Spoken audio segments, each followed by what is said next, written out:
to HOJO Radio. Those three beautiful stars all use Lux toilet soap regularly. You know what a forthright person Joan Blondell is. Yes? Well, when I asked her about her complexion care, she said, "A Lux girl? You bet I am. Active lather facials really work for me." Lux Soap Beauty Facials do make skin lovelier, all right. Skin specialists proved it. In 3 out of 4 cases, daily Lux Soap care made skin softer, smoother. The fact that so many famous stars recommend Lux toilet soap shows how right it is for delicate skin. Now, there's a beauty counsel for lovely ladies everywhere. Why not make fragrant white Lux toilet soap your daily beauty soap?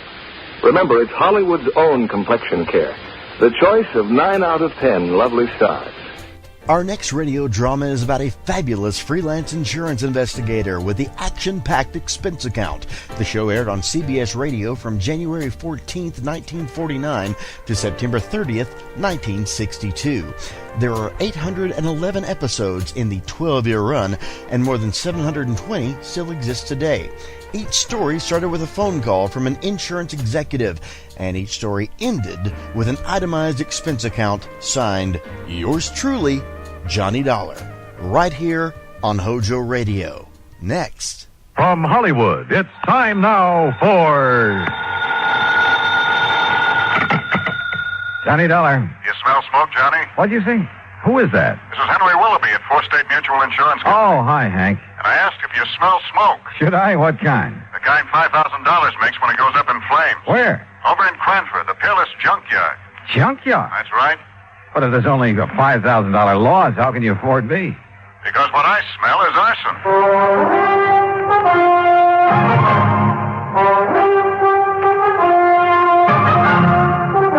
Bob Bailey in the exciting adventures of the man with the action-packed expense account. America's fabulous freelance insurance investigator. Yours truly, Johnny Dollar.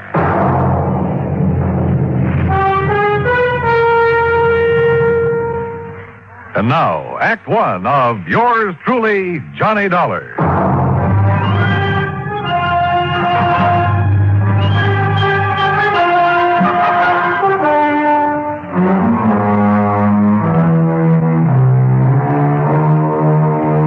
Expense account submitted by Special Investigator Johnny Dollar to the Four State Mutual Insurance Company, Hartford, Connecticut. Following is an account of expenses incurred during my investigation of the Peerless Fire matter.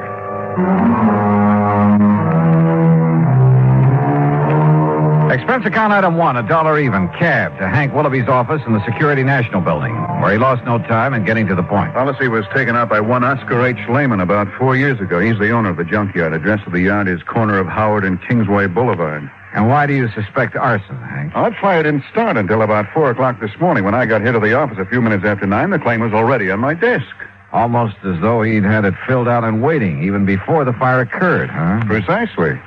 How much do you know about this man, Lehman? Well, nothing really outside of the data on the policy. His home address is 232 East 4th Street. Also in Cranford. Yeah. Okay, Hank. I'll see what I can see.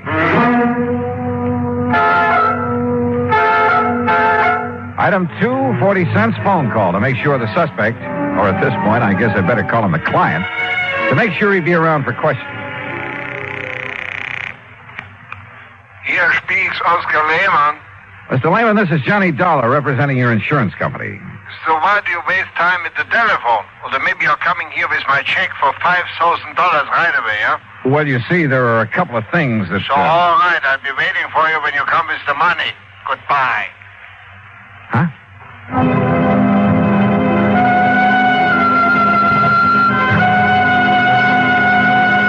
Item 3, $1.20 for a train ticket to Cranford. Item 4, $2 for an old rattletrap taxi when I got there. Cranford is a new town, or rather a new one built on what was left of the old. When the big clock company folded up at the end of World War II, Cranford kind of fell to pieces. But situated as it was, just a few miles above the busy city of New Haven, a bunch of smart New York operators had stepped in and were busy making a nice modern residential community out of it. New stores, new homes, and all the fixings. You see there in the block up there ahead? Huh? You had a big fire there this day, a big junkyard. Yeah, I see. Man, it was really hot. Thought it was going to take the 3 houses there on Howard Street along with it. You know, flying embers and the heat and all. But the wind swung round. They didn't even get touched. Yeah, well, pull up, will you? I want to look it over. Okay, mister, you're the boss. Hey, you want me to keep the meter running? No, I'll leave you here. Okay. That's 85 cents. But it would have been $1.50 to where you first wanted to go. Okay. Hey, Hey, thanks. Boy, how I hate to see that junkyard gone. Oh? Why? Oh, well, that's where I've been buying my parts to keep this old crate tied together. You know something? It looks it. Now that Fearless is gone, I'll probably either have to get a new cab or either try and fix this one up right, you know, and that costs dough. Yeah, well, happy fixing. Yeah, like I say, though, out of something bad always comes something good. Sure. And I not only mean my taxi, mister, but them houses there, too. Well, what about that? Oh, they're on Howard Street. They've been beefing their heads off ever since the yard got its license. So now, no more junkyard. Now the whole place could be residential like it ought to. Like I always say, out of something bad, always something good, yeah. Yeah. Now, I got to get going. Hey, you know something? Maybe that fire gives me a good idea. Like, maybe I should burn up this old wreck of mine, and the insurance company would have to give me a new one. Hey, how about that? Maybe you'd better be careful who you say that to. Oh, sure. Especially not to an insurance investigator Yeah, like well, me. don't you worry, bud. I'm too smart. You? That's right. Oh, happy day. In spite of the valiant efforts of Fire Chief Dale Marley and his crew, the Peerless Junkyard was just that, junk. And he agreed with the cab driver. The other property owners were probably glad to see the eyesore go up in flames. Well, you wouldn't like it either, Dollar, having a place like that in your front yard. And just take a look at those folks standing around. You'll see what I mean. Yeah, I must admit they don't look very unhappy about it. So the fire started in the shed that stood right here, huh? That's right, yeah. It was a big shed that Peerless used to store a lot of old furniture and stuff like that. Hey, Peter, hit that corner over there with some more foam. Okay, sir. Yeah, a fellow runs that grocery store down the caddy corner, and he sleeps upstairs over it. Said it woke him up. Went off with a boom, like a small explosion. Have you considered the possibility of arson, Chief? Yeah, I have. That's why I called New Haven and asked them to send up a couple of men from their special squad. But you found no trace. Nothing I could put my finger on. You got any ideas? Yeah? Yeah, I think maybe I have. I learned a long time ago that a lumber yard or furniture factory were about the worst places in the world to look for signs of arson. The wood goes up so hot and so fast. And the remains of this shed wouldn't be much better. So I walked over to the little grocery store and spent item 5, 21 cents, for a loaf of white bread. Then I rejoined Chief Marley at the ruins of the shed. The next person come up from it. Hey, what's the matter, Dollar? You get to eat breakfast? Oh, something like that. Hey, you want a chunk? Not without strawberry jam and a cup of coffee. Hey, Herb, take it easy over there. Hey. Stomping around like that, you wipe out all the clues. Now, like I told you, Dollar, the fire started somewhere right around here. Uh-huh. And the quick shift in the wind moved it over that way. Uh-huh. Chief. Yeah. Here, chew a piece of this fresh bread. What? That's right, chew it. Get the taste of it in your mouth. What for? Just do it, will you please? Here. Well, you got an idea, son? You bet I have. Here.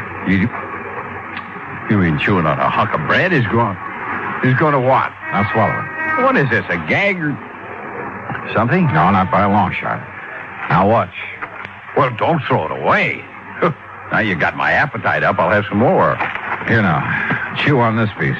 What? After you dropped it in the ashes? That's right. Chew on it. Oh, now Go wait. ahead, do it. I'm serious. Holy kerosene. That's right. Well, I'll be doggone. Yeah. Fresh bread will pick up even the slightest trace. Even after the fire? Even after a fire. That means kerosene was brought in and poured over the floor of this furniture shed to set it off. And, Dollar, I'm going to get in the police and have them lock up old Oscar Lehman so No, fast. wait. What for? Until I can talk to Lehman. Well, now, look. You look. This isn't any absolute proof of arson. Well, it's good enough for me. It's good enough for a suspicion charge. I'll tell the police what I found out. Who found out? Well, What I found out. Now, don't forget that. But if it puts us on the trail of an arsonist, if you like, you can take the credit for it. Only if you'll cooperate. Yeah, but Dollar. Otherwise, you'll lose any cooperation from me. Okay? Okay.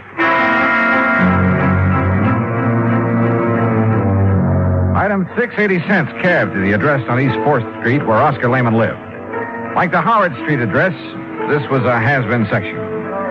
Lehman's home reminded me of some of those on the other side of the town, next to the junkyard. When the old character let me in, I wasted no time in getting to the point. You ask why I should be staying here in my home instead of at the yard? And I'm asking you why not? What good can I do over there? My lovely junkyard is gone. There's nothing I can do. So I'm waiting here to collect the money your company owes me. So are you going to pay me or not? Well, now, that depends. As I started to say, I tell you, I didn't even know about the fire till I went down there to open up the gate and start the day. What time did you go down there, Mr. Lehman? 11 o'clock, like always.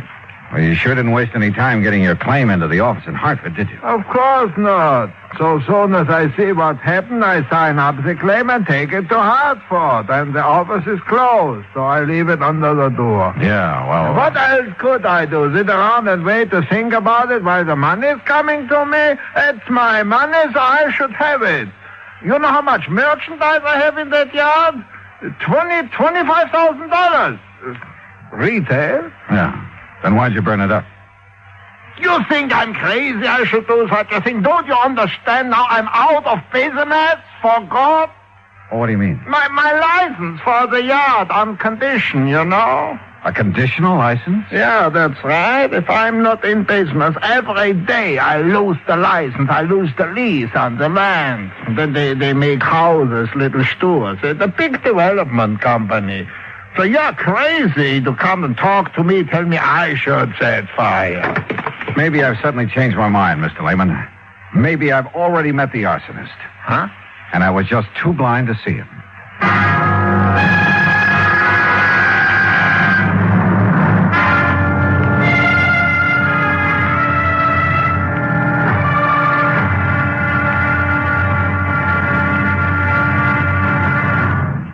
Act 2 of yours truly, Johnny Dollar, in a moment.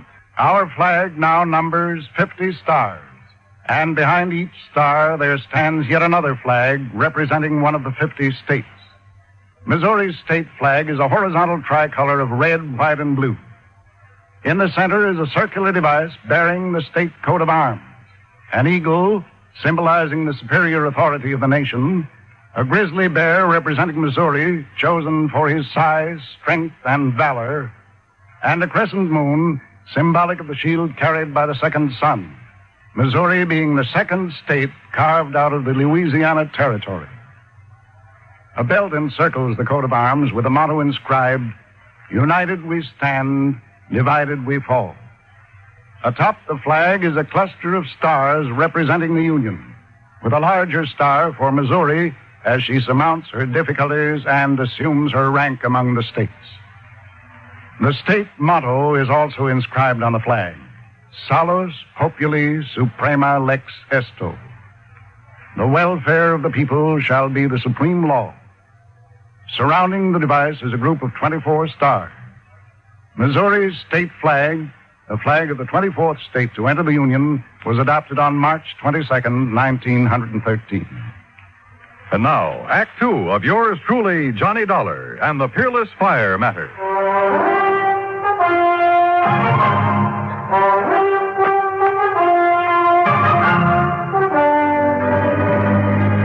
Something the cab driver had said while taking me to the scene of the junkyard fire had suddenly come back to me.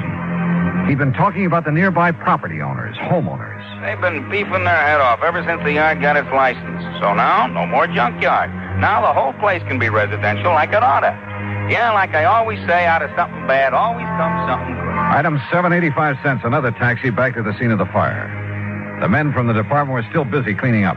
Their chief, Dale Miley, had been busy with some detective work. Had some answers that seemed to make good sense. Now, look here, Dolly. You see this hardware? See this groove in the foundation wall? Yeah. Big sliding door, huh? That's right. And here, the lock was still in a hasp. Yeah, I see. It's hardly likely somebody'd try to pull a big sliding door closed and lock it after starting a fire with kerosene. It's too dangerous. Unless he used a wick of some kind. Yeah, but look here. On the side that faced Howard Street. Street? I just call this an alley. Yeah, pretty narrow from the old days. Now, look here. Well, it's window glass. Right. Yeah, there was a window here. You see, here's Here's the two parts of the catch from it. The catch was open. Yeah, but the question is, was it open from the inside or outside? And I think I've got the answer. Look across the street. So? Those homes and the little lawns and gardens in front of them. So what? You see the rocks they all use to border their flower beds? Go on, Chief. Now, look here. Just inside the shed where the window was, I found this rock under the ashes. And, Dollar, it looks to me like somebody threw that rock through the glass, opened the catch, climbed in, spread the kerosene, climbed out, tossed in a light of some kind, and left in a hurry. Yeah, but who? That's just it. You got a better idea than old man Lehman? You talk to him. Yeah, I think I have. Like who? I'll let you know when I find out the name. Well, now, wait a minute, Dollar. I hope that last crack would keep Chief Marley from sending the police after Oscar Lehman. Maybe he was guilty of firing his own junkyard. But with only $5,000 insurance, it didn't make sense. And I had a couple of better ideas. At least about people who might have had reason to do it. 3, as a matter of fact. For there were 3 residences on Howard Street facing what remained of the junkyard. Thanks to the sudden shift of wind, they'd received little damage. I walked down the short length of Howard Street to the first old house. The name Howard McNeil was on the little metal mailbox. Yes, well, what is it? Mr. McNeil, I'm Johnny Dollar, insurance investigator, looking into this junkyard fire. This is a fine time to come around selling insurance after the fire's out. You should know better, young fellow. No, you misunderstood me. Why, do you know what would have happened if that wind hadn't changed? It would have set this whole block on fire. That's what it would have done. Would have burned us all out. We'd have been helpless. Yes, Mr. McNeil. Especially that poor widow lady, Miss Cummings, down there in the third house right across from the shed where the whole thing started. Mr. McNeil. Yes? I'm not here to sell insurance. I'm investigating the fire, understand? Well, don't. What's that? You can stop right now. Just leave things as they be. Don't you know that fire was a blessing?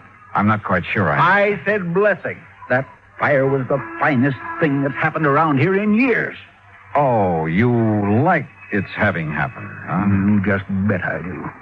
The only way we could ever get rid of that awful pile of junk right in our front yards. Now, maybe they'll give us back our nice little park that used to sit there. Or build a lot of track houses. Yeah, all right. What did they do? Anything is better than that wretched junkyard. I've hated it. Everybody's hated it. I hated it. Enough to set it on fire? Yes, sir. Absolutely. Oh, no. Me? Well? Mr. Dollar. A quiet, peace-loving person like me? Oh, no. Why, I wouldn't even think of such a thing. Especially since that fire might have got out of control and burned me out. Well, you carry insurance, of course. I do not. I don't believe in it. No, so don't you try to tell me anything. I told you I'm an investigator. Well, why don't you ask that Nazi if he had insurance? Nazi? Yes, that Oscar Lehman that owned that dirty junkyard. Why do you call him that? Well, he's a German, isn't he? Well, that doesn't make him a Nazi. Well, it does to me. Anybody who'd wangle a license to put up a filthy place like that on our beautiful street, especially if he's a German, well, to me, he's a Nazi of the worst kind, the very worst kind.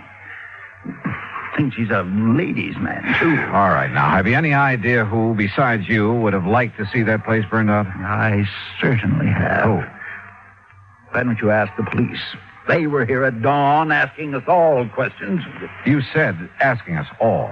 Of course, I mentioned the widow Cummings that lives in the third house, and then there's Miss Gertrude Mary Anastasia Conroy, the nice spinster lady who lives next door, and it's a very charming lady, Miss Conroy. Yeah, well, now would you mind? Oh, and what spirit she has. Now, that's the way I like them, Mr. Dollar. Ladies with spirit. And do you know something? One of these days, I'm going to ask her for a date in spite of the competition.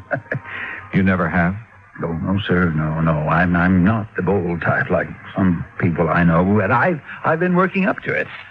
And how long have you been a neighbor? 16 years, and you mark my word, one of these days I'm going to march right up on her front porch, and Miss Conroy, I'm going to say... Yeah, well, thank you very much, Mr. McNeil. Yes, but I was going to tell you, but... oh, dear, I must have said something wrong.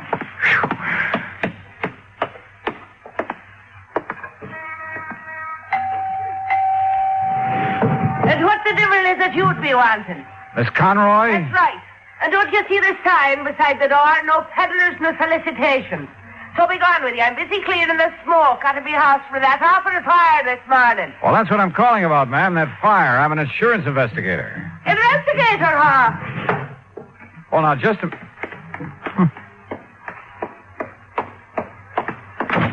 If you're an investigator, young man, let me see your badge. Badge? That's right. If you're an investigator, you're a detective. And if you're one of them, you're with the police force. No, And if you are, you can go right back and tell your chief I've had me filled right up to here with answering fool questions about that fire. As if I myself did it, huh? Oh, did you? For years now, I've connived and connipted how to get that terrible, dirty, filthy junkyard out of this neighborhood. And now, poor soul, he's lost it. Oh, I could cry my eyes out. You what? Oh, such a lovely old man he is when I finally met him, that dear Mr. Lehman. Oh? Oh, the horrible things that Hitler done to him before he escaped them Nazis that took over his fine old country. And when he got here, he put all his savings in that lovely second-hand lot. Lovely. So he could earn an honest living. I'm afraid I don't understand. Such a fine man. Such a gentleman. The way he'd click his heels and bow when he come and call in on Sunday afternoon. Oh, he was such a gentleman. Wait a minute, Miss Conroy. I don't get it. A couple of minutes ago, you sounded as though you hated that junkyard. Second-hand lot. Oh. And so I did. Until I got to know that nice Mr. Lehman. And I'll tell you this. In spite and despite of the fact they won't ever let him set up in the same kind of business again. If it takes every cent I own, I'll see that he gets started in something else. Well, I'll be... Investigator, huh? Insurance investigator. And then I suppose I can tell you confidential that I've set me cap for dear Oscar. You mean you hope to marry him? Aye. And that I will before I'm through. But I got the impression that your neighbor, Mr. McNeil... Oh, that crazy old stick in him at that old coat, huh? But if you're from the insurance company, how can I help you, lad, with your investigation thing? Well, you can't tell me this. Was your friend, Mr. Lehman, in need of money, particularly? Well, no. His business has been good. He drives a nice car and keeps a nice home. But like I said, if he needs more than he's got to get started again, I'll be the first to help him. Besides, it will sort of help to bring us closer together if I'm worrying about him a bit. No, won't it? Yes, I guess it will. I just want to make sure. Now, wait a minute. Yeah? It's so blind I was thinking of me darling Oscar. So that's what you were up to with your nasty questions. What? Implicating that he might have burned up his place by his own self to get the insurance money. Is that what your evil, filthy mind was thinking of? I didn't say that. But that's what you meant, now ain't it? No, after all, somebody set that fire. And if he was in need of money... And just because I told the poor soul to get his claim in real quick this morning... You told him? Of course I did. Give him something to do besides standing around in the ruins crying his poor old eyes out, keeping his sorrows to himself. But I'll soon put a stop to that. I'll cook him up a real nice mess of corned beef and cabbage, a German style, that is, and take it over for his supper to comfort and keep him company. And what will you be doing for the poor soul? Well, that depends. Oh, it depends, does it? Well, you and that insurance company better pay up what you owe him instead of making snide talk about maybe he himself set that fire in his... Oh, get out. Go on, get out. Why should I be wasting my time talking to the likes of you when I've got cooking to do for me? Oh, brother.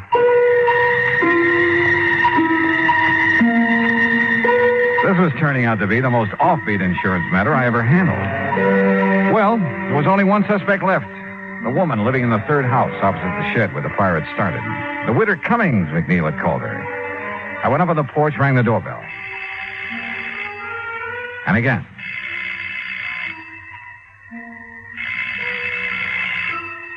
After the third time, I was about to decide no one was home when the door slowly opened.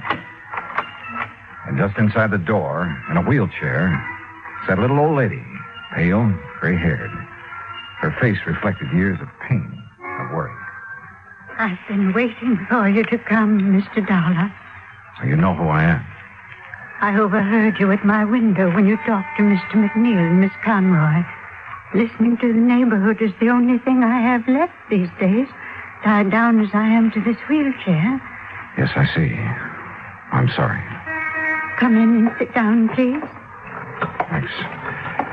There's no one to take care of you here? Only Rudolph, who does as little as he dares. And you must take him away, Mr. Dollar. Rudolph? My stepson. who keeps me here, waits for me to die. What? Not even a rest home where I'd have care and friends, but here to die. He'd help me die, too, if he dared, because of the money. What money, Mrs. Cummings? That my husband left me. A lot, Mr. Dollar. And this Rudolph wants to get his hands on it?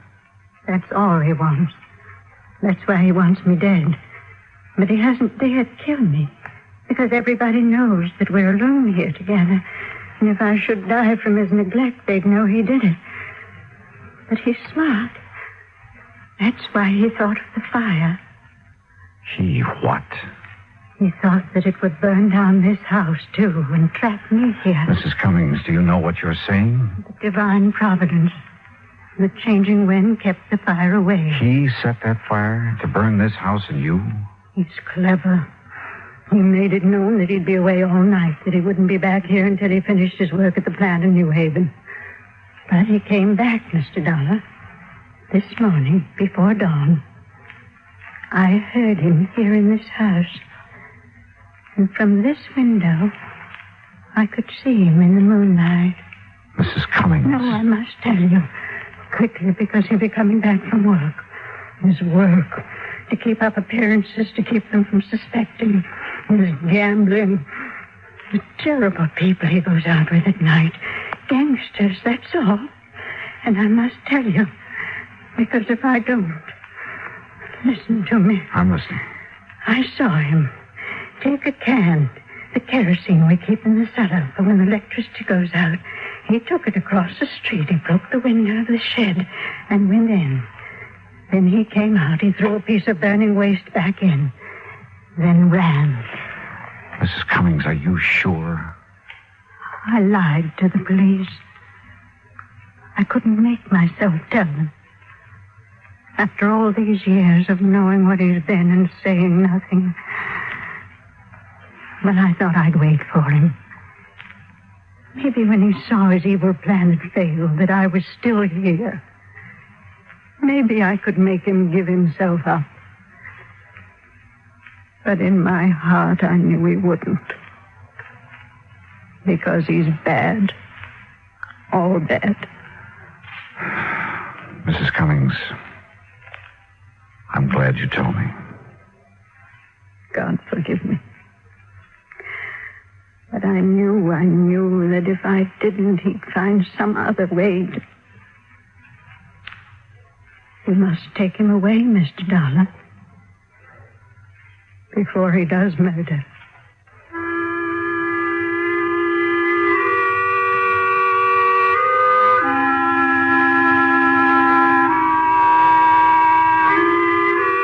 Expense account item 8, $10, board and room. I've stayed an extra day in Cranford to clear things up. For while I waited for Rudolph to return, I found the kerosene can he'd used down in the cellar. Chief Marley found the top from it in the ashes. The police have since found only his prints on it. Rudolph is in the city jail. And I'm sure Mrs. Cummings will testify against him. After all, her life is at stake. Hospital layman, his claim will be paid in full. Well, I hope he and Miss Conroy live happily ever after. Expense account total, including incidentals on the way back to Hartford, $14.46. Yours truly, Johnny Dollar.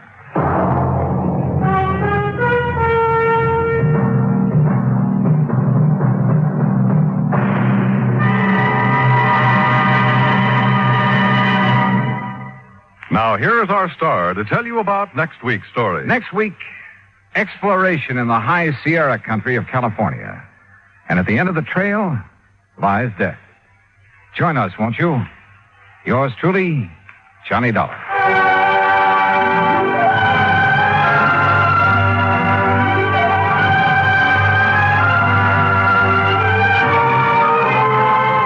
Yours truly, Johnny Dollar, starring Bob Bailey, originates in Hollywood. It is produced and directed by Jack Johnstone, who also wrote tonight's story. Heard in our cast were Virginia Gregg, Peggy Weber, John Stevenson, Herb Vigran, Hans Conried, Forrest Lewis, and Parley Bear. Musical supervision is by Amerigo Marino. Be sure to join us next week, same time and station, for another exciting story of yours truly, Johnny Dollar. This is Dan Cubberly speaking.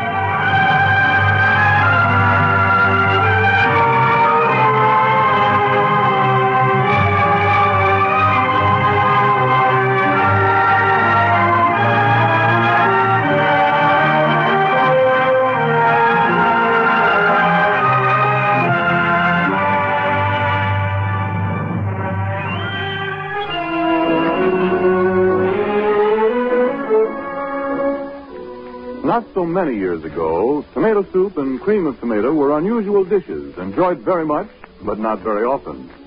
Today, of all the soups in the world, tomato soup is the one most often served. Not because women have taken to making tomato soup frequently. No, on the contrary, few housewives ever attempt it anymore. There's just one reason for tomato soup's popularity, and it is this: the magic, matchless flavor of Campbell's tomato soup.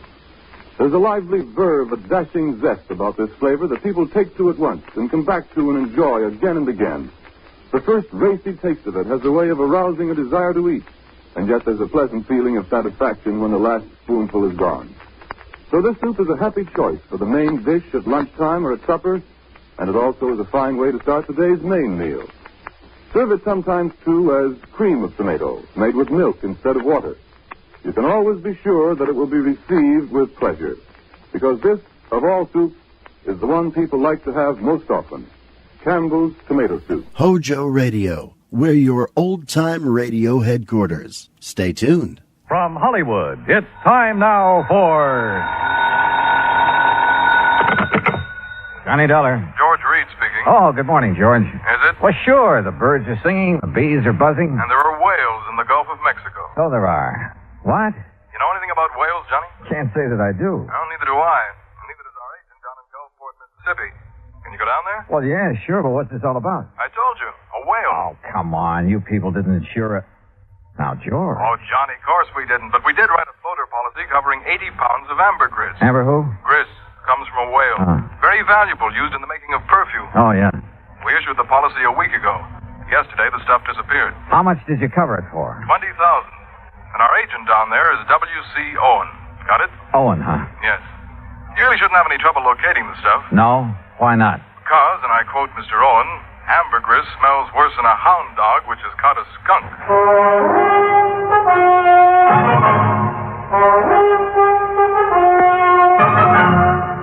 Bob Bailey in the exciting adventures of the man with the action-packed expense account. America's fabulous freelance insurance investigator. Yours truly, Johnny Dollar. And now, Act One of yours truly, Johnny Dollar.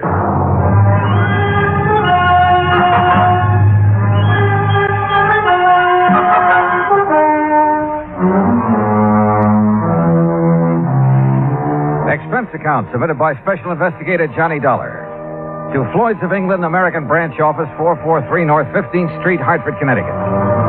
The following is an account of expenses incurred during my investigation of the Michael Meany Mirage matter. Expense account item 1, $168. Transportation from Hartford to the Markham Hotel in Gulfport, Mississippi. I called W.C. Owen, the agent who had sold the policy covering the ambergris. Half an hour later, I opened the door of my room to a middle-aged man wearing a brown seersucker suit. Mr. Dollar, is that right? Sure is. Come on in, Mr. Owen.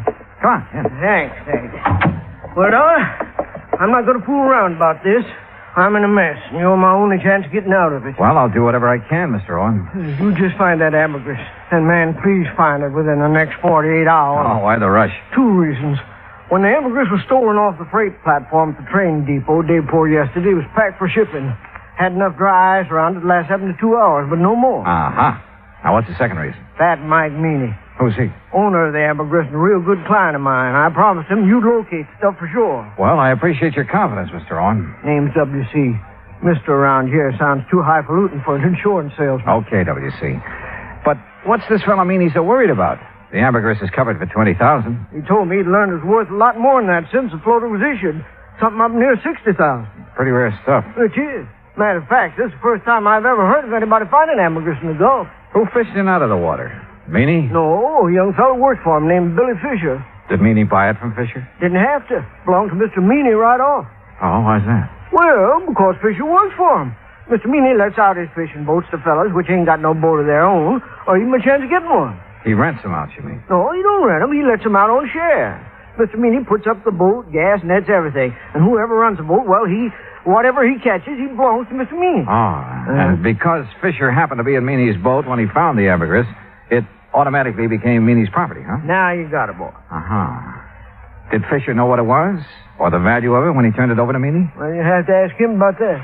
Yeah, I plan to. But first, I'd like to have a talk with this Mike Meany. I'm way ahead of you, Dollar. I called Meany right after you called me. He's waiting for us. How far does he live from here? Oh, about 3 or 4 miles down the beach road toward Biloxi. Place called Mississippi City. Mississippi City? Uh-huh. But don't let the name fool you.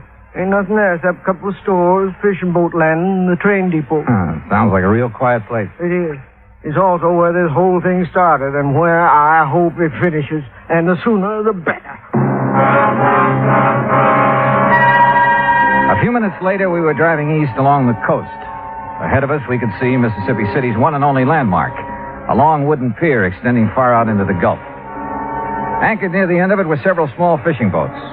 We passed the Meany General Store and the Meany Fish Market, then turned into a narrow driveway. I'm not sure what kind of a house I'd expected Mike Meany to live in, but this certainly wasn't it. It was too small and it needed a coat of paint. We got out and Owen led the way to the side porch.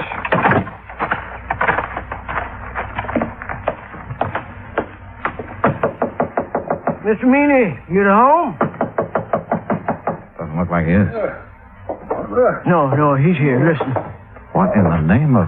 Sure heavy, ain't he? Yes, sir. Ain't another man his size in the whole United States. Good night, I believe it. W.C. boy, you sure took your sweet time getting here. Yeah. Well, made it just fast we could, Mr. Meany. This is the fellow I was telling you about, Mr. Johnny Dollar. Both of you come inside. That's it. Come on in. You men sit down on the sofa. I'll just lower myself into this here chair. There. Yeah, now then. You're a detective, huh, Dollar? Well, then, me ain't giving me an answer. You're a detective or you ain't a detective. Now, which is it? I'm an insurance investigator. Right now, I'm being paid to find 80 pounds of ambergris that you lost. Lost?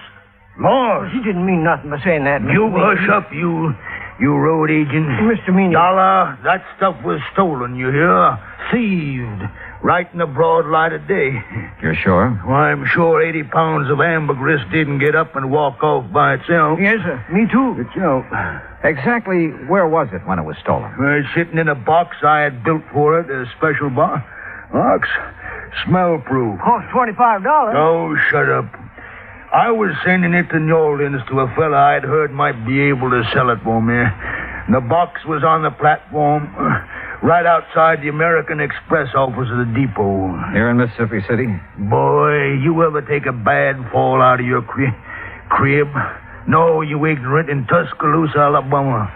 Where do you think that depot was? Well, it could have been in Gulfport. No, it couldn't never do business there. Okay, so I'm wrong. No, but that's the first time you ever admitted it. Had the box been checked in at American Express? You mean had the freight been paid in New Orleans? Yes, that's what I mean. That scrounging, ignorant, no good. Had it been paid, Mr. Meany? No, it hadn't. Why not? Because the rat I trusted with the ambergris and sent down to the station to see it got on the train. Yeah? He'd promised. He'd give his word.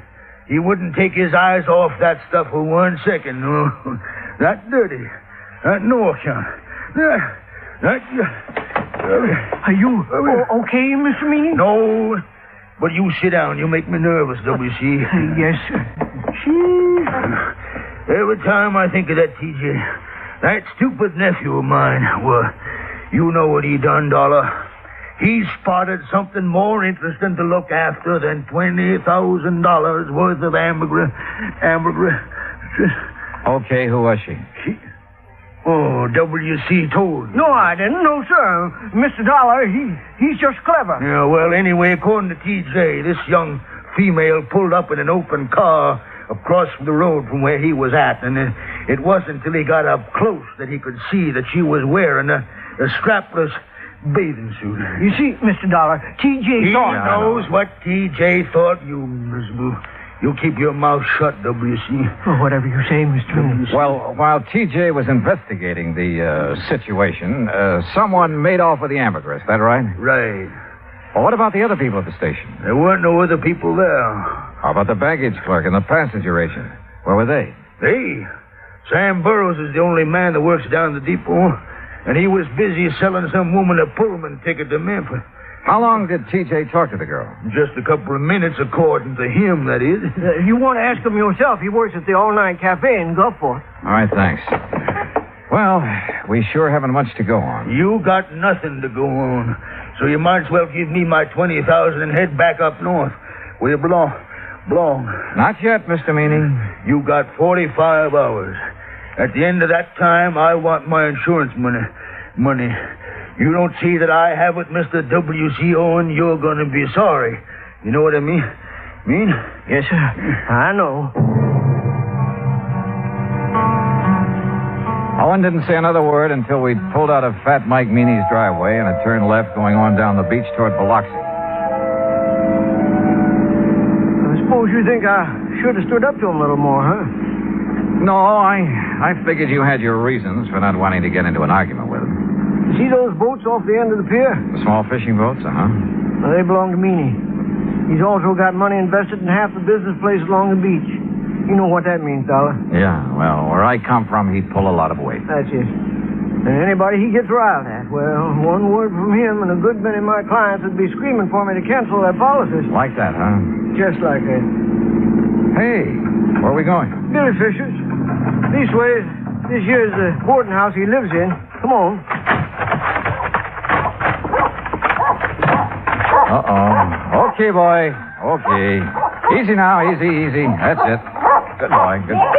Didn't you know the dog is back in this house? Well, afternoon, Miss Harvey. Oh, well, my goodness, Mr. Owen, this is an unexpected pleasure for sure. Why, thank you, ma'am. This here is Mr. Johnny Dollar, Miss Harvey. Afternoon. Pleased to know you, Mr. Dollar. Wouldn't you like to come in and sit down? No, thanks. We really don't have much time. Oh? Mr. Dollar is an insurance investigator. Right now, he wants to have a talk with Billy Fisher, providing his home. Why, sure he is. You find him round the side there. Oh, but... Yes, sir? Well, he's with Jane Higgins, Mr. Owen. Jane Higgins? Oh, you know her pa rented that old Miller place again. The girl that got Billy into that trouble. Oh, yes. What kind of trouble, Mrs. Harvey? Well, it happened when the Higginses were down here 2 years ago. Billy and Jane have always been sweet on each other. But being as Billy is Billy and doesn't have a thing of his own, not even a job, except fishing one of Mr. Meany's boats. Well, Jane's pa just put his foot down. But didn't mean a thing to Billy. No, sir. At least not until old man Higgins got a sheriff after him. That still didn't stop Jane. And finally, the Higginses just packed up. They didn't come back until just 3 weeks ago Saturday. How old is the Higgins girl now? Oh, 18, 19. And she hasn't changed one bit in those 2 years. No, sir. She's just over here all the time. She'll be some fur fly when her paw finds out. There they are now. Billy? James! Hi. Come over here a minute, Billy. Someone wants to see you. Sure. Billy? Now, this here's Mr. Dollar. Hi. Howdy. Miss Higgins, Mr. Dollar, and Mr. Owen. Hello, Miss Higgins. Billy, I wonder if I could speak to you alone for a moment, huh? Yes, sir. What do you want to talk to me about? Mr. Meany and the ambergris you found. Oh, that. Where did you find it, Billy? Out near Cat Island, floating in the East Channel. Uh-huh. Did you know what it was as soon as you saw it? No, sir, not exactly, but I read a story once about a fellow that found some ambergris, and he sure made a lot of money off it. So you weren't going to take any chances and you hauled it aboard, is that right? Yes, sir. Something like that.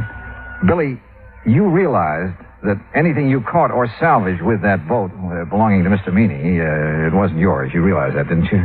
Well, not right then, I didn't know, sir. He gave me some kind of a contract to sign when I started working for him, but I never read it. Well, what happened when you put in at the pier that night? Oh, that Cliff Stillinger, Mr. Meany's checker. He spied the ambergris right off, and he made me turn it over to him. Was that the last time you saw it? Yes, sir. Yes, sir, that was it. Okay, Billy. That's all I had on my mind. Well, that's all? I mean, no questions about whether I swiped it from the train station or not? Would you tell me if you had? You crazy or something? Heck no.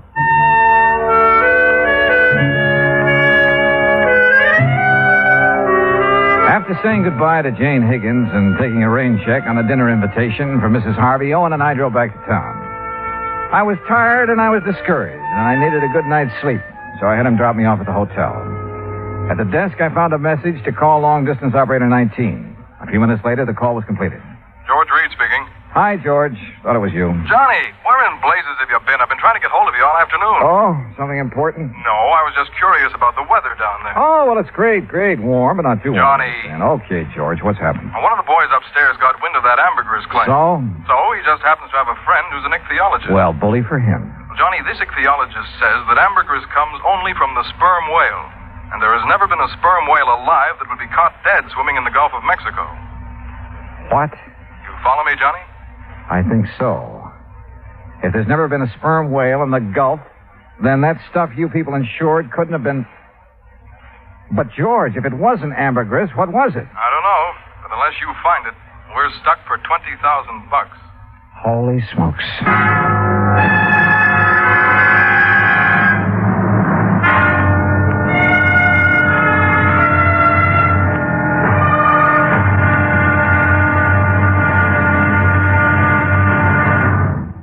Act two of yours truly, Johnny Dollar, in a moment.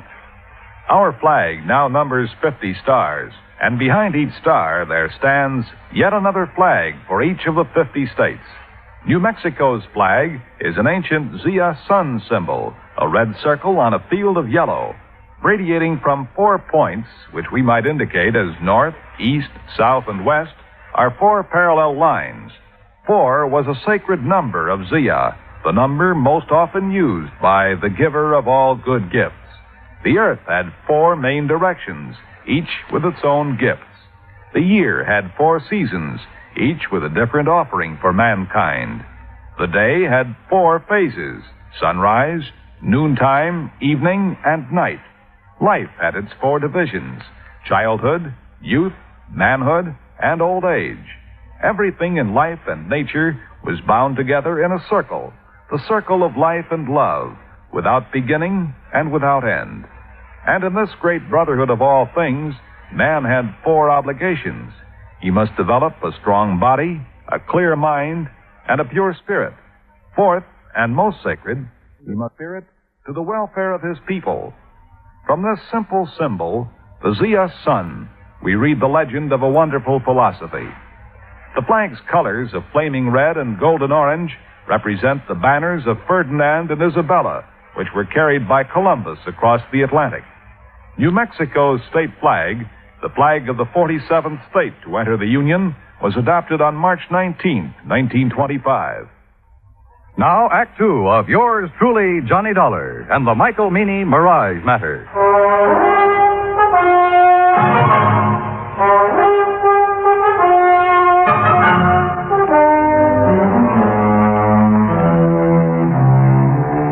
After talking to George Reed and learning that there was considerable doubt in his mind concerning the origin of the ambergris Mike Meany had insured with Reed's company, I called WCO and the agent who had issued the policy to come down to the hotel. He was as shocked and surprised as I'd been. Johnny, I just can't believe it. Yeah, well, it's true. At least according to a man who studied the habits of sperm whales for years. Oh, and those kind of whales never come into the Gulf? No, not according to him. What if ambergris isn't ambergris? What is it? WC, your guess is as good as mine. But whatever it isn't worth $20,000. No, guess not. Johnny? Yeah? You don't think Mr. Meany's trying to pull a fast one, do you? Trying to defraud the company? Yeah. Oh, no, I doubt it. He has all the money he'll need for a while. Yeah, that's for sure. Tell me, WC, did Meany have the ambergris analyzed before he asked you to insure it? Matter of fact, he did. Even showed me a letter which said that the stuff was ambergris. You remember who made the analysis for him? A chemist over in Biloxi. Don't recall his name offhand, but he signed that letter he gave Mr. Meany. Okay. First thing in the morning, we'll take another trip out to Meany's place. Good. In the meantime, don't mention any of this to anyone, will you? No, I won't. Johnny? Yeah? I should have checked on that, chemist, shouldn't I? And I shouldn't have been so anxious to take misdemeanor's word. Well, we all make mistakes. Not big ones. Not big ones like this. Johnny, we just got to find that stuff. Because if we don't, we'll never know if it was ambergris or not, will we? No, WC, we won't. I felt sorry for Owen. I knew as well as he did that the company might recall his franchise unless we could prove it was ambergris that had been insured. And at the moment, I was quite sure we couldn't do that. The next morning, the coffee shop was crowded, so I started up toward the center of town, looking for another place to have breakfast. I was about 4 or 5 blocks from the hotel when I heard someone calling me. Mr. Dollar. Johnny. Oh, yeah. Good morning, Jane. Morning yourself. Well, what are you doing in town so bright and early? I'm going on a shopping spree. Oh? A girl can't get married in just any old thing, you know. I guess she can't. Oh, well, who's the lucky guy? Well, who do you think? Billy Fisher? I certainly wouldn't marry anyone else. Well, Jane, it's none of my business, but I heard. You heard that my father's dead set against Billy, didn't you? Yeah, something like that. Well, he is. But there isn't much he can do about it. I'm over 18. Besides, he's going to change his mind about Billy. I hope so. He's going to be real sorry he ever treats Billy the way he has. Jane, look, I haven't had breakfast yet. How about joining me for a cup of coffee? Oh, I'd love to. Where'll we go? Oh, how about over there, the all-night cafe? All right. Oh, no, do you know what time it is, Mr. Dollar? Just 10 after 9. Why? Well, I just remembered something important. I'll see you later here. Funny. Or is it? I crossed the street and entered the all-night cafe. Behind the counter, wearing a white T-shirt, apron, and a Valentino-type hairdo, was a man about 23 years old. Morning. What'll it be?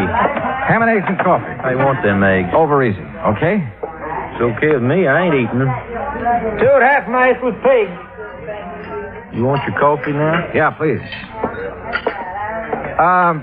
Do you happen to know a man named Mike Meany? I should. He's my uncle. Oh, well, then you must be TJ. That's right.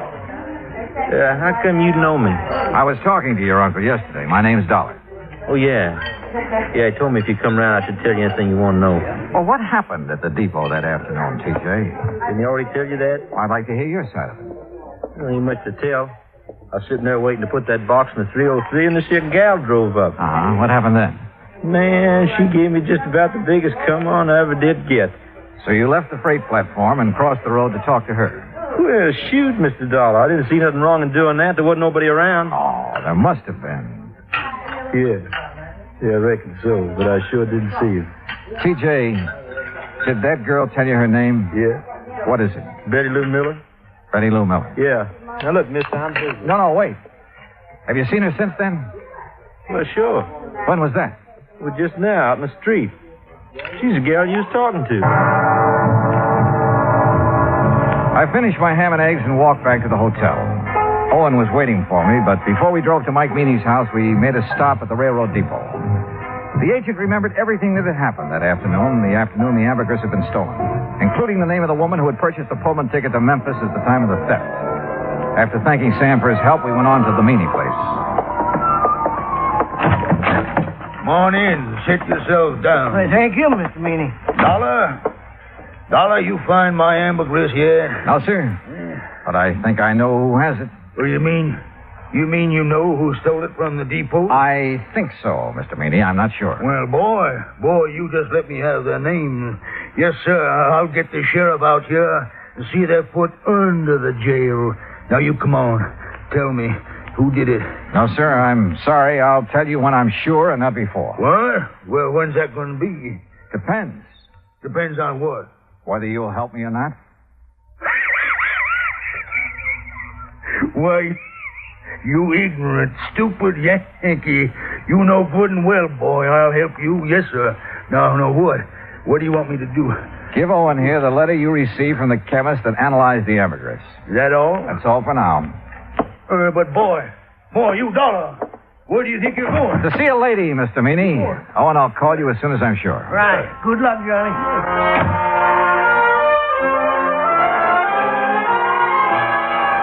In Owen's car, I drove down the beach to Mrs. Harvey's boarding house.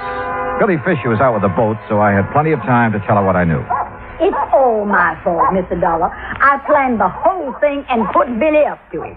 And bought the Pullman ticket? Yes, I still have it. Been meaning to turn it in for the money, but just haven't had a chance to get down to the depot. Tell me, Mrs. Harvey, how did you know that T.J. would leave the ambergris when he did? Oh, everybody around here knows T.J.'s weakness for girls. Wonder to me he hasn't been locked up long ago. Well, it was a beautiful job. You timed it just like a professional. I thank you for the compliment. Where was Billy? In the woods on the other side of the railroad track. He waited till Jane got T.J. all mixed up, then he scooted across, got the ambergris, and ran back into the tree. And Jane picked him up after leaving the depot? Yes, sir. You care for a cup of coffee, Mr. Dollar? No, thanks, Mrs. Harvey. You look so downhearted. Well, I guess that's part of my job, too. What did Billy do with the ambergris? I sent it on to Atlanta. A man there's going to sell it for him. Oh, I see. My, you sure look like you lost your best friend. Yeah, well, I ran into Jane this morning. She was going shopping for her trousseau. Yes, I know. Mrs. Harvey, if it turns out that isn't ambergris... Oh, they'll still get married no matter what, Mr. Dollar. If not now, then someday. Dollar! You Yankee schemer! What? Where you at? What on earth? Miss Harvey! Well, that sounds like Mr. Owen. And my friend, Mr. Meany. Dollar!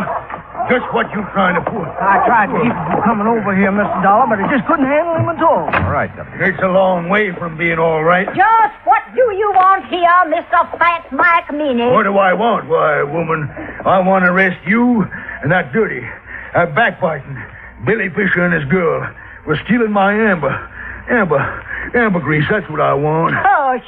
I want to see you in jail. Jail, don't be ridiculous. Ridiculous? Why, woman... That's what I said. Now, if you don't get off my property... Yeah, but you, woman, you stole it. How do you know I stole anything? I know because this here worm of an insurance agent wouldn't have a customer left on the beach unless he told me. Well, he told you wrong. Billy took that ambergris. No. But it belonged to him all the time. Well, woman, that's a lie. Ain't that right, Mr. Dollar? Yeah, it sure is. At least it is if it was ambergris. It's ambergris right enough. On?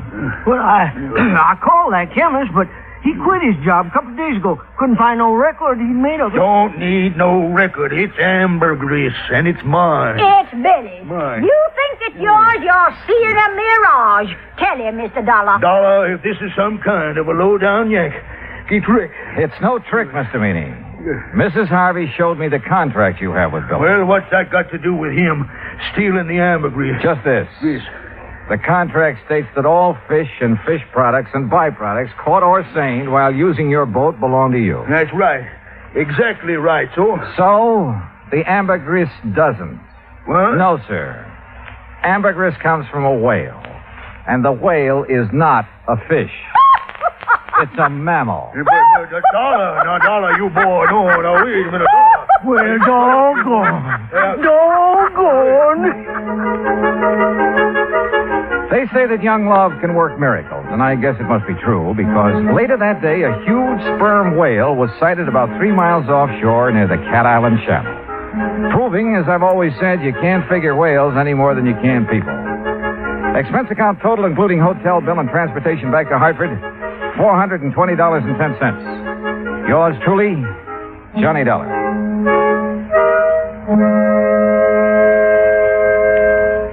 Now, here is our star to tell you about next week's story. Next week, the wayward truck matter. And I'll leave you to figure that one out for yourself. But join us, won't you? Yours truly, Johnny Dollar.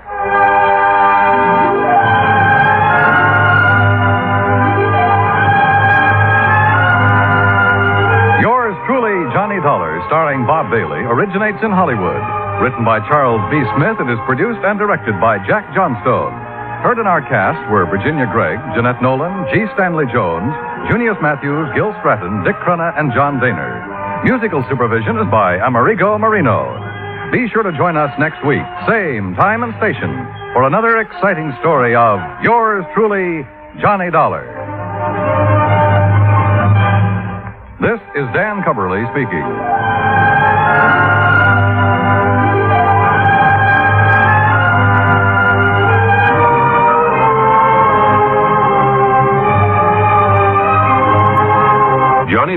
come to you through the worldwide facilities of the United States Armed Forces Radio and Television Service.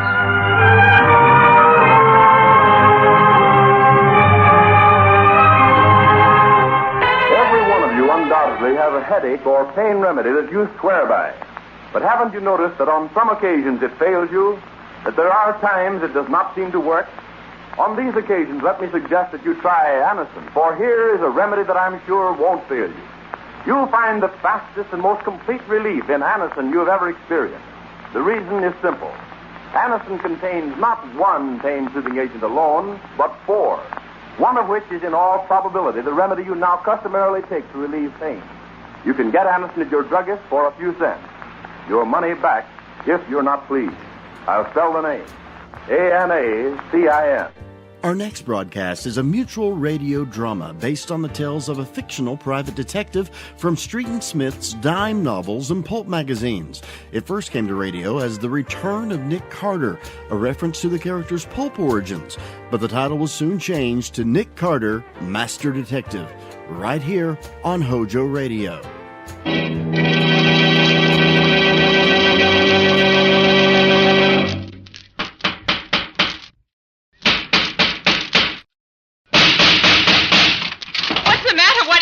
Another case for Nick Carter, Master Detective.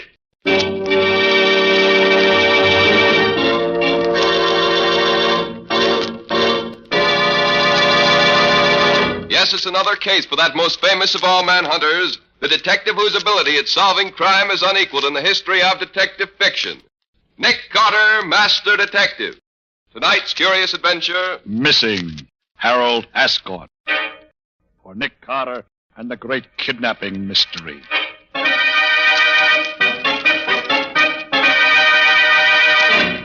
And here's Nick Carter himself to tell you the story. As you've probably already noticed, I'm not going to tell you the story that I announced last week. Instead, I want to tell you a rather different kind of tale. One which started as Patsy and I rang the doorbell at the rather magnificent home of Mrs. Philip Ascot, just off the upper end of the park at about 10:30 one morning. Yes? I'm Nick Carter. Mrs. Ascot's expecting me. Yes, Mr. Carter. Won't you come in, please? Thank you. If you and the young lady will go into the living room, I'll tell Mrs. Ascot you're here. Certainly. Gosh, Nick, the Ascots must have more money than they know what to do with. Just look at this place. Yes, Patsy, the Ascots belong to one of the oldest families in the city. Old and conservative, rich but never ostentatious. So I see. Gee, I wish I could have quiet. I think I hear Mrs. Ascot coming. Oh, Mr. Carter, I want to thank you for coming so very promptly. I know how busy you are, but I really am in trouble, desperate trouble, and I don't know who else to turn to but you. Why, Mrs. Ascot, I'll be very happy to help you if I can. This is my assistant, Patsy Bowen. How do you do? You do. Now, what's wrong? It's my son, Harold, Mr. Carter. He's been kidnapped. I found this note inside my newspaper this morning. What does it say, Nick? It says we've got your son. If you want him back, don't call the cops. We'll tell you what to do later. There's no signature. Can you tell anything by that letter, Mr. Carter? Of course, the handwriting is obviously disguised. Half printing and half writing. Paper is good bond paper. There's a watermark that looks like a dragon's tail. The top of the sheet of paper has been cut off. A pair of scissors, apparently, as the cut isn't quite even. Why do you suppose they did that? Well, there was probably a letterhead on it, and the writer didn't want the paper traced, of course. But they didn't cut quite all of the printing off. Can't read what's left, but later on it may help to identify it. It looks like hotel stationery, doesn't it, Nick? Yes, Patsy, just what I was thinking. I'll have Scubby make a round of the hotels and see if he can find the one it came from. Oh, Mr. Carter, do you think you can find my boy? Well, I certainly hope so, Mrs. Ascot. And I'll do my best. But in the meantime, just sit tight and wait until you hear from me again. Or until the kidnap gang makes its next move.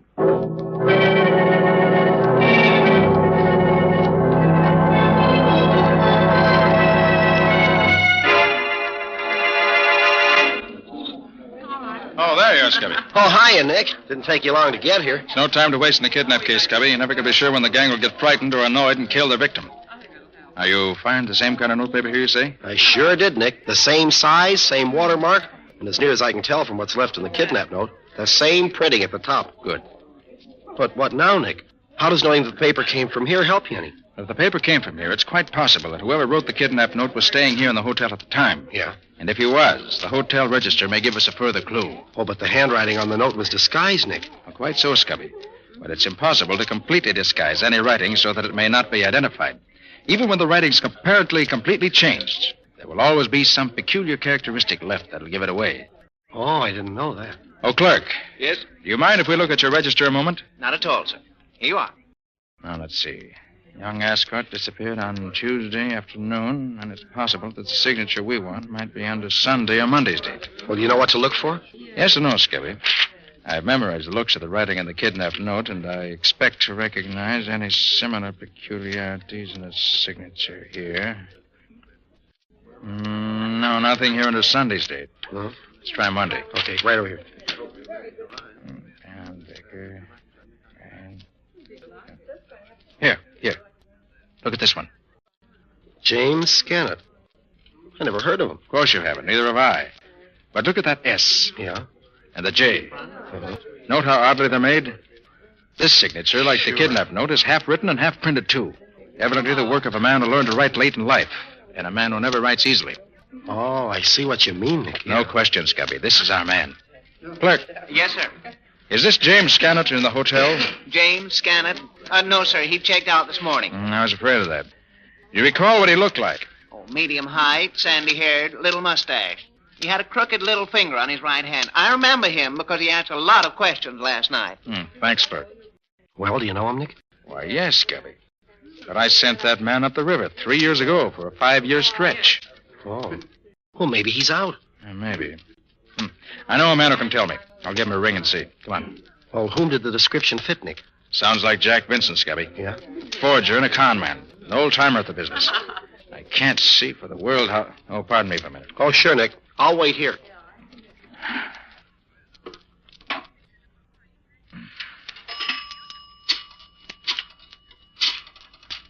It should turn out to be Jack Vincent. This case may prove to be quite interesting for both.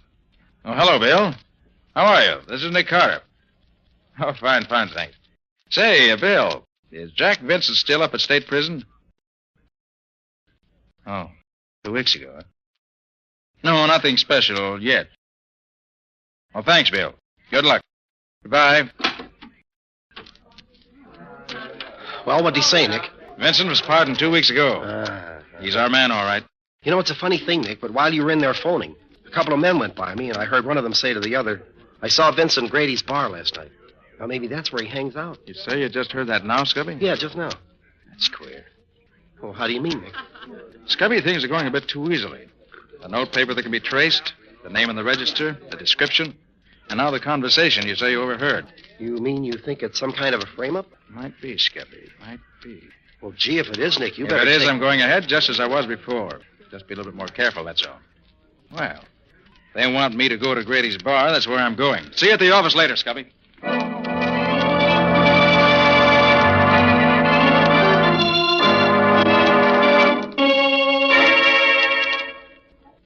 And he fell for it, Jack. Hook, line, and sinker, just like you said. I gotta hand it to you. And you told him where he could find me? I said it real loud, right beside that stooge of his. I said I'd seen you in Grady's place here. He's coming here now? Yeah. I beat it on ahead to let you know he was coming. Good. We'll take care of him when he gets here. Gee, you're awful smart, Jack. It ain't no wonder I kind of go for you. Yeah, but don't forget I owe him one, too. He sent my pop to the chair for bumping off that old rat of a watchman last winter. I ain't forgot that, you betcha. Okay, Gertie, cut the gab. Huh? Looks like Carter's coming in now. He can't see us where we're sitting. Yeah, that's him. Hey, do I look okay in this apron I borrowed from Pete? Sure, you look like a regular waiter, Ben. Hey, got a tray? Yeah, right here. You sure he don't know you, Ben? Nah, he broke up my racket last year, but he never seen me. Gee, we all got it in for him, ain't we? You bet we have. And here's where I pays off. Watch me.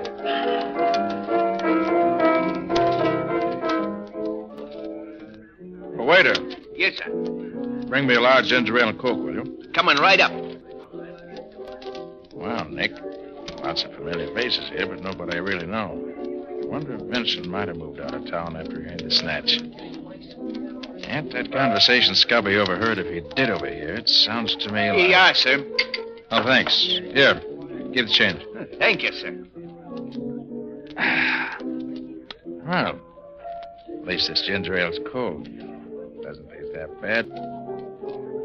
It's an odd flavor to it, though. Must be a new brand of Cokes they mix with it. Can't say that I enjoy it. Why, it's queer. It isn't hot enough in here to make me dizzy like this. It seemed to be... Nick, you fool. You've been doped. You've been...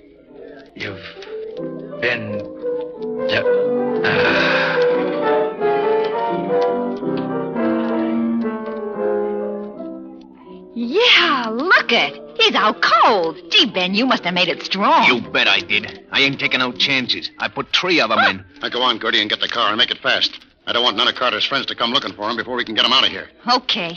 This is the day I've been waiting for 3 years.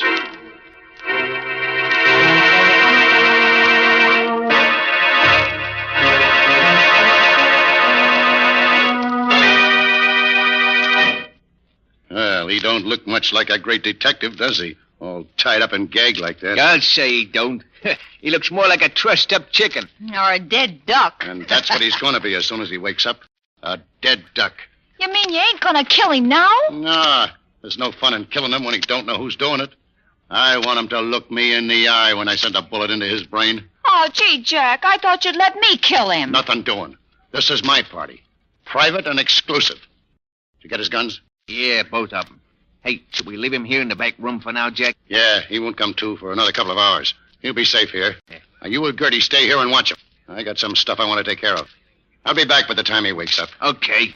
Here you go, Mr. Master Detective. And there you stay till we're ready for you. Have a nice sleep. And keep your eye on Gertie, Ben. She might forget and bump him off all by herself.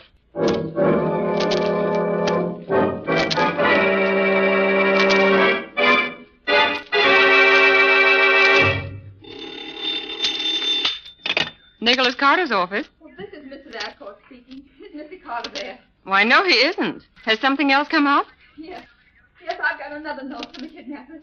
They want $100,000 immediately. Good heavens, $100,000. Oh, what shall I do?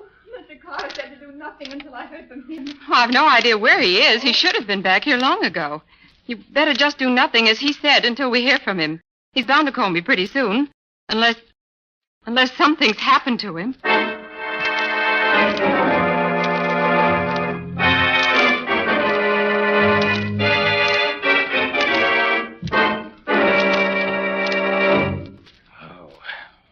Headache that stuff leaves behind. Well, it serves me right for being such an idiot. I knew what I was walking into, and I walked right into it. Gosh, but it's dark in here. I wish I could... Wait a minute. What's that? Nick Carter, you sent my pop to the chair, did you? You'll never send nobody else there, 'cause you ain't gonna live no longer. I'm gonna fix you right now. I'm gonna... What the... Sorry I'd have to be so rough with you, lady. But it's my life or yours. You're only stunned. Now, if I can reach that knife she dropped before she gets her senses back, I can cut these ropes and get free. Just a little more. If I could only see behind my back. Oh, where is that knife? I want to be able to reach it now. Just... Now to cut this rope in my wrist. A little bit more. There, that's got it. Now for the leg ropes. Oh. Quiet, you. You try to call for help, I'll be forced to kill you. You... How did you... I heard you coming in, so I sat up, stuck my legs out, and tripped you. You dropped your knife. I knocked your head on the floor, and I stunned you. Then I found the knife, cut my ropes. Now I'm getting out of here. Oh, no, you can't. Jack will kill me. He'll murder me. Should have thought of that before. Now, don't try anything. Your friends overlooked this little pistol I carry in my shoulder holster. It's very small, but effective, I assure you. What are you going to do? Why'd you dope and bring me here? To kill me? Well, Jack and Ben were scared you'd try to break up their plans for the kidnap job. I knew it. Now listen carefully. Who else is in this house now? Only Ben. He's in the next room. Good. Now, when I tell you to, call Ben. Tell him you're afraid I'm waking up. Ask him to come in here, but don't you warn him. You want me to ask him to come in here? Yes, but no funny business. Now call him. All right. Ben! Ben! What do you want? I think Nick Carter's waking up. You better come have a look at him. So quick? Yeah. Okay, don't touch him. You wait till Jet gets back and then... Up with your hands! I warned you. Now stand aside. I'm leaving here, and don't try to stop me. I'll be seeing you both later, under different circumstances.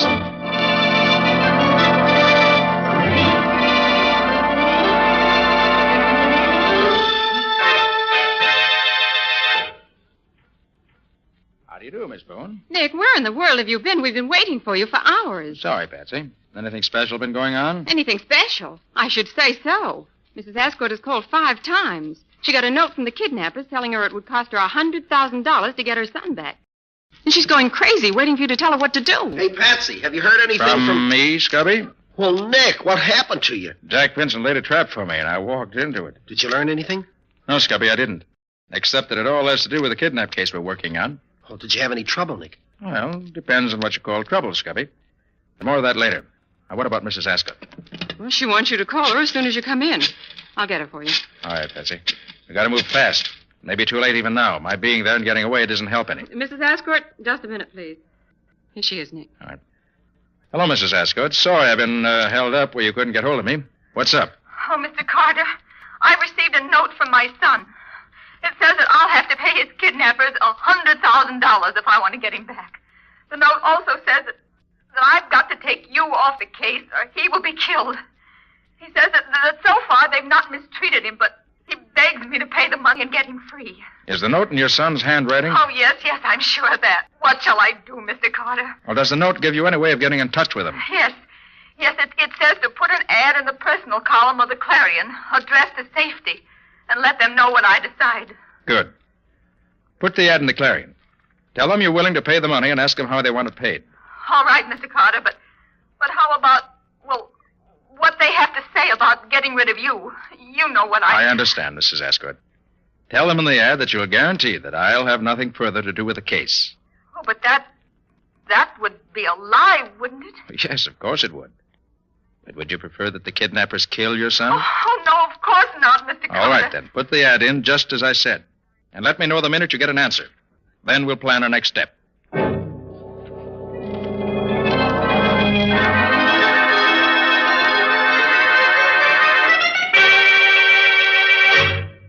Oh, Mr. Carter, I'm so glad you've come. An answer to the ad that I put in the paper just came in the morning mail. Here it is. Thank you. On Route 77B, 5 2/10 miles north of Route 31, is a large single oak tree right beside the road. It's the only tree around. Make up a bundle of $10, $20, and $50 bills, $100,000 in all. Throw the bundle out at the foot of the tree this afternoon at 5 o'clock sharp. Drive by at not less than 25 miles an hour, and do not stop. Your son will be sent back to you tomorrow morning. He'll be alive if you follow directions. He'll be dead if you don't. Gosh. Mm-hmm. Patsy, where's that map I asked you to bring along? Here it is, Nick. Well, I still don't know how you could tell what section of the state we're going to need a map of. Well, Patsy, when I went back to the gang's hideout yesterday afternoon, it was deserted. The only things I could find that interested me were a rough draft of the original kidnap note made in the back of an envelope addressed to Jack Vincent. Mm-hmm. And also a timetable showing trains running to a certain part of the state. And what part was that, Nick? The part I asked you to bring the map of. Very simple. Very simple. To you. Well, where is it? Here. Now, let's see. Route 77B is here. Route 316 crosses it right here. Mm-hmm. It's about 45 miles out of the city, in a very thinly settled section. What shall we do about it, Mr. Carter? We'll do just exactly as the note says. Have your bankers make up the bundle of $100,000 in 10s, 20s, and 50s. Yes. Take Patsy with you, and have your chauffeur drive you up to the spot designated in this note. Throw the bundle out, and then leave the rest to me.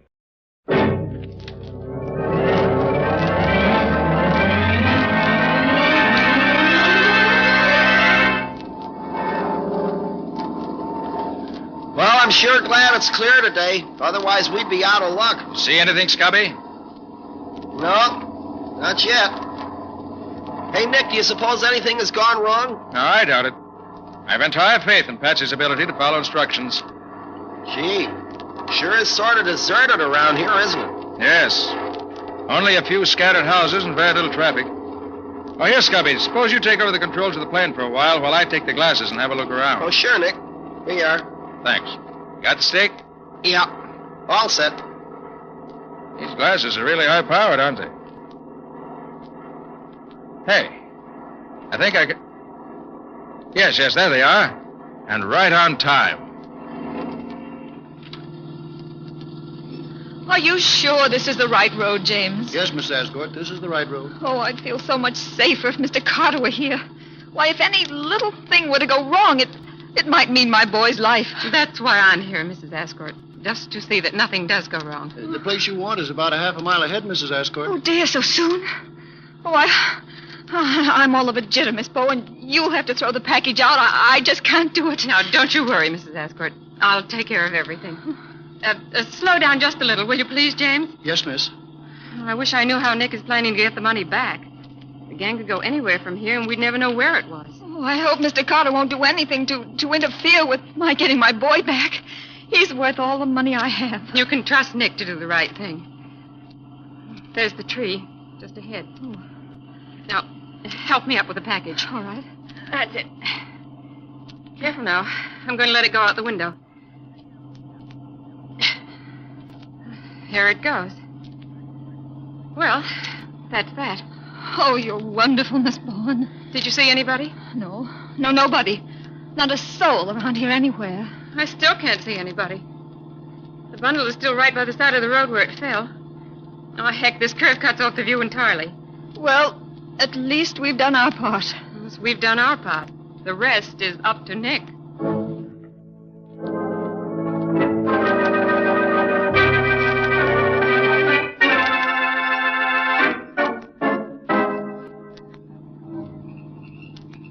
Yep, those are Nick's orders, Sheriff. Drive as close to the house as you can, and then park your car in the bushes just off the road. Okay. Where's Carter now? Oh, well, he went on ahead to get the layout of the place. Wants to get his plan set by the time we get there. I don't understand how you know them fellas are hiding out there. You say neither you nor Carter's ever been near the house. Well, I'll tell you, Sheriff, it's really very simple. When Mrs. Ascot dropped the bundle of money out of her car this afternoon, Nick and I were overhead in Nick's plane watching everything through his extra high-powered field glasses. Yeah. We saw the crooks come and pick up the money, and then we watched them beat it back to the farmhouse. They took every back road and cow path they could find to keep from being followed, but we could see them, no matter where they went. Yeah, all the time the one man that they were really afraid of was up there over their heads watching it. Hey, that's quite a stunt. I've heard tell this Nick Carter's quite a feller. Darned if I don't believe it now. Well, darned if you don't, had better. Well, we better stop here, huh? Don't dare go no closer to the house with the car. I'll just run her off into the bushes here, huh?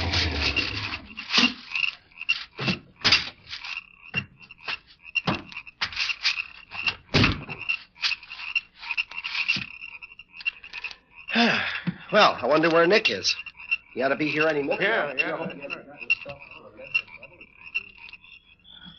So far, so good. They haven't seen me yet. Yeah, this is the window where the boy should be, if I'm right. Too dark to see what's inside the room. I'll have to take a chance and climb through the window and see for myself. Locked. Well, I ought to be able to slip the latch on an old window like this. This knife will do it, I think. There. Hope my luck holds it all while longer. I guess it's safe to use my flashlight here. Yeah, there he is. Oh, Harold. Harold. Oh. Quiet. Not a sound. Keep absolutely quiet. You all right? Yeah. Caught a pretty bad cold yesterday, though. But who are you? You're not one of the kidnappers. No. I'm not one of the gang. I'm Nick Carter. Nick Carter? Yes. Gee, I've heard of you. You're going to save me, huh? That's just what I'm going to do. I'll get these ropes off your arms and legs first. Yeah. There we are. Feel better? Gosh, yes. Now see if you can stand up. Well, it's not very easy yet, but I'll be all right. Good boy. We got to get you out of here pronto before one of the gang comes up to have a look at you. All right.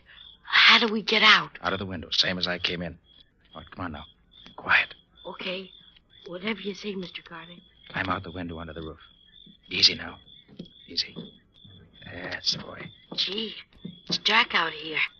Can't see anything, hardly. Just follow me. There's a post in the corner of the porch we can slide down. I came up it. Careful now. There it is. Here we are. Okay. I'll come right behind you. You go ahead, Mr. Carter. Not Mr. Carter, Harold. Just call me Nick. Gosh, Nick. Am I going to have something to tell the fellas when I get back home? All right, here we come. That's the boy. Gee, that was easy, wasn't it? All right, son? Sure. Let's get going away from here. All right. My friend Scubby and the sheriff ought to be over there on the edge of the brush. Hey, is that you, Nick? Yes, Scubby. And I have the boy, too. Sufferer and catfish, Mr. Carter.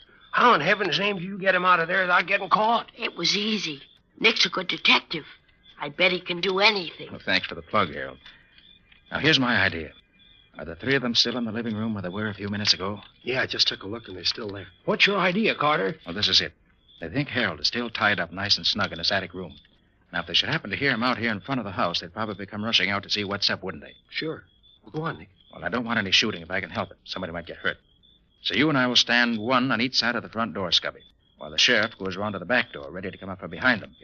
Then Harold will stand out here in front of the house and shout good and loud. They'll come out to see what's what, and we'll poke our guns in their backs. No shooting, no trouble.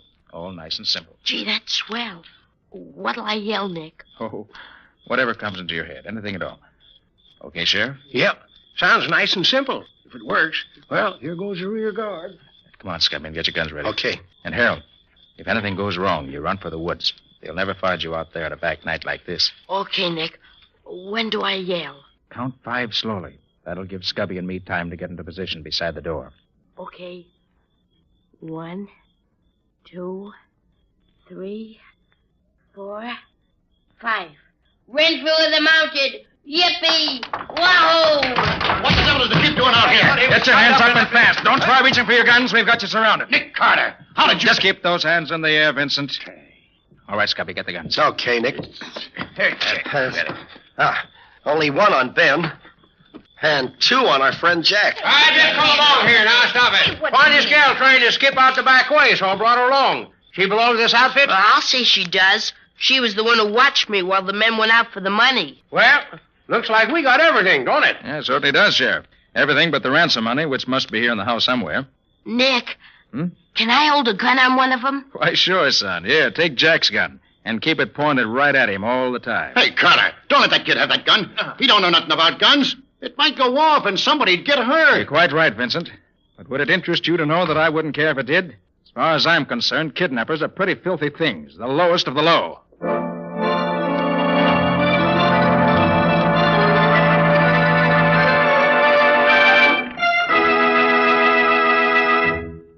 Oh, Mr. Carter, how can I ever repay you for what you've done for me and my boy? Well, I'm very happy that we were able to get the boy back for you, Mrs. Ascot. And the money, too. Oh, please tell me how much I owe you, Mr. Carter. I want to send you a check at once, a big one. You owe me nothing, Mrs. Ascot. Oh, but Mr. Carter... If you really want to repay me, I suggest that you put at least an extra $10,000 into war bonds in this 4th war loan drive. And give the bonds to the Associated Boys Clubs of the city. I can think of no better way to spend money right now. Buying the bonds helps the boys who are fighting for us today. And giving the bonds to the boys' clubs helps the boys of tomorrow. It's a wonderful combination.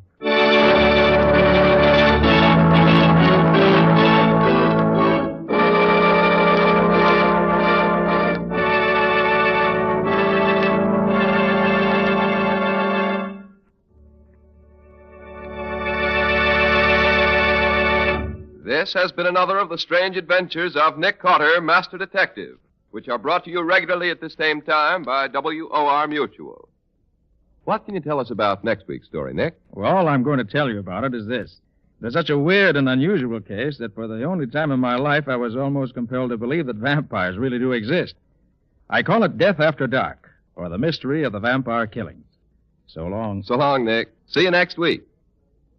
In the strange adventure you have just heard, Nick Carter was impersonated by Lon Clark, Patsy by Helen Choate, Scubby by John Kane. Original music was played by Lou White. The entire production was written and directed by Jock McGregor.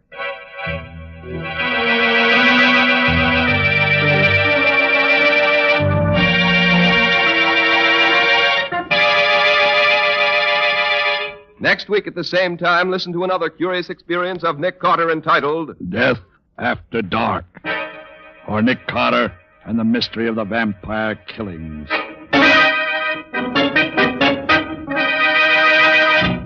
This story is a copyrighted feature of Street and Smith Publications, Incorporated. The return of Nick Carter is broadcast in the studios of WOR and is broadcast over most of these stations every week. This is Mutual.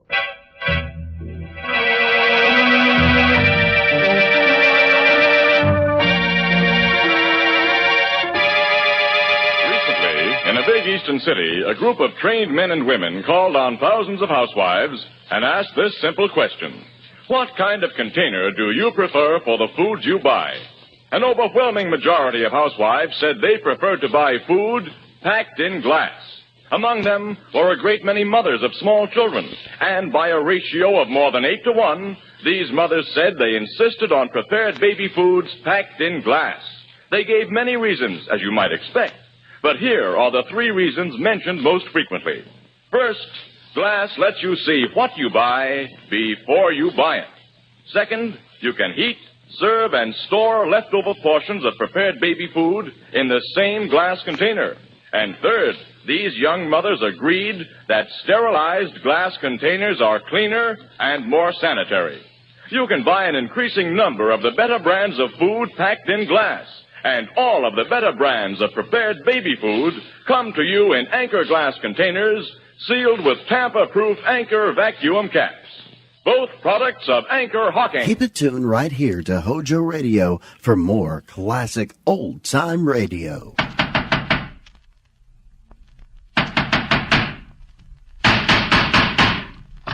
What's the matter? What is it? Another case for Nick Carter, Master Detective.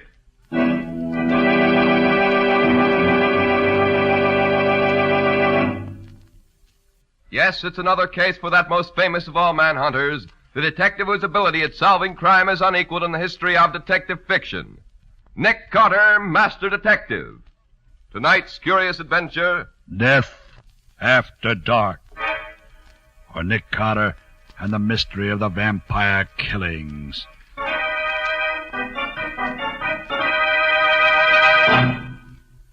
Mr. Carter! Mr. Carter! I've got to talk to you. Something has happened. To you? Well, yes. No. Well, that is, it did and it didn't. Well, it might be better if you were to tell me just what it was that did or didn't happen to you. Okay. Well, it was like this, sir. 4 of us, Betty Graham, Gertrude Chase, Dora Mason, and myself were playing tennis in the park this afternoon. We played a few sets, and then, about 6:30, we started home. But just as we got to the park gate, Dora suddenly discovered that she'd left her racket in the court. I offered to go get it for her, but she started after it herself.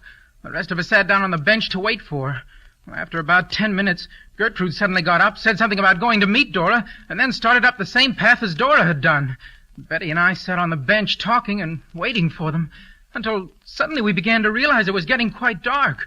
All at once, Betty said what was on my mind. I don't like this, Phil.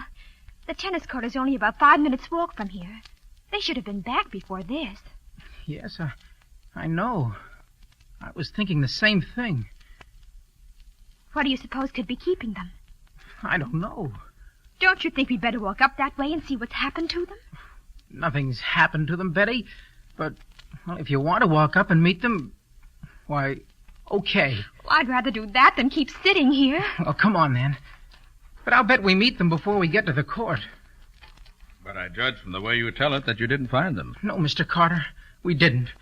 When we got to the court, it was deserted. We called and called, but we got no answer. Then suddenly Betty saw something. Phil, look. What is it, Betty? Look, there on the grass behind you. That's Dora's tennis racket. I know those colored strings. Well, that means that she never came back here at all. But where could she have... Betty, didn't Dora have a rose in her hair? Why, yes. She picked it up on the path just before she left us. I remember watching her tie a knot on the stem so she could put one of her hairpins through it to hold it in her hair. Why? Here, by the end of the net. A rose. You're right. And it's got a knot in the stem, too. And look, Betty, it's been stepped on. Phil! I'm afraid. Let's get out of here. Something happened. I'm afraid. And she started running across the grass toward the nearest gate. Weren't you scared, too? Well, yes, some. But I caught up with her and quieted her down a little. And you didn't see anything of the girls you were looking for? Well, by this time it was too dark to see much of anything. Betty took me by the arm and we made for the nearest gate. We weren't running, but we weren't lingering either. Oh, maybe you just imagined... Wait a minute, I just haven't finished. Before we got to the road leading to the gate, we had to go through a patch of thick woods. I'd gone that way before, so I didn't think much about it. But Betty was still pretty scared. It's dark here, Phil. I can hardly see anything. Let's hurry. I want to get out of here. If we try to go any faster, we may fall over something. Just take it easy and keep going, and we'll... Oh!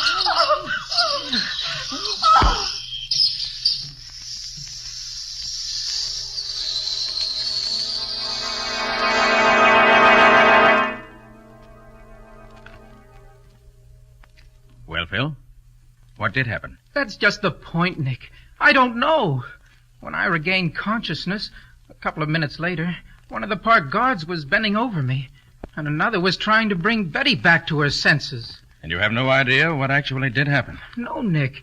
No idea at all. Except that a lot of creatures seemed to drop down on us from out of the trees. You say creatures? Why do you use that word? Why, well, that word seems to just be about the only word to use. You couldn't see them at all? No. It was so dark. I could only see that there were a lot of dark forms around me. The thought flashed through my mind that we'd been attacked by a band of boy robbers. And they didn't say anything? No exclamations or anything? No, Nick. Nothing. Not a word. The only sounds I remember are a sort of hissing. It sounded like a lot of snakes. Then I got a blow on the back of my neck and it knocked me senseless. What happened to Betty? She'd been doped. She said something had been put over her nose, something that felt like a piece of burlap and smelled sweet. Then she lost consciousness. After the guards brought her to, I took her home and left her there. As far as I know, she was unharmed, except that, well, she was almost hysterical. What about the other girls, the ones who played tennis with you? Did they turn up later? No. I called both of them on the phone, but neither of them were home. And they hadn't been home since they were out with us. And our first job was to tell the girls' parents what we can and get their permission to take charge of the investigation. Then we'll start our investigating in the park.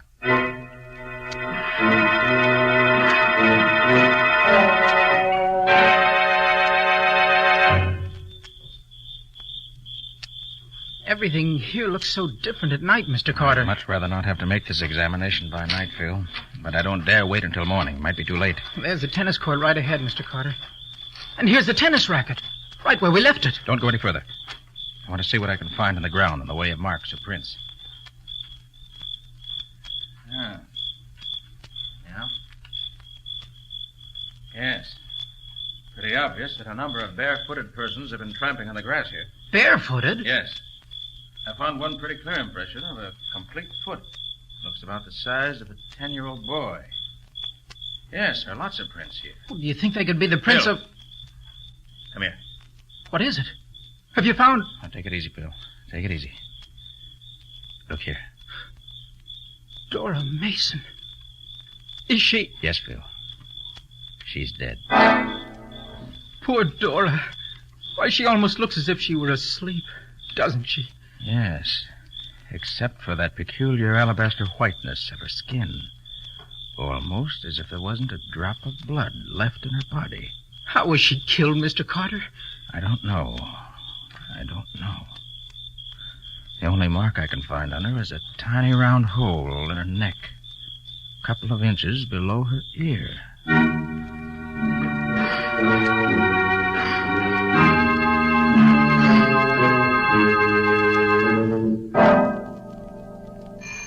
Well, it's pretty late, but I guess he'll forgive us when he knows why we've come. He may be in bed by now. I'm sorry if he is, but I can't let it go until tomorrow. I must find out tonight. Yeah? Oh, hello, Phil. What's up? This is Mr. Carter, Ed.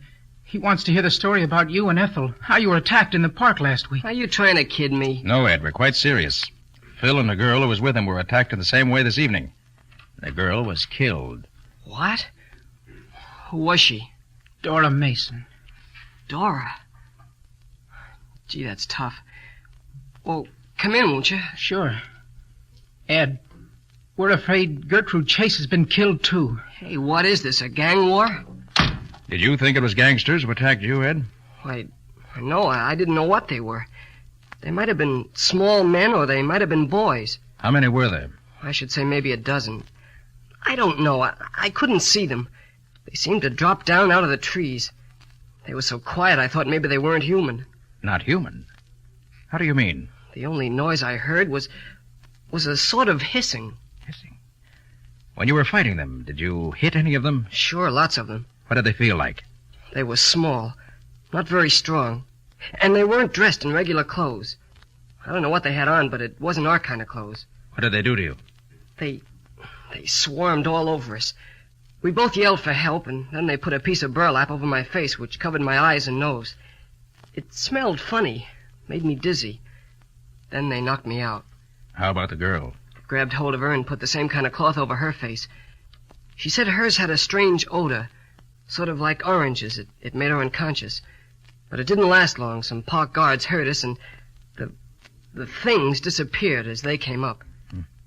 Were either of you hurt? I wasn't, but Ethel, the girl who was with me, was wounded in the throat. Hear that, Mr. Carter? Easy, Phil, easy. Ed, what was the wound? It was a little hole in her neck, about 2.5 inches below her ear. And this is the thing that wounded her. Good boy, Ed. Now we're getting somewhere. May I keep this? Well, of course, Mr. Carter. Does it help you? It does indeed. This is our first real step forward.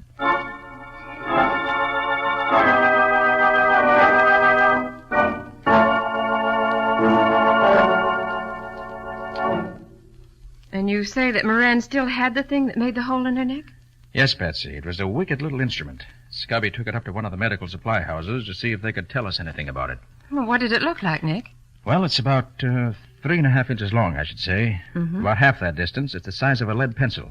Then it tapers down to a needle point. Mm-hmm. But just before you reach the point, there's a small swelling, like a little bulb, about 1/4 inch long. Well, what's the idea of that? Well, if I'm not mistaken, once the point of this instrument has been stuck in the flesh, the little bulb holds it there so it won't come loose. You know, something like the barb in a spear.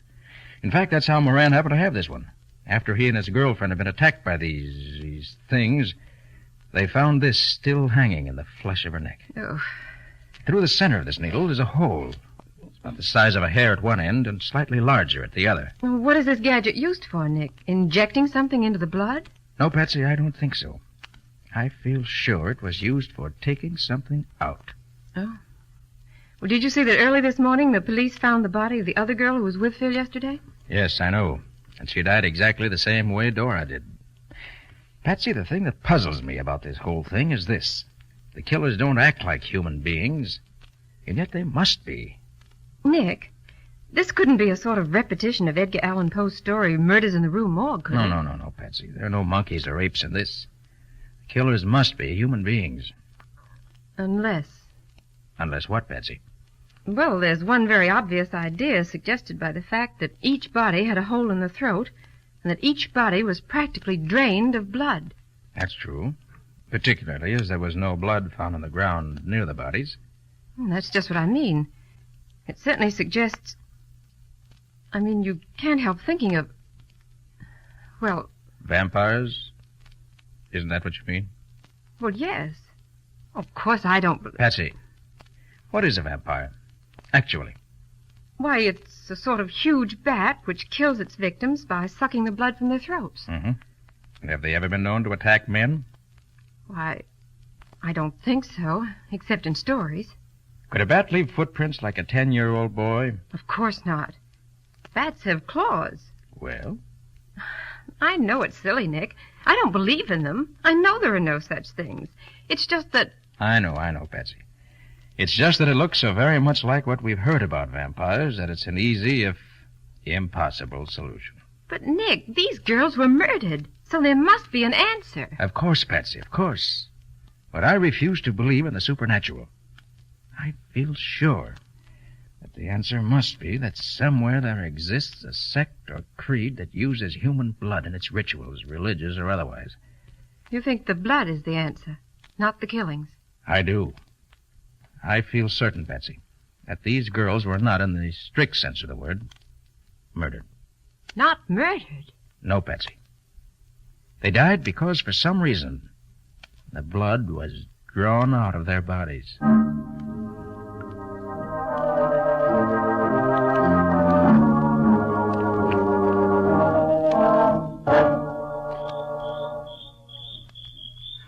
Is this the patch of woods where Phil Morgan and his girlfriend were attacked last night, Nick? Yes, Cubby. And I think this is probably the best place for the test. Oh, gee, this is dangerous business, Nick. Letting yourself be used as bait for these creatures. Suppose they get the best of you. Well, that's a chance I'm taking, Scubby. I had a long talk with my friend Ray Shipman Anders yesterday. Yeah. You know, he's an explorer and scientist who's been all over the world. Probably knows more about the peoples of the earth than anyone else. While he can't tell me the answer to this puzzle, he agrees with me that I'm on the right track. Oh, I don't like it, Nick. Even if these are human beings, they can still be fiends. Oh, but if you say you're going to do it, I know better than to waste my breath arguing with you. Thanks, Scubby. Now, you'll help me get ready for the test? Oh, sure. Sure, what do I do? Well, first I'll set this camp chair up here in the center of this little space under the trees. Yeah? Now, I'll hold the lights while you sort out those ropes you have there. Yeah. You'll find there are 12 lassos. I want you to lay them on the ground around this camp chair so that the whole space is covered with them. Oh, you mean so that nobody can come near the chair without stepping in one of the lassos? Oh, I get you. There. Like this? That's right, Scubby. Yeah. Then bring the free end of each rope here to the chair. Okay. I'll tie them together and then tie them to my wrist. And I can tighten them all at once with one pull when the time comes. Hey, this is quite a stunt, Nick. Well, from what the young people told me, these creatures are weak enough so I should be able to hold several of them without difficulty. There we are. That what you want, Nick? Yes, that's fine, Scubby. Now, I'll sit on the chair, hold the ends of the ropes like this, there. Now, if you'll take this bag of cornmeal, yeah, sprinkle it all around this space, over the ropes and everything, then I'll be all set. Okay, Nick. Hey, what's this cornmeal for? I hope to get some footprints. And it may also serve as a trail that we can follow afterwards. Oh, I wish I were sure you were going to be safe. I don't like this whole business. Well, neither do I. But it has to be done. This is the only way I can see to do it. There. Had enough cornmeal spread around, Nick? Yeah. Fine, Scubby. All right. I'm all set. Now remember, Nick, I'm going to be just outside the woods with a couple of Riley's men. One shout out of you and we'll come a-running. Fine, Scubby. I hope I won't need you, but I'm glad to know you're there. Well, so long for now. Well, so long, Nick. I hope you come out of this okay. I will, don't worry.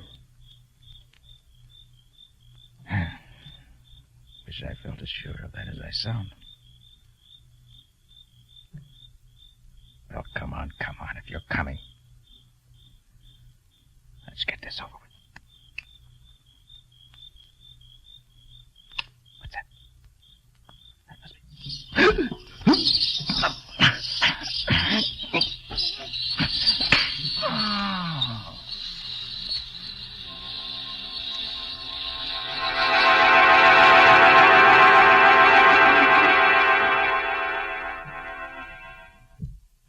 But what really did happen?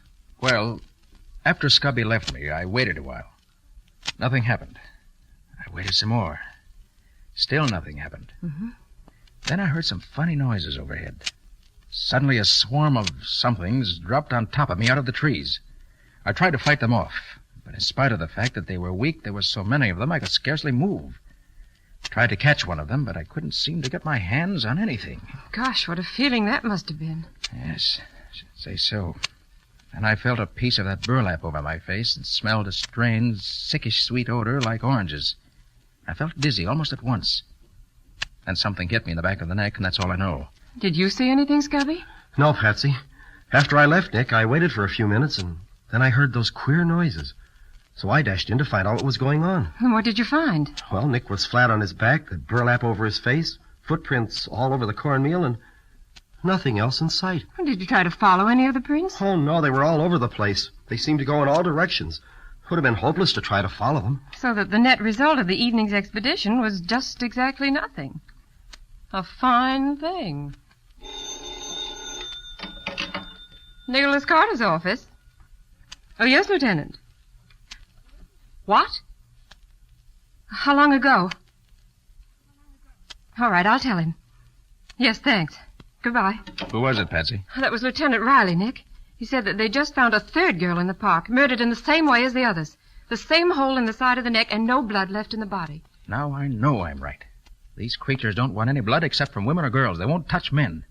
That's why they did nothing to me after getting me completely at their mercy last night. Well, I'll try it again tonight. But with a different setup. How different, Nick? I'll dress myself as a woman. Oh, that's silly, Nick. If they want women's blood, they'll know fast enough you're no woman. And besides, there's another reason why you shouldn't do it yourself. What's that? Well, you acted as your own decoy last night. You were so busy defending yourself that you didn't have a chance to do anything about catching one of them. Yes, I know that's true. But there's no other way to do it, Scubby. There is one other way, Nick. A much better way. What's that, Patsy? Use me for bait. Nothing doing, Patsy. You think I'm going to risk your life? You risk your own life. I'm no better than you are. Well, that's different. No, Patsy, I won't let you, and that's final. It's not final, Nick. 3 girls have been killed already, and 2 others attacked. If I can help put an end to these killings by serving as bait for these awful things, I want to do it. But, Patsy, you... No, Nick. No buts about it. I want to do it. Patsy, Nick, you've just got to say yes. I'm serious. You and Scubby can stand by to protect me, as well as to catch one of these creatures. Gosh, Nick, looks as if you got yourself a decoy, whether you want it or not. If the lives of other girls can be saved, it's worthwhile for me to do it. All right, Patsy. If that's the way you feel about it, I'll use you. Thanks, Nick. Now, what are the plans? Well, that's going to require some real thought. So let's put our heads together right now. Any mistake this time would be fatal.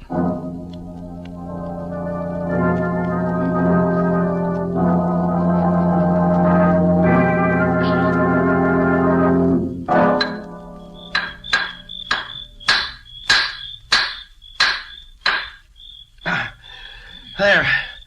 That's the last of the stakes you wanted, Nick. Good work, Scubby. Now we'll fasten 6 traps to each of the 4 stakes with this heavy wire. That'll keep them from dragging the traps away once they're caught in them. Won't the traps break their legs, Nick? No, Patsy, I think not. They're just about strong enough to clamp firmly on their ankles and keep them from getting loose without breaking any bones. Okay. And with the 24 traps in a double circle around you, one of them's bound to get something. How far away are you and Scubby going to be? Right at the edge of these woods, Patsy, only about 100 feet away. Mm-hmm. You don't think our being here will scare them off, do you, Nick? Well, your being around where I was last night didn't keep them away, did it? No, it didn't. You know, I don't think they're afraid of anything. They take what they want when they want it. And I'm going to be close enough so that I can reach Patsy and nothing flat when the time comes. There. Well, that takes care of all the traps, Nick. Now, anything else? No, I guess that's all. Now we'll just have to wait. Nick? Yes, Patsy? There's just one thing that scares me a little. Listen, Patsy, if you'd rather not... No, do Nick, this... no. Listen, what if one of those things should get that piece of burlap over my face before I could scream and let you know that they're here? How would you know I needed help? I've already thought of that, Patsy. And here's what I want you to do. Uh-huh.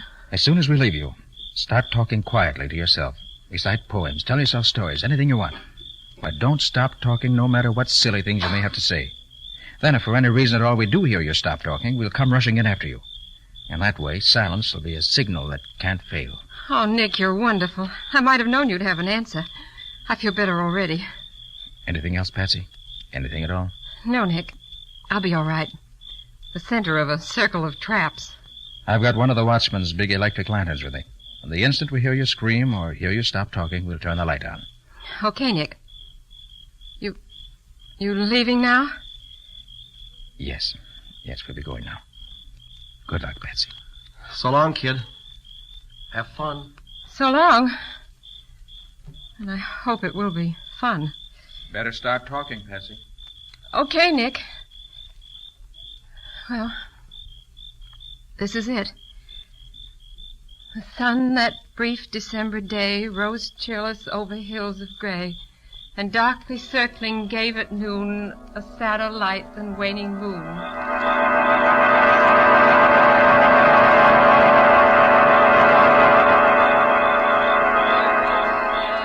little lamb, its fleece was white as snow. Everywhere that Mary went. Is she wearing that leather collar you got for her, Nick? Yes. I had it made so it covers her neck, her back, and her chest. I'm sure it's excellent protection. Now I wonder how much longer the poor kid will have to keep this up. She's been going for almost an hour now. She's recited Paul Revere's Ride 10 times. Yes. If we don't get some action pretty soon, now I'll begin to get some... Come on, Scubby, quick! Turn the light on! Come on, hurry up! Hey, you can see them, Nick! They're little men! Coming, Patsy! Hold on, Patsy! Nick, she's down! Yes, but the little men are leaving. They're running away. Oh, Patsy, how do you feel? Patsy, did they do? Are you all right, Patsy? Are you all right? I think so, Nick. Just dizzy, that's all. Good. Take care of her, Scubby. Yeah. We've got 2 of those creatures in our traps. Are they dead, Nick? They look so. No, they're just unconscious. The treatment was too rough for them, maybe. Well, what are they? Can you tell? They look like little men. That's all I can tell now. Some sort of pygmies, obviously. Members of one of the yellow Asiatic races, I should say. Well, Patsy, what you've done is solved the case. How do you feel now? All right, I guess. Well, then let's get back to the office. We'll phone my scientist friend to meet us there. Between us, we ought to be able to find out what this is all about.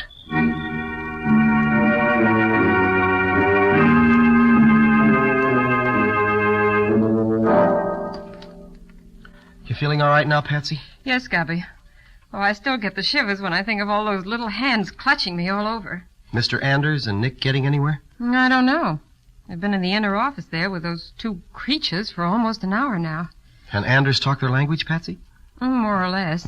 Nick says they speak a dialect that is some variation of an East Asiatic tongue. Anders knows one that is close enough so that he can talk to them.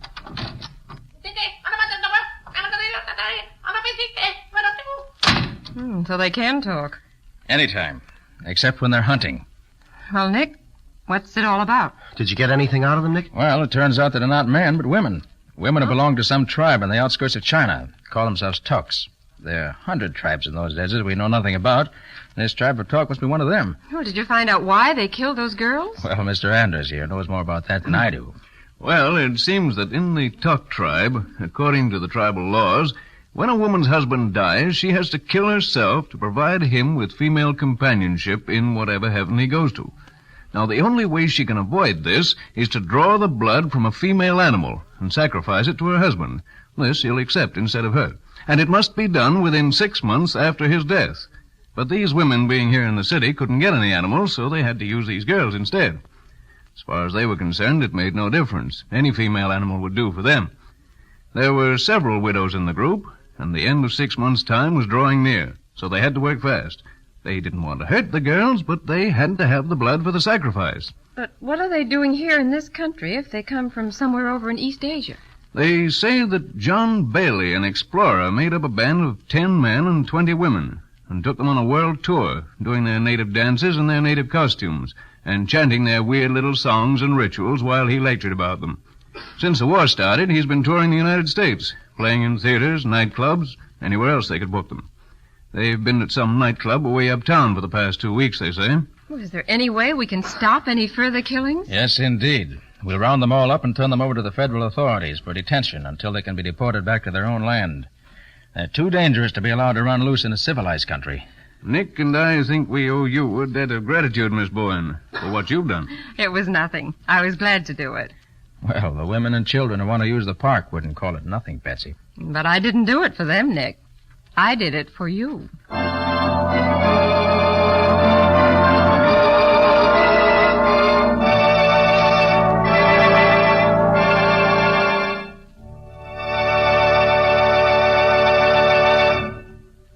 This has been another of the strange adventures of Nick Carter, Master Detective, which are brought to you regularly at the same time by WOR Mutual.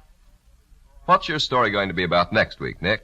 Instead of a preview of next week's story, I want to talk seriously for a moment about a problem that confronts every owner and driver of an automobile today. A gasoline black market. At the present time, there simply is not enough gasoline available to supply the needs of our armed forces and the unlimited wants of civilians as well. Gasoline is more and more necessary in prosecuting this war. Gasoline and its byproducts for every branch of our ever-increasing armed forces must be filled first. And gasoline rationing is the American way of seeing that each of us gets his fair share of that limited supply which remains after war needs have been satisfied. But gasoline rationing can be made to work only if you and I, and every one of our fellow Americans, follows the rules and plays fair. The rules are very simple, and they're very easy. 1, write the license number of your car in ink on each of your gas coupons. 2, never buy gasoline without giving up the proper amount of gas coupons. And 3, never buy or accept gas coupons that are not rightfully yours. The black market on gasoline thrives on people who think it's smart to get more than their fair share, even at the expense of their neighbors. So play fair with your fellow citizens by playing square with gasoline rationing. When you get more than your share, someone else has to go without. In the strange adventure you have just heard, Nick Carter was impersonated by Lon Clark, Patsy by Helen Choate, Scubby by John Kane. Original music was played by Lou White. The entire production was written and directed by Jock McGregor.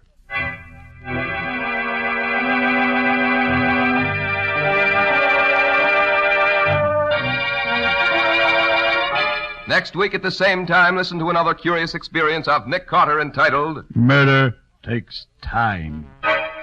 Or Nick Carter and the Mystery of the Old Clock.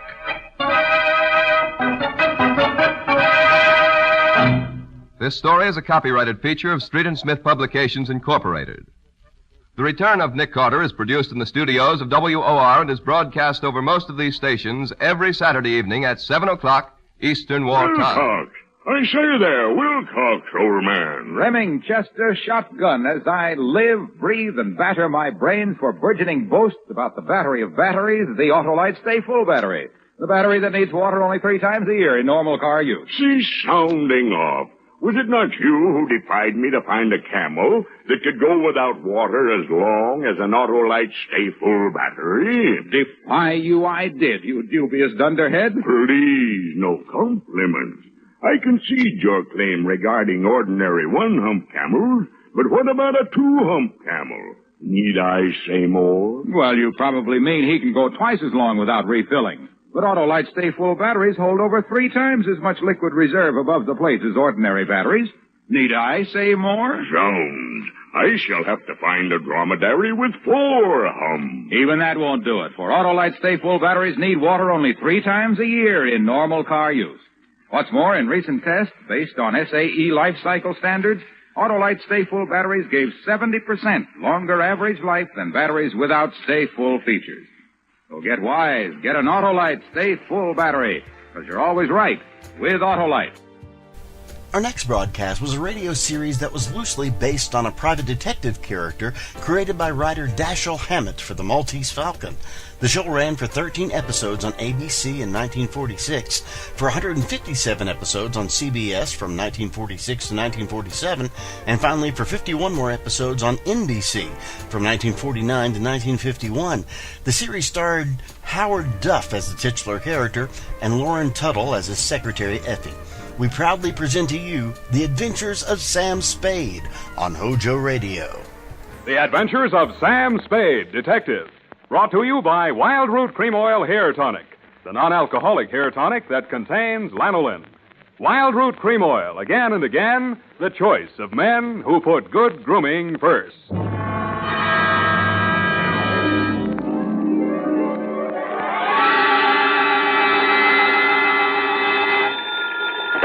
Sam Spade Detective Agency. It's only me from over the sea. Oh, Sam, how was it at the beach? Same as always, foggy. Did you go in? Well, I was up to my neck from the first rumble. If you mean did I go in the water, I did. Was it cold? I didn't notice. I was too busy landing a corpse. Oh, Sam, what a coincidence. I was just reading my new library book. Yeah? And it's all about a body in the water, pushed over a cliff. And there's a strangest girl in it with a strange mother. Figures. And she drinks, the girl, and runs away with a chauffeur. They're rich people. They can't do that. They're stealing my material. Oh, no, Sam, no. It's by Owen Fitzstephen. He's very well thought of. Mother always understands his plot. Not tonight, she won't. Stay where you are, Angel. I'll be right down to dictate my report on the critical author caper.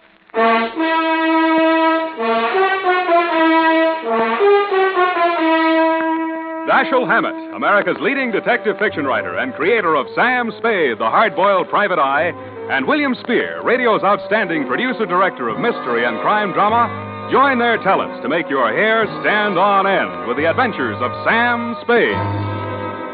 Presented by the makers of Wild Root Cream Oil for the hair. You know as well as I do, fellas, your hair is one of the first things any gal notices. So it's really important to keep your hair spruced up right all the time. The answer? Why, of course. Wild Root Cream Oil Hair Tonic. Wild Root Cream Oil grooms your hair neatly and naturally, relieves dryness, and removes loose, ugly dandruff. I have a hunch, fellas, she'll help herself to another look if you're using Wild Root. Get Wild Root Cream Oil Hair Tonic in bottles or the handy new tube. It's again and again the choice of men who put good grooming first. Later in this program, we'll have an important announcement. Listen for it. And now, with Howard Duff starring as Spade, Wild Root brings to the air the greatest private detective of them all in the adventures of Sam Spade.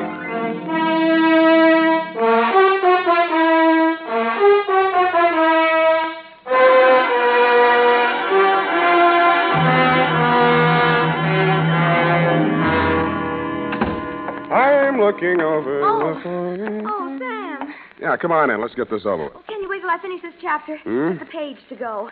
The detective had just found this girl in a sordid rooming house. Mm-hmm. He had this fight with her boyfriend and boinged him. Boinged him? And now butter wouldn't melt in her mouth. But I don't trust her. What's the name of the book? Morgue Fruit. Morgue Fruit. His last was A Spindly Stiff. Mm-hmm. That was about this neurotic nurse who was in love with her employer. Effie, how And she long got have you been reading this kind of trash? What's not trash, Sam? Oh, he really makes his characters live. And I love his detective. He's real hard-boiled, like in Dashiell Hammett. Dashiell, damn it. Mark your place and come in. All right, Sam. Oh, dear. Ready? Yes, Sam. Oh, I can hardly wait. That's the way I like you, eager. To finish the chapter, I mean. Please. I wonder what she's up to. She's guilty, of course. Of course, but what of? You can read it when I'm finished. Oh, my goodness, we've got a report to get out, and here we are chattering about books. Date, August? I will give the date. Yes, Sam. Date? Fill it in. To Missing Persons Bureau, San Francisco Police. Attention, Sergeant Schwartz, from Samuel Spade, license number 137596. Subject, Gabriel Leggett. Dear Dave, I should have handed it over to you at the start, but you know me, I'm greedy. I cashed the check she'd sent me as a retainer without consulting my better judgment. Gave the money to Effie to pay bills without batting an eye. Borrowed a dime car fare from the corner newsboy without collateral. And arrived in front of the Leggett Mansion on Nob Hill without the foggiest notion of what I had been retained for. I'm Gertrude Leggett, Mr. Spade. It's about my stepdaughter, Gabrielle. She's been missing since the funeral. Whose funeral was that, Mrs. Leggett? My husband, Gabrielle's father. That was nearly 3 weeks ago. She came to me afterwards and said she was going down to Quesada, to our country place, for a few days. That she wanted to be alone with her grief. But I discovered that she never arrived at Quesada. Do I make myself clear, Mr. Spade? Yeah, except for one thing. Why do you want her back? First, she may do something to disgrace me. She'll undoubtedly try her best to do so. Secondly, unless I get her signature to some papers, in accordance with her father's will, I can't go on living in this house. Furthermore... That's okay. You've convinced me. Now, when she left, what did she take with her? Just one piece of light luggage, and her liquor case, of course. She drinks, you know. Well, it's not my place to disapprove. I merely thought it might help you to know. Well, we could case all the bars in town, but it'd take a lot of time and a lot of money. Besides, I'm on the wagon. Well, you might talk to Eric, my chauffeur. He drove her to the station, or says he did. Where do I find him? Let's see. 10 o'clock. He'll be loitering down the hall somewhere in the neighborhood of the linen closet, helping the upstairs maid fold the sheets. I'd knock first if I were you and avoid embarrassment. Thanks for the tip. Oh, mind if I have a look at your stepdaughter's room? Eric will give you the key. I'm not allowed one. Figures.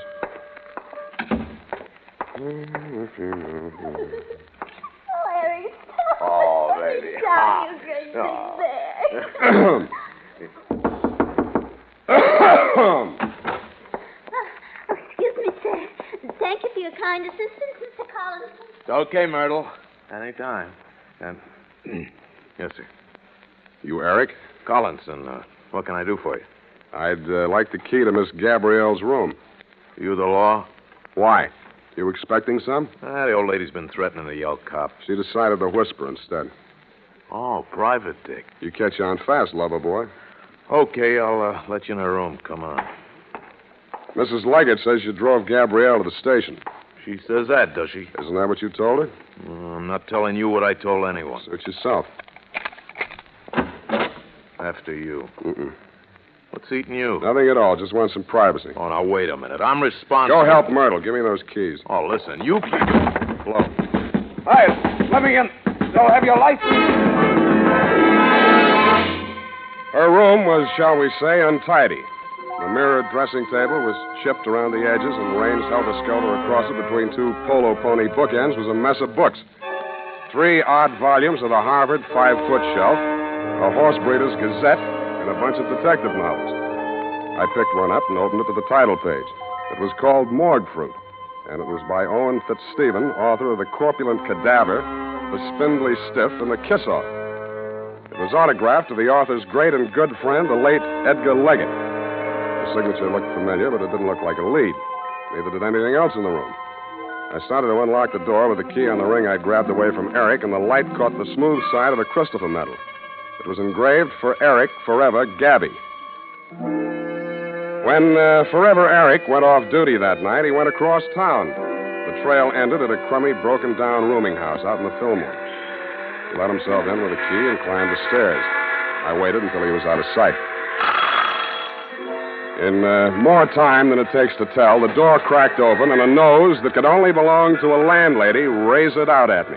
She was gumming a sen-sen. What do you want? They get settled in all right? They ain't nobody settling in on me. Never touched me. You got me wrong, Mom. I meant the newlyweds. Did they raise the rent money all right? Oh, them. Raise it and spend it. He's a Dick Smither. Dick Smither. Stocks it up all day and throws the dead soldiers out the window. And they call it a honeymoon.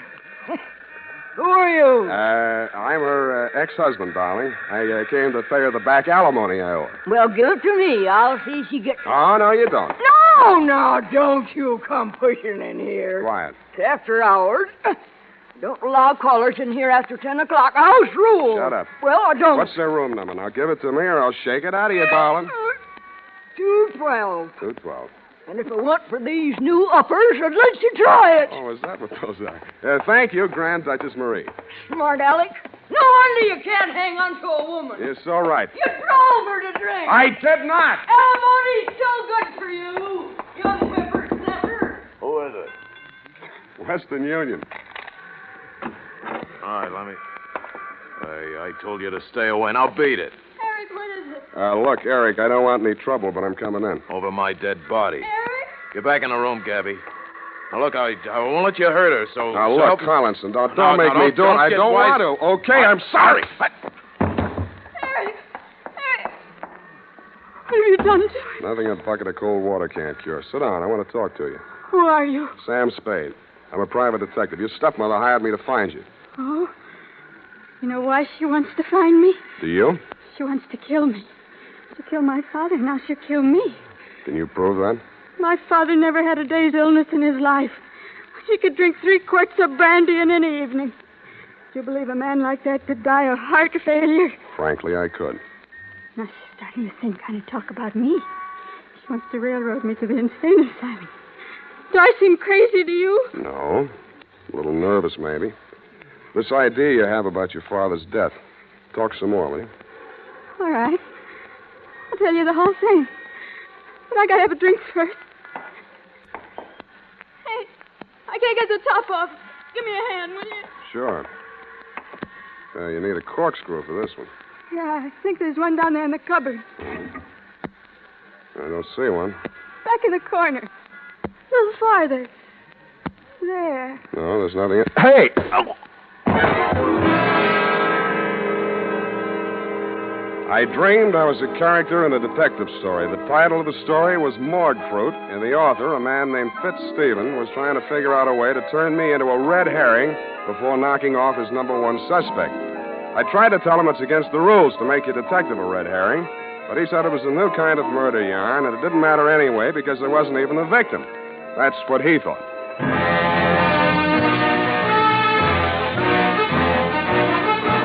The makers of Wild Root Cream Oil are presenting the weekly Sunday adventure of Dashiell Hammett's famous private detective, Sam Spade.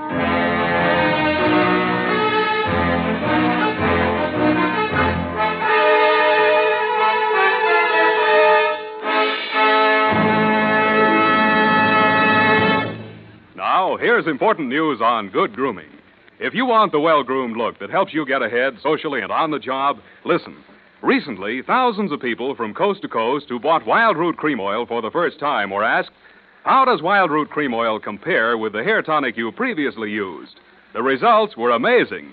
Better than 4 out of 5 who replied said they preferred Wild Root Cream Oil. Remember, non-alcoholic Wild Root Cream Oil contains lanolin. And here's the announcement we promised you. Now you can get Wild Root Cream Oil, America's leading hair tonic, in a generous new 25-cent size on sale at all drug and toilet goods counters. It's also available in larger economy bottles and the handy new tube. Get Wild Root Cream Oil again and again, the choice of men who put good grooming first. By the way, smart girls use Wild Root Cream Oil, too, and mothers say it's grand for training children's hair.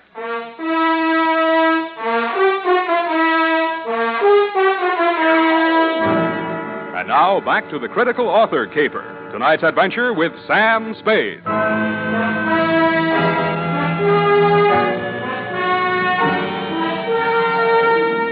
When I came to, it had came the dawn, and I was still a character in a detective story, and I felt more like a red herring than I had in my dream. I had dragged myself across my own trail and wound up no place. My quarry had fled, leaving nothing behind but empty bottles with fingerprints on them. I lifted the few and hustled over to the Bureau of Identification.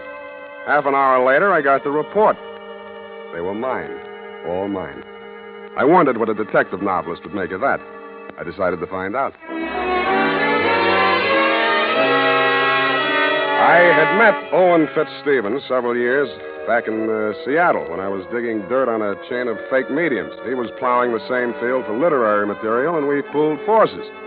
I got more out of the combination than he did since he knew the spook racket inside out. I cleaned up my job in a couple of weeks, and we parted friends. His San Francisco apartment was on the 6th floor of the St. Mark. He was standing at its door, holding out a lean hand to greet me when I got there. Well, you're looking fit, Sam. Little red in the face. Yes, the red herring I ate last night. How's the literary grift go?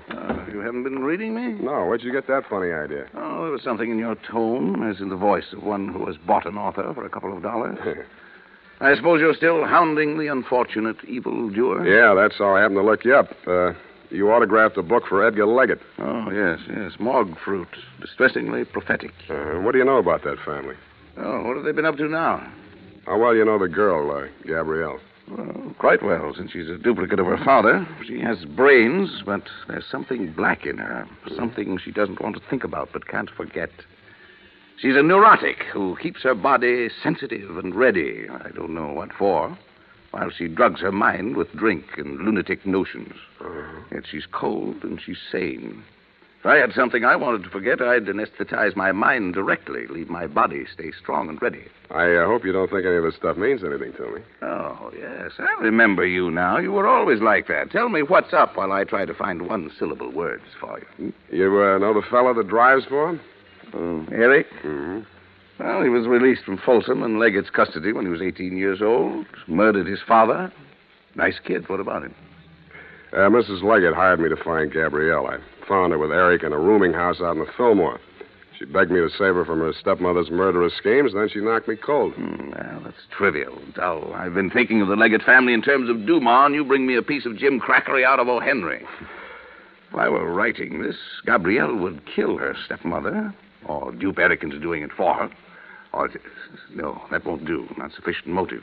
Murder has to have a motive, you know. Why? She's insane, isn't she? I wonder. Are you saying that carelessly, or do you really think she's off? Well, I don't know. She's got a kind of a wild look about her. Her eyes shift from green to brown and back without ever settling on one color. How much have you turned up on her in your snooping around, Owen?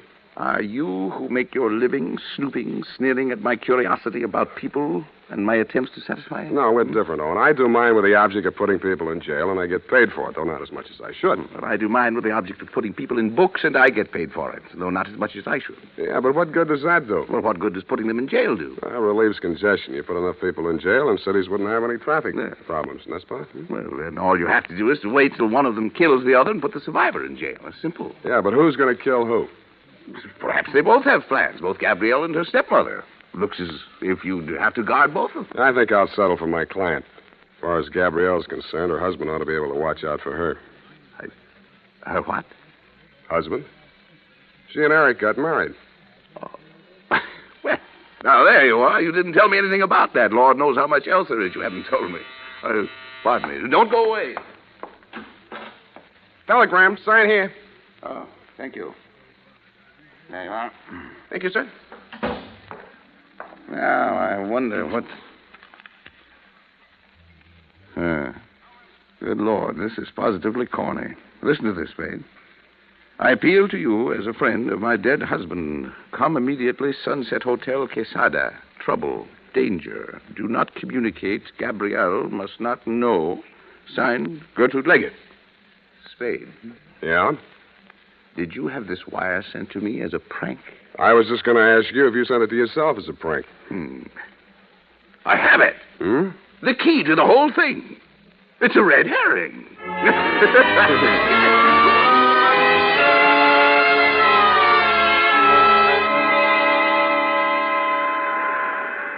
I didn't think Fitzstephen would be able to hold out very long against his professional curiosity, and I didn't imagine he thought I would.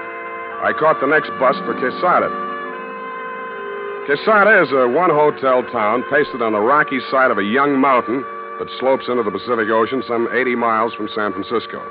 I got there at 11-something that night, stepped down from the bus, and crossed the street to the Sunset Hotel. All right. Keep your shirt on. Mrs. Leggett registered here?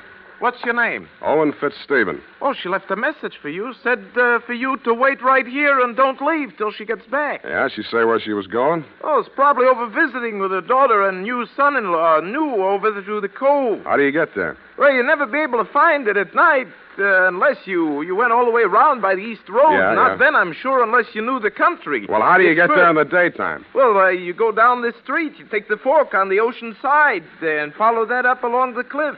It's easily enough found in the daytime, but you never in the world. You wouldn't be able to find it at night. Okay, heard you the first time.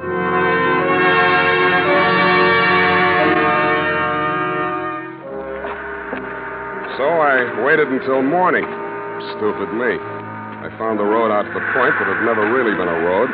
The side of the ledge became steeper and steeper until the path was simply a narrow shelf on the face of the cliff. The cliff that sheared off 150 feet or more to ravel out into the ocean. A breeze from the general direction of China was pushing fog over the top of the cliff, making a noisy lather of seawater at the bottom. Rounding a corner where the cliff was steepest, I chucked my cigarette over the edge and watched it spin downwards. And that's when I saw it.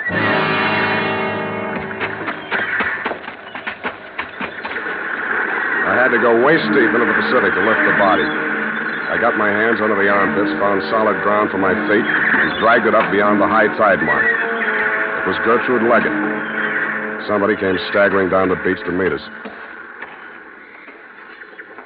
She dead? Yeah, Gabrielle, she's dead. Ho, the witch is dead. Hey, take me back to town, will you? Buy me a drink, huh? Sit down there. Sit down. What's the big idea? Don't you know I'm sick? Somehow I don't think you're that sick. I think you could make some sense. Sense? That's a laugh. You don't know me. I've never been able to think clearly the way other people do. No matter what I try to think about, there's a fog that tries to get between me and it. You understand how horrible I can become? Going through life like Nuts. that? Nobody thinks clearly, no matter what they pretend. Thinking's a dizzy business. A matter of catching as many of those foggy glimpses as you can and fitting them together the best you can. Trouble with you is you've been enjoying your misery. You've been so busy trying to prove that you're nuts, it's a wonder you haven't really driven yourself nuts. How do you know I haven't? Because you're too anxious to admit it. All right, I'm sane if you want it that way. I'm just evil. There's something black inside me. What was that again? Something black. Everybody knows that about my family. My father, too. Who told you that? I always knew it. They say my real mother killed herself. But I know better. I know how to open the drawer where she keeps the gun. Every day, Gertrude lies on Mother's bed, and we play killing the witch. Yeah. And she comes in the night and bends over my crib. And she's changed herself so she looks like Mother instead of the witch. But I know better. And I hold up the gun with both hands. It's very hard to pull with both hands. It's very hard to pull the trigger. But I must do it or the witch will eat me up. And then there's a big noise and red all over. And I can't get out. I can't get out.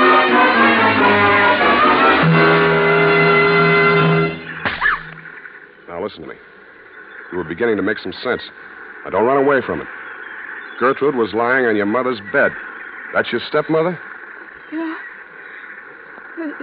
She was my nurse. She married Father. Not so fast. How old were you when your mother died? 4. 4.5. Did your father know about the game with the gun? No, I don't think so. Did anybody? Gertrude said I must never tell anyone, because they'd send me away. And I never did. Not till I grew up. I was with Owen Fitzstephen. I had a lot to drink. I told him.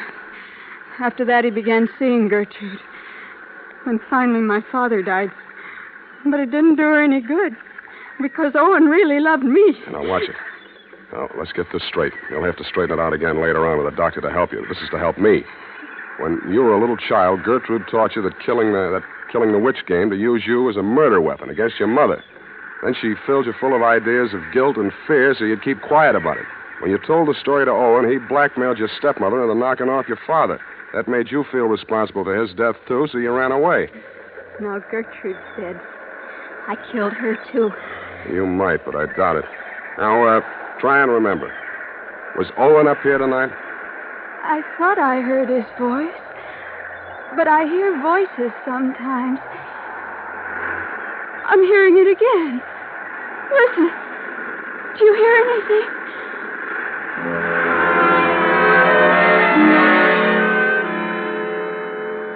I didn't hear anything but the wind and the beat of the surf at first. But when I did hear the voice, I sent Gabby for a doctor before I investigated.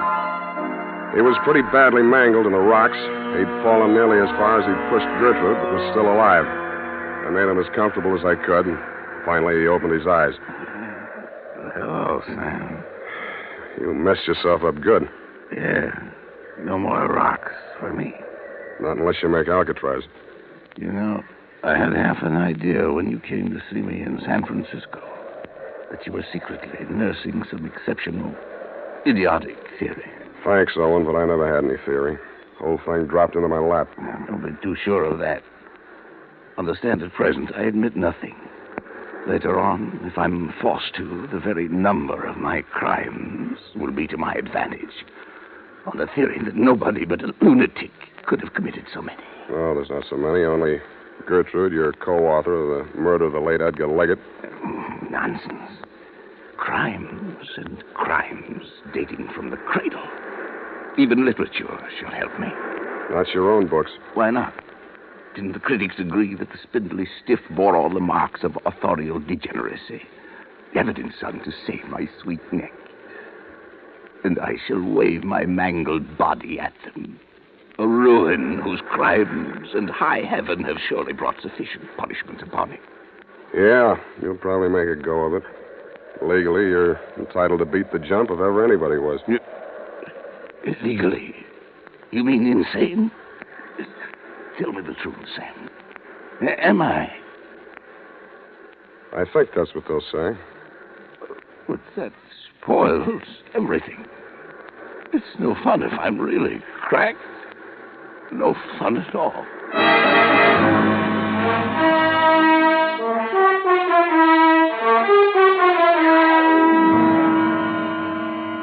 Period and a report. Well, it just goes to show, doesn't it? Now, there you go again, Effie. I mean, if anything like that happened in real life, you wouldn't believe it. You mean if anything like that happened in fiction? Oh, no, the author is never the guilty party. Well, this author was. But that's not fair. The author is never supposed to be guilty of... You're right. You're right, Effie. He shouldn't be even a suspect. Maybe a red herring, but... Type that up, Effie. Oh, all right, Sam. Anything else, Sam? Yeah, phone the drugstore and order some red herring. I mean, some aspirin.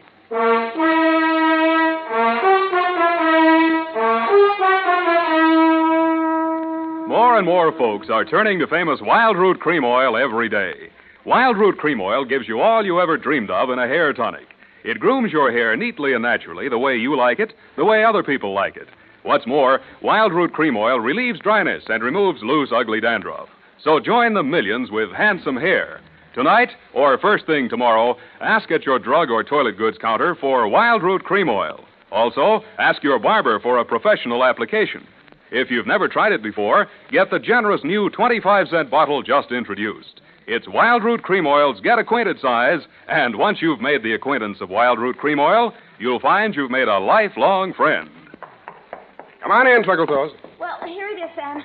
And I liked it even better than morgue fruit. You did. I mean, it's not so realistic. I like a romantic type story myself. You Lots do. of atmosphere and psychology and those. Oh, you've got to have those. You really should be a writer, Sam. You think so? Of course, detective stories don't pay much. Oh, that's But true. if you write enough of them, and look at all the material you've got. No good. Never do for fiction. But, Sam, there's already that radio series, The Adventures of You-Know-Who, Sunday night.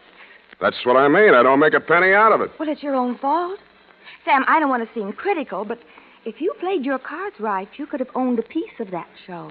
What? And follow Blondie? Go home, Effie. I think I will, Sam, and just curl up with a good book. All right. I wonder who killed who. Well, when you find out, don't let me know. Oh, you know you can't wait. No, yes, I can. Good night, Sam. Good night, sweetheart.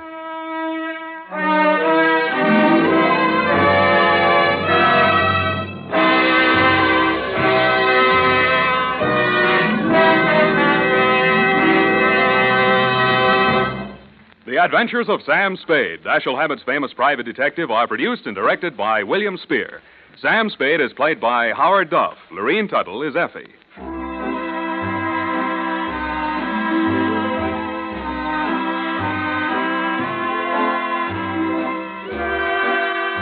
The Adventures of Sam Spade are written for radio by Bob Tallman and Gil Dowd. Musical direction is by Lud Gluskin, with score composed by Renee Garrigang. Join us again next Sunday when author Dashiell Hammett and producer William Spear join forces for another adventure with Sam Spade, brought to you by Wild Root Cream Oil. Again and again, the choice of men who put good grooming first. This is Dick Joy reminding you to get Wild Root Cream Oil, Charlie. It keeps your hair in trim. You see, it's non-alcoholic, Charlie. It's made with soothing lanolin. You better get Wild Root Cream Oil, Charlie. Start using it today. You'll find that you will have a tough time, Charlie, keeping all the gals away. Hiya, Baldy. Get Wild Root right away. Say, want a brand new breakfast idea? Then get the Betty Crocker cereal tray, the Betty Crocker cereal tray. Yes, indeed. Try the brand new cereal assortment with 10 individual packages in all. 4 Wheaties, 4 Cheerios, 2 Kicks. All top favorites and all extra fresh. Yes, it's fun to take your pick from Wheaties, Cheerios, and Kicks. Get the Betty Crocker cereal tray, the Betty Crocker cereal tray. Get that tray today. HOJO Radio, where the classics come alive. The Adventures of Sam Spade, Detective, brought to you by Wild Root Cream Oil Hair Tonic, the non-alcoholic hair tonic that contains lanolin. Wild Root Cream Oil, again and again, the choice of men who put good grooming first.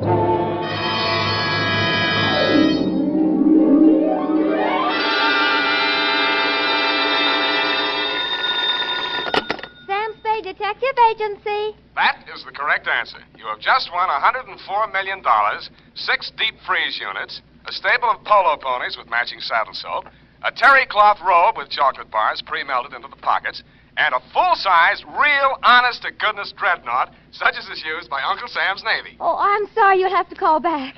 I'm expecting to be taking dictation from my employer very shortly. Oh, I am sorry. Your time is up. And Edna St. Vincent Markowitz, who sent in the question, gets bumped off in front of the studio audience gathered in the Dredgewood room here in Columbia Square. Next night, don't answer your phone, stupid. Oh, Sam. Let's have no coaching, please. Oh, well, did you find the cop? Was it murder? Was it really worth, well, you know, priceless and like that, and was it fun? Yes, and no. And finally, are you kidding? Well, then why was it called the Vafio Cup? It's a very old Greek expression, which is what I'll be wearing as I sit in your lap dictating my report on the Vafio Cup caper.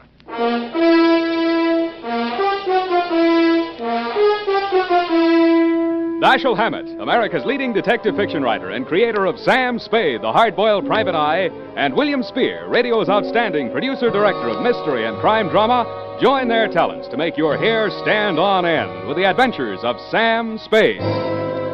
Presented by the makers of Wild Root Cream Oil for the hair.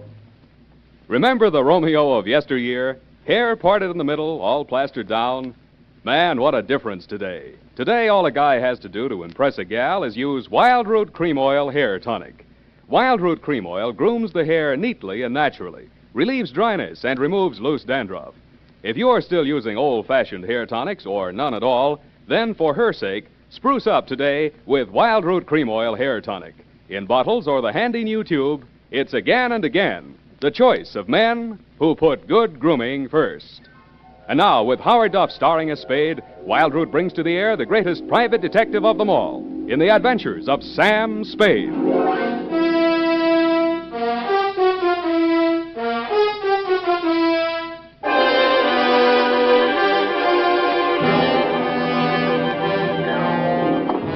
Blow the man down, police, blow the man down. Now, why do they want to blow the man down? Date, August 22nd, 1948, to Jethro Chiswick, Esquire. Oh, spelling, Sam. E-S-Q-U. No, Sam, I meant the name. It's, Chisro Jeswick. I did not say Chisro Jethwick. I said Jezro Chithwick. I mean, Chithro... look, we'll check it later. Oh, Sam, it might... I have an uncle in Berkeley named Smithwick. Leave your family out of this, Eph. But he's only by marriage, Sam. It's quite a common name. Name 3 people named Chiswick. No, Smithwick, Sam. Now, let's see. There's Uncle George and Aunt Amelia by a previous marriage. Then there's my cousin Rupert on the Christie side. When you have finished ruminating amongst the foliage of your family tree, Miss Perrine. Well, I only mentioned it in All connection right, with that name we'll that you start thought you... all over again. Tear out that page. Yes, Your Highness. No, please. No need to curtsy. To Jethro Chiswick, no comment, please. From Samuel Spade, license number 1375596. What's that? Nothing, Sam, nothing. Throat. Subject, the Vafio Cup Caper. Dear Commodore, that's the way I like you. Meek. I had always considered myself fairly well-versed in the subject of cups, but if anybody had told me there was such a thing as a Vafio Cup, they could have knocked me over with one, which they did. Mr. Spade? Yeah. I'm Chester A. Brody. I talked with your secretary on the phone. Do you follow? Oh, yes, Mr. Brody. Sit down. Rest your package. Thank you. I prefer to hold it for the time being. My card, sir. Theophilus and Brody, importers and exporters. Mm-hmm. Mr. Theophilus is my partner, Dmitri Theophilus. You follow? I follow. It was Mr. Theophilus who brought the Vafio Cup into the firm. I furnished the cash capital. Vafio Cup. I do not follow. Yes, indeed. The only one of these treasures to fall into private hands. One of the fabulous Vafio cups. Those exquisite and cunningly wrought examples of the art of the ancient Grecian goldsmith, excavated by the great Schliemann from a beehive tomb in Sparta. Beehive. Mycenaean age. Just west of the Lion Gate. Oh, the Lion Gate. Pardon me, Mr. Brody. Are you trying to tell me that this cup is very valuable? Priceless. And that you will finally manage to find a buyer? Do you follow? And that you want me to deliver that package containing your priceless cup and return with your customer's cash? Accurately put. I presume you're bonded. Uncork me and see for yourself.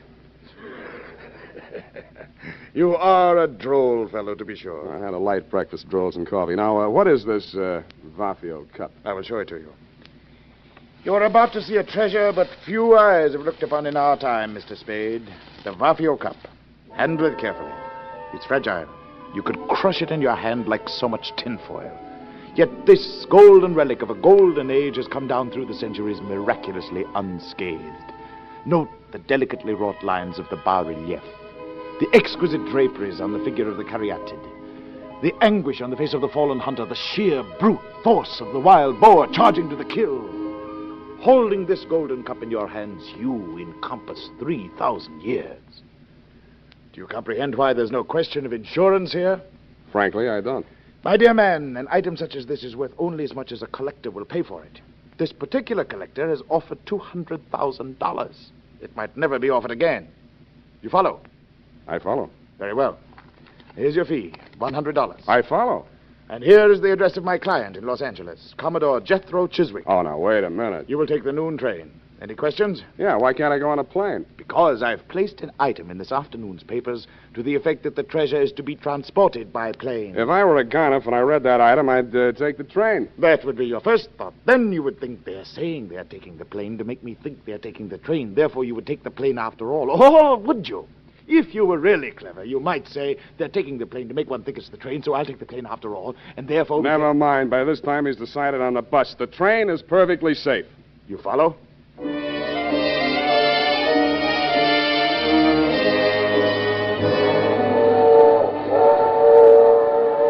The package was light in the drawing room, and the train was comfortable.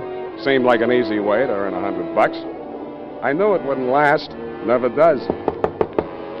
I was prepared for the knock on the door, and I got ready for the inevitable small, dark man who plays the Peter Lorre part, but this one fooled me.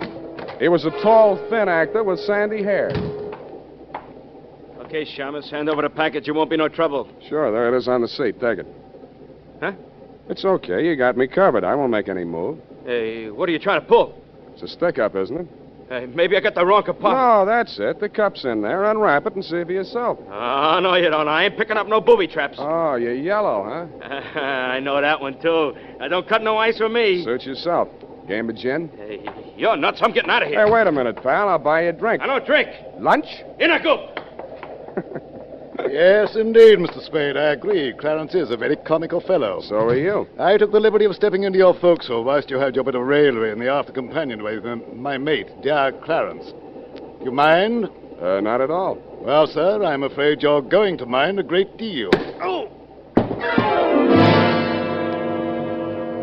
And that's how I met you, Commodore. I was so busy sizing up the 45 in your right hand that I didn't even notice when your left whipped out of your coat pocket with one of the largest saps I have ever felt. The next time I saw light, you were gone, the Vafio Cup was gone, and the train was pulling into San Jose. I got off, rode back to San Francisco with a truckload of chickens, and headed straight for my client's apartment.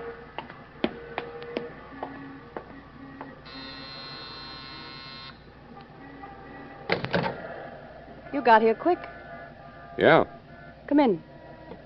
thanks.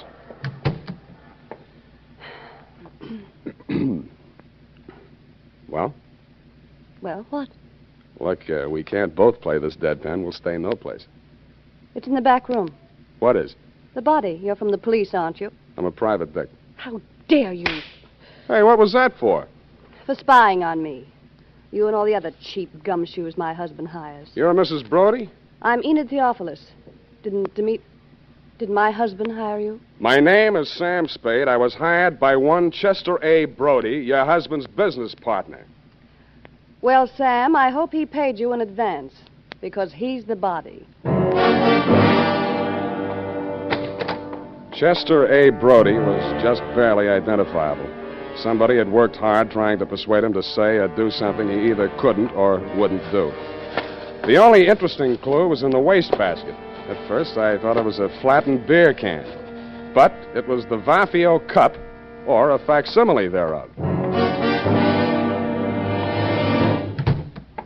Well, how do you like it, Sam? I don't. He was my client. I wasn't hired to protect him. I didn't like him, but he was my client. How would you like me for a client? I'll give you the name of a lawyer, sister. My name is Enid. Ain't it? Now, let's see what I can squeeze out of you before the cops do. Brody was your husband's business partner, and you're, You don't have to be subtle. He was mad about me. I'm all broken up about his death. So is he. That wasn't funny. That time I deserved it. You don't like me, do you? Can't you get it through that steel-jacketed brain of yours that you're in bad trouble, that there's a dead man in the next room, beaten to death, and you're not supposed to be here? Oh, I was supposed to be here. We were going to elope as soon as you brought back the money from that, Greek thing. Yeah, what about that Greek thing? It was an antique. It was called the Vafio Cup. Yes, I know about that. Yes, well, my husband dug it up in Greece and smuggled it into the country. Yeah? It was all he had, but it was such an important piece that he was able to persuade Chet, the late Chester Brody, that is, to let him in as a full partner. Then what? Well, they quarreled. My husband made some bad investments, and Chet wanted to sell the cup to save the firm. Dmitri refused. I didn't think it was fair, so I got the keys to his safety deposit box where the cup was, and Chet arranged to sell it to the Commodore. Did you get the money from the Commodore? All I got from the Commodore was lumps. He stole the cup? Roger. You've got to get it back. I've got it. Where? Here, take a look. Oh, it's ruined. Where did you find it? In a trash basket where it belongs. Dmitri did it. He must have suspected something and substituted a fake. That's it. He knows where the real one is. Somebody thought that your boyfriend knew. The one that killed him? That's the way it looks. And maybe that's the way it was meant to look. You know, somebody might get the idea that you palmed the genuine when you got it out of that safety deposit box. If I did, it was legal, and don't you forget it. A wife can't steal from her husband. Legally, they're one person. You can't steal from yourself. That's the law. I was wrong. You don't need a lawyer. Will you help me? I may hurt you, and it'll cost you anyway. I know what's good for me. Money. Find that cup.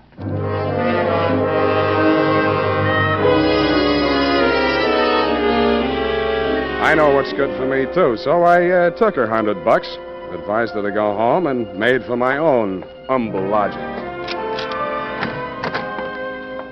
They were not only humble, they were crowded. The man was small, but the gun was enormous. I said, don't bother to introduce yourself. Your name is Dmitri Theopolis, and you want this package that I'm carrying.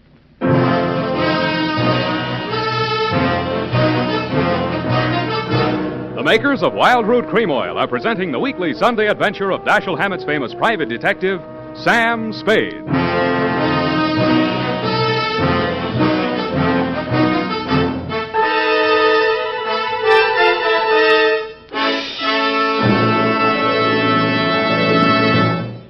Here's important news on good grooming. If you want the well-groomed look that helps you get ahead socially and on the job, listen. Recently, thousands of people from coast to coast who bought Wild Root Cream Oil for the first time were asked, how does Wild Root Cream Oil compare with the hair tonic you previously used? The results were amazing. Better than 4 out of 5 who replied said they preferred Wild Root Cream Oil. Remember, non-alcoholic Wild Root Cream Oil contains lanolin. It grooms the hair naturally, relieves dryness, and removes loose, ugly dandruff. So if you want your hair to be more attractive than ever before, get the generous new 25-cent size of Wild Root Cream Oil, America's leading hair tonic, on sale at all drug and toilet goods counters. It's also available in larger economy bottles and the handy new tube. Get Wild Root Cream Oil. Again and again, the choice of men who put good grooming first. By the way, smart girls use Wild Root Cream Oil, too, and mothers say it's grand for training children's hair.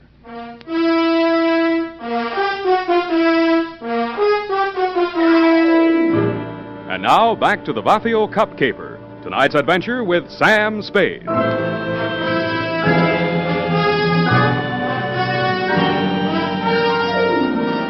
He didn't answer me, so I said it again. Don't bother to introduce yourself. Your name is Dmitri Theopolis, and you want this package that I'm carrying. Of that be assured. You obtained this from my dear wife. And how did you find my darling? Not at the city pound, surprisingly enough. Oh, you know my dear wife. How soon you know my darling so well, more than I her husband? Is it possible? I don't know, is it? I don't know either. I employ a detective. Not this one. I have need. My poor partner, Mr. Brody. You are interested? If you are interesting about who killed your partner, that's one thing. But if you want somebody to dig out your family secrets, that is nothing. With me, you are, shall we say, no place. But why don't I get the right to know? There'll be no trouble, no scandal, no divorcement suing. Of that be assured. Even poor Chester is dead, so he's what one calls ancient history. While he lived, I knew nothing. I was blind. After he died, I see certain things. Yeah, well, do you see that maybe your wife had a hand in Brody's death? What then? Well, if it so happens that you cannot separate my darling from that, do you follow? Not quite. I'm not an old man, Well, I wouldn't but say my that. dear wife is but 22 and a truly lovely person. Yeah, she's all right. Would it not be the part of husbandly wisdom to have, shall I say, a hold over her? If she's guilty, you won't need it. Good. Please, I cannot hold the gun and handle my wallet at the same time. Please. No, thanks. You keep the gun. I'll take the wallet. Oh, you trust me. You will work for me. Yeah, I'll work for anybody. Here, I left your cab fare. Oh, assuredly you are so very kind. Oh, I'm not so Now kind. the package, yes? No. Then I don't hesitate to suit you. Oh, wait a minute. Yes? This is the fake. You sure you want this? Assuredly, yes. A man has already been killed for it. Your life's a high price to pay for a fake, though fancy, tin cup. You still think that's the price? Brother, I know it. Then you know I will kill you for it. Okay, if it means that much to you, and I guess it does, it's all yours. Okay, thank you. Okay. Please remain where you are. If you follow me, I will surely suit you.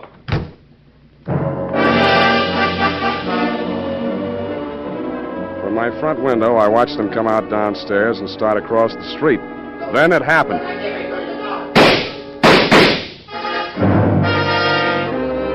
I saw the gun flash as it fired, and Theophilus slumped to the pavement. The package slid away from him into the gutter. I beat it down to him. He'd taken all 3 pellets in the midsection from close range. His pulse fluttered once or twice and then stopped. When I went to look for the package, it wasn't there. I called homicide and waited until they took him away. When I told Lieutenant Dundee what I had in mind, he congratulated me on my brilliant scheme and told me to go ahead with it. That was his mistake. I even talked him out of assigning any of his harness men to watch my building for the next couple of hours. That was my mistake. I went upstairs, opened the bottle, and waited for your knock on my door, Commodore. Well, sir, a man would almost think you expected us. Keep a weather eye on him, Clarence. Don't let him get lured. Aye, sir. Welcome aboard. No time for scuttlebutt, Mr. Spade. We are bound for Bullylong Bali on the lookout for Maru, sailing at dawn. I want that cup. The true, the genuine, the Vafio cup. No more deceptions, no more trickery. You will hand it over without further delay. Sure. Be glad to. Oh, no, not like that. You will tell Clarence where it is stowed, and Clarence will fetch it above decks. Why, you old barnacle. Theophilus never had his mitts on a genuine Vafio cup. Bilge water, sir. When Theophilus landed in San Francisco, he didn't have a farthing. Now he owes $500,000. If he hadn't got the genuine cup, how could he have borrowed all that money? Because a bunch of morons like you believed he had it. Blast my binnacles, man. You sound as though you believed what you're saying. Look, Commodore, you're interested in high finance. How did Ivor Kruger make his millions? Why, matches. He was the match king, sir. Matches had nothing to do with it, Commodore. He started out with $15 million worth of phony government bonds that he printed himself. Follow? They weren't even good counterfeits, but he was smart enough not to try and cash them. He just kept them in a safety deposit box and borrowed money. Theophilus used his phony Vafio cup the same way. Blast my binnacles, man. You sound as though you believe what you're saying. Well, there's a familiar ring to it. I do. And I'll tell you why. He knew that was the fake in the package when he held me up for it. He was willing to risk his own life to get it out of circulation. Dash my timbers. Old Theophilus has left us without a shot in the locker. You steered us onto the shoals. We're on our beam ends. Hey, turn them off, Commodore. You're pumping bilge flush. We better haul our wind. Yes, indeed. I'm afraid it's getting rather warm in San Francisco. Bullylong beckons. You won't make it past the potato patch. What? The cops are going to want some answers about a couple of stiffs you left behind in San Francisco. I'm glad you reminded me. Shall I plug him? No. We are taking him with us. Oh, that's what you think. Take it easy, mate. This ain't going to hurt a bit.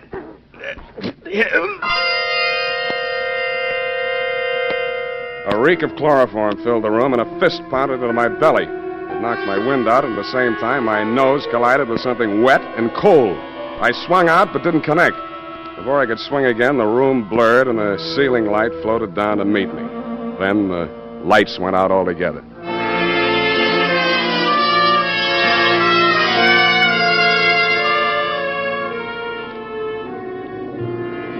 At first, I couldn't figure it. It sounded like what a doctor hears through a stethoscope, or maybe an earthquake, or maybe ship engines, which it turned out to be. When the lights came on again, I was lying on a bunk in a stateroom. I staggered across to the wash basin and splashed water in my face. Hello, you. Enid, as I hardly live and breathe. It could get worse.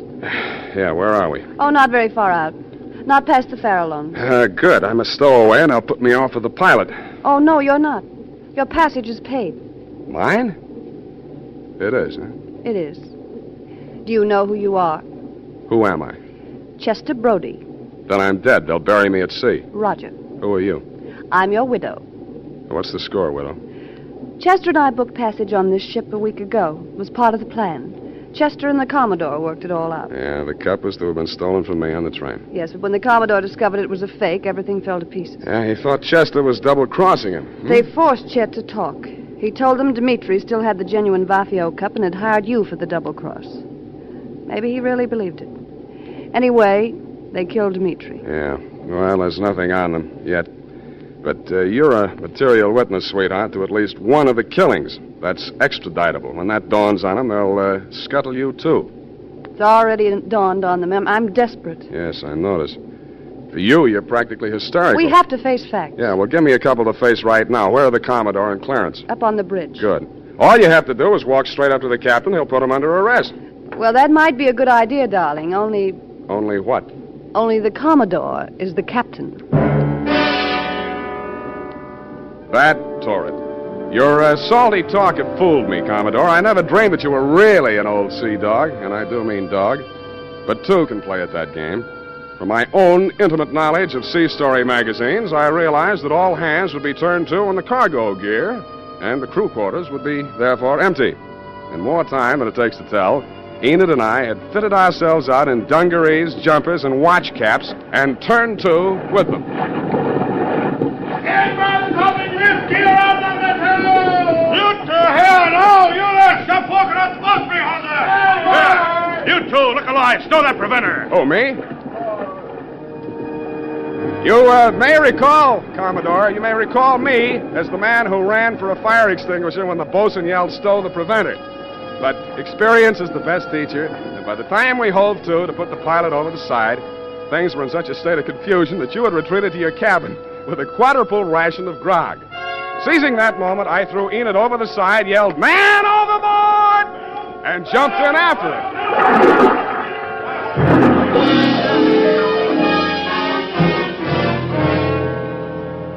Once safely aboard the pilot schooner, we revealed our true identity, and a merry laugh was enjoyed by all. It dropped us at the foot of Market, and we waved warm farewells to our erstwhile rescuers, then to the snug haven of my office in a friendly cup, if you'll pardon the expression, in the grateful warmth of a gas radiator. Unhealthy. Who, me? Gas fumes. Why don't you move into a building with steam heat? I like this building. Yeah, I've been here for a long time. You don't make much money, do you? You don't have to rub it in. It's a living. You happy? Sure I am, I guess. Well, I guess it's all right then.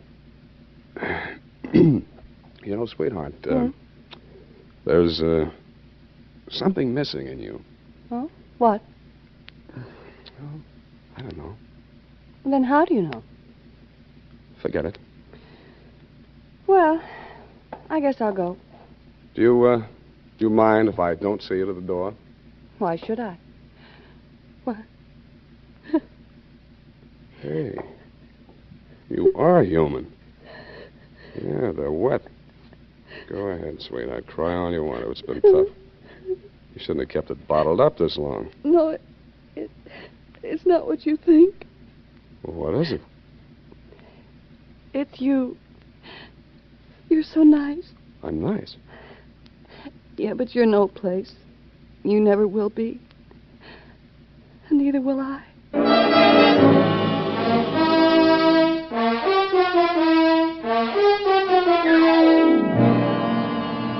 And that, Commodore, is the cargo. It was nice seeing you again down at the hall. They tell me you and Clarence are both trying to turn state's evidence. But according to the late bulletins, Clarence was leading by a neck in the stretch. Get it? The DA was afraid the jury might not understand your salty talk. Period. End of sea chanty. Oh, Sam. Yes, what? Oh, Sam. Well, I just can't. Why can't you? Are you feeling okay, F? Oh, Sam. You betrayed your trust. Effie, speak to me. What is it? I betrayed my trust. What? Well, those criminals were on that boat. Yes? And you jumped overboard. You feel that I was recalcitrant? Is that it? That my actions were not true blue, clear cut? Is that it? Oh, I'll just go type this up, and I'm sure you can explain. I hope you can. I hope. Sour racket.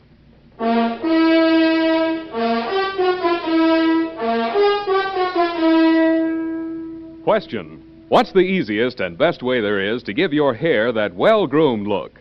Answer, Wild Root Cream Oil. Yes, non-alcoholic Wild Root Cream Oil with soothing lanolin gives you the advantages considered most important in a hair tonic. It grooms your hair neatly and naturally, relieves annoying dryness, removes loose, ugly dandruff. Call at your drug or toilet goods counter tonight or first thing tomorrow for Wild Root Cream Oil. If you've never tried it before, get the generous new 25-cent bottle just introduced. Also, ask your barber for a professional application of Wild Root Cream Oil Hair Tonic. Again and again, the choice of men who put good grooming first. Oh, here it is, Sam. I hope the spelling is all right. I was so upset. You hate me then? Oh, no. No. I suppose it's foolish going along thinking that your ideal doesn't have feet of clay. Oh, Sam, I just can't. I just can't imagine. Don't you think I can explain that? Oh, yes, I'm sure you can explain. But you did. You deserted your post and jumped overboard like a thinking rat. That's right. Oh, Sam, that's so unlike you. It was just by chance they were apprehended. By chance, you say? Who do you think it was that got himself shot out of a torpedo tube in that submarine? You, Sam? No, you think I'm crazy? I did something few radio detectives ever do, sweetheart. I called the Harbor Patrol single-handed using only one nickel and had them picked up. Oh, Sam, I wish I'd been there. Well, it was just a small phone booth. Besides, if you'd been there, it would have been out of order or something. Oh, Sam, you came through after all. Aren't you ashamed that you ever doubted me? Yes, I am. I'm a fool. There. I forgive you. Good night, Sam. Good night, sweetheart.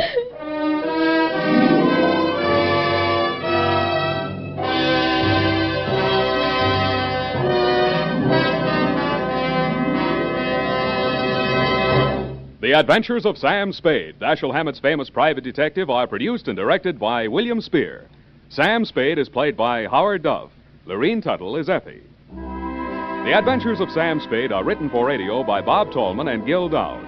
Musical direction is by Lud Gluskin with score composed by Renee Garrigang. Join us again next Sunday when author Dashiell Hammett and producer William Spear join forces for another adventure with Sam Spade. Brought to you by Wild Root Cream Oil.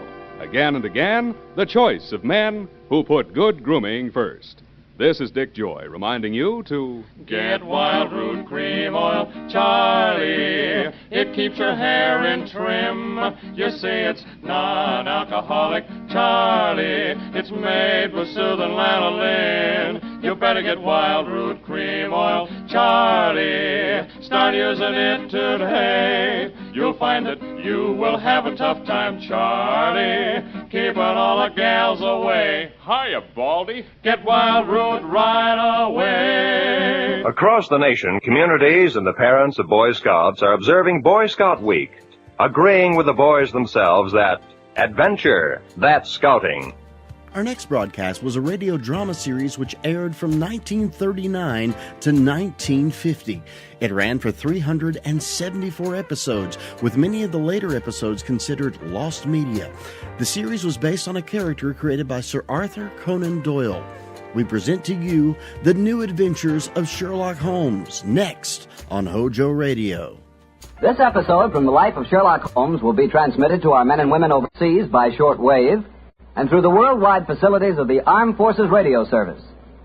Petri Wine brings you Basil Rathbone and Nigel Bruce in The New Adventures of Sherlock Holmes.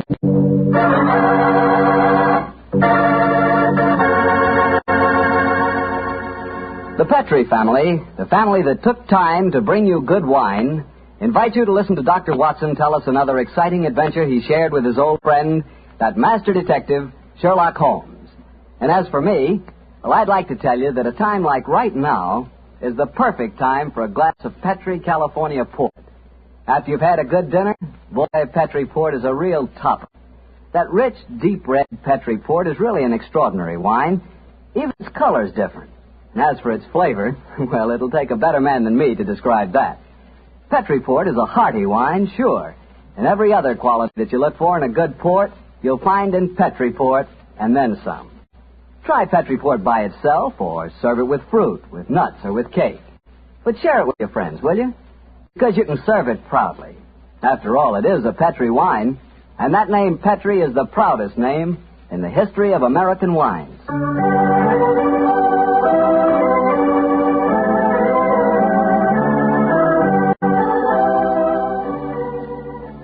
And now let's visit our old friend and host, Dr. Watson. Good evening, Mr. Bartell. Good evening, Doctor. Settle yourself down and get your pipe going. Thanks. Doctor, last week you told us that tonight's story took place in the Casbah at Algiers. Yes, the Casbah. I remember it as the place of countless streets winding up and down, past colourful cafes where 100 tongues were spoken, and often a street would end in shadowy darkness which a man would be foolhardy to enter alone. Yes, Mr. Bartell, that was the Casbah that Sherlock Holmes and I knew in that winter of '99. Well, how did you happen to be out there, Doctor? Do you mind if I tell you the story from the start, Mr. Bartell? It really began on a wintry night in Baker Street, at the conclusion of a strange murder in Montrevor Castle. A charming young girl sat on the sofa of our lodgings in Baker Street and talked to her. But, Mr. Holmes, you can't say you'll have nothing more to do with the My dear Montrevor. Miss Fretfield, I found the true murderer of the Dowager Countess and committed suicide. Surely the case is ended. Yes, Mr. Holmes, you found the real murderer. But now I want you to find the unfortunate young man who fled England 5 years ago when he was suspected of a crime. This is a new development, Miss Tetfield. Please tell us about it. It's Douglas Milton that I'm talking about. Oh, yes. He was the heir to the title, wasn't he? Yes, Mr. Holmes. He was a sensitive, artistic boy, and when he knew that he was under suspicion, he ran away. Mm-hmm. Of course, everyone regarded his flight as an admission of guilt. That is, until you found the real culprit, Mr. Holmes. I imagine, Miss Tetfield, that your interest in the missing boy is not entirely, shall we say, altruistic? I'm in love with him, Dr. Watson. We were engaged to be married when he ran away. Mr. Holmes, you've got to find him. He must know that his name has been cleared and that he's inherited the title. Miss Fretfield, have you any direct news, any letter from your fiancé since he left 5 years ago? None. Any clues as to his hiding place? Only this. It's a painting I received anonymously a year after he had left. Oh. It was sent from a forwarding address in London. Here it is, Mr. Holmes. Thank you. Small oil painting. Very good one, too, sir. Yes. His splendid sense of composition and his use of color is unusually brilliant. You recognize this painting as the work of your fiancé, Miss Fretfield? I'm certain of it. Yes. Wonderful use of color. Observe the delicate shadings of that sunset and the brilliant green of the oasis. This scene is extraordinarily reminiscent of the desert in North Africa. Yes, that's what made me say I was certain he'd gone abroad, Mr. Holmes. But why should he go to North Africa? A good place, Watson, for an Englishman who imagines himself to be escaping justice. Remember, the Foreign Legion is stationed there. You think he might have joined the Legion, Mr. Holmes? Right. Would seem logical. No questions are asked of those who join it, and its colorful obscurity might easily appeal to a young fellow in trouble. Hello. What is it, Holmes? Quite a few grains of sand between the canvas and the frame here. Miss Fretfield, do you mind if I pry the canvas loose? Do anything you like, Mr. Holmes, if it gives you any clue to Douglas's whereabouts. Give me your penknife, will you, Watson? Yeah. Thanks, old chap.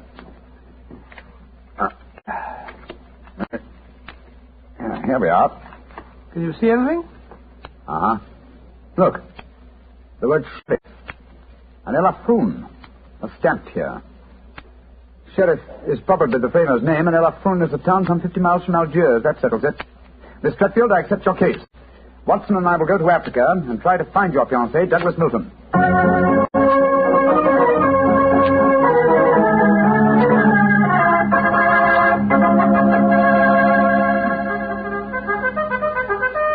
Monsieur Sherlock Holmes and Dr. Watson.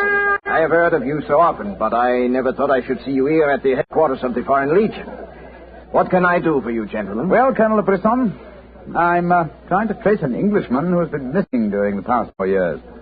I have reason to believe that he might have joined the Legion. Yeah, I shall look in my records. Let me see. 4 years ago would be 1895. If Sherlock Holmes is tracking him, then I suppose he was in trouble in his own country. If he was in trouble, he might easily have come to us. We ask no questions. 97, 96, 95. In that year, 3 young Englishmen joined us. One of them died of dysentery 2 years ago in Sidi Raji. One of them deserted 18 months ago, and we have been unable to trace him. The third is my adjutant, who brought you into my office just now. He is, I would say, about 3 inches shorter than Douglas Milton, and men do not shrink in the Foreign Legion, eh, Colonel? They do not, Monsieur Holmes. And the fellow who deserted must be our man. Unless it's the one who died of dysentery. Colonel de Brisson, how would you advise us to set about trying to find a deserter? Monsieur Holmes, there's only one place in Algeria where a man can hide from the Foreign Legion and remain hidden. Oh, and what's that place? The Casbah in Algiers. Then that's our destination, Watson. Be very careful, please, gentlemen. The Casbah is a place where the law is exiled. The police have no jurisdiction there. The only rule is that of strength, violence, and threat. We shall be very cautious, I assure you. Goodbye, Colonel de Brisson, and thank you for your help.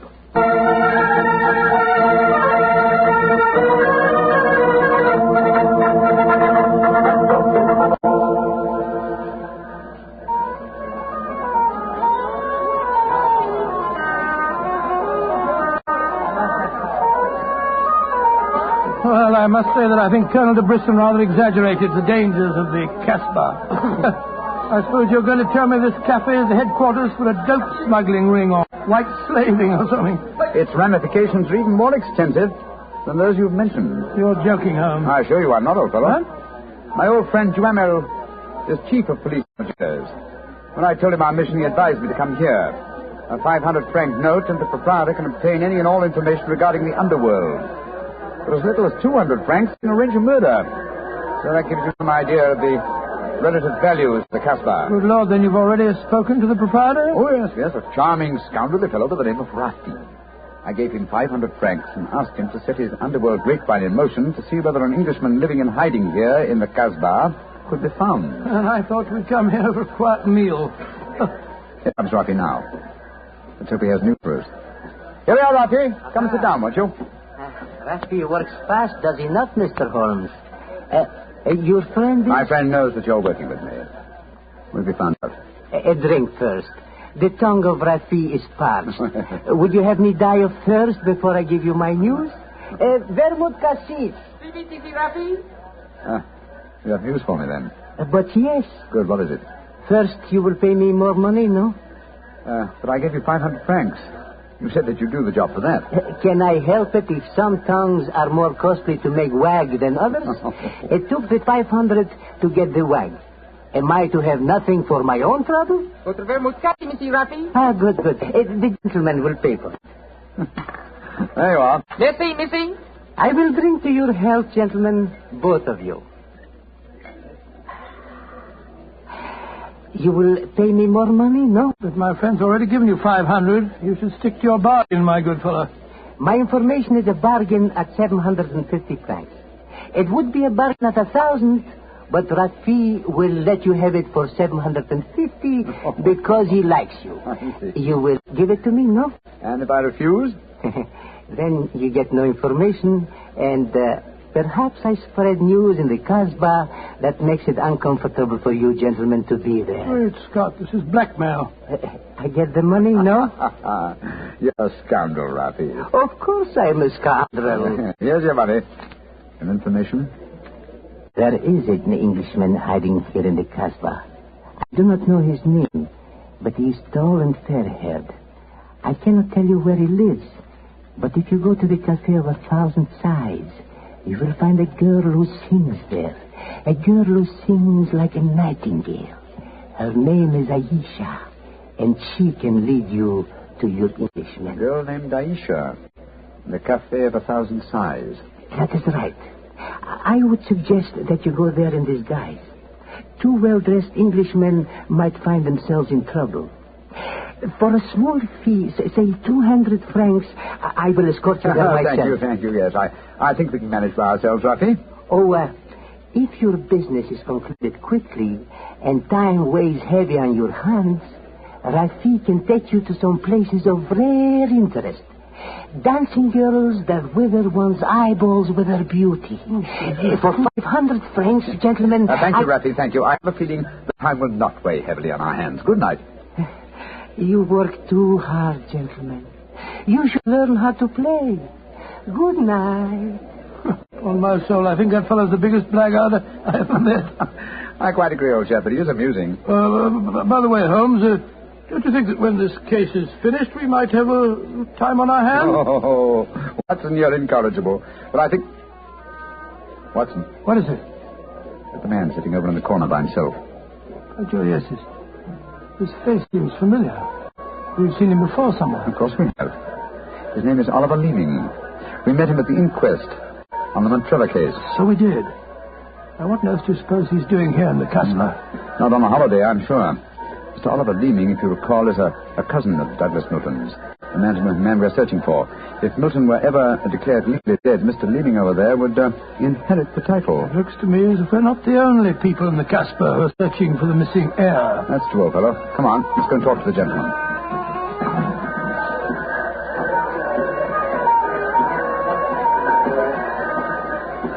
Mr. Oliver Leeming, how very odd to meet you here. Well, Sherlock Holmes and Dr. Watson, won't you sit down? Thank you. Well, it's a small place, isn't it? Or has somebody said that before? I wondered if you'd spot me over here in the corner. Oh, you saw us, sir. Of course.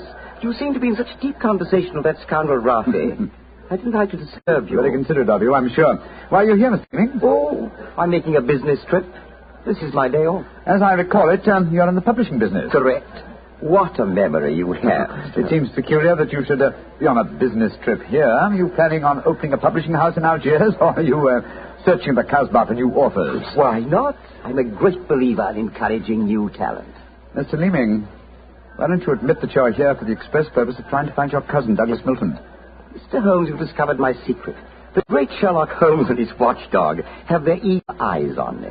They know that I succeed to the title if Douglas Milton dies. Yes, Mr. Leeming, we know that fact. And you have fathomed my plan to find Douglas before me and kill him so that I may inherit the title. How lucky I am to meet you in Casbah, where you cannot arrest me. Well, it's a race against time, gentlemen, but I have a head start, as you will soon find out. Goodbye, and the best of luck to you. Extraordinary fellow. He's joking, of course. I believe not, Watson. I think he labors under the whimsical belief that the best method of discounting the truth is to state it as boldly, so that it will not be believed. Great. Captain, we must work fast. Yes, old chap, we must. I'm sure that we're entrants in a race against death. We must get back to the hotel and into our disguises as quickly as possible. After that, we shall visit a young lady named Aisha in the Cafe of 1,000 Sighs. And I'm certain, Watson, that it will be the first time two men have ever entered the Casbah for the express purpose of preventing a murder.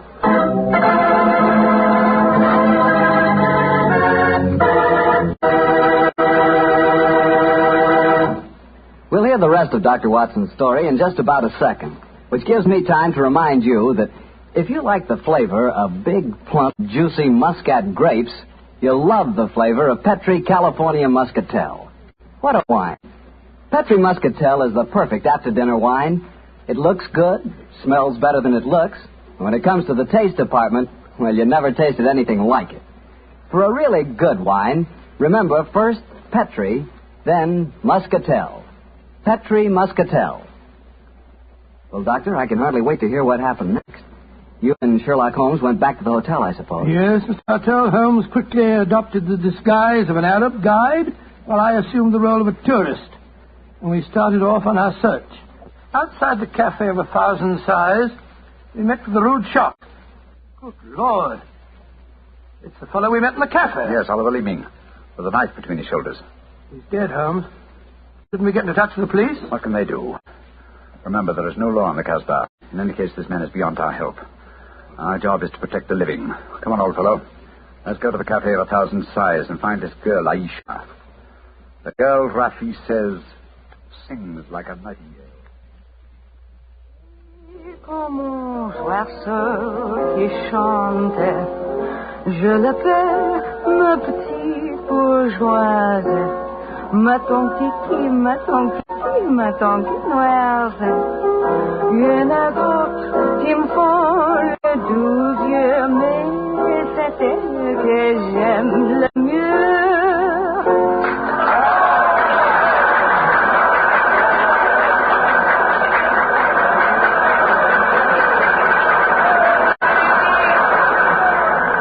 So that's the girl, Aisha. She's very beautiful. Now we get our role of tourist and guide, old chap.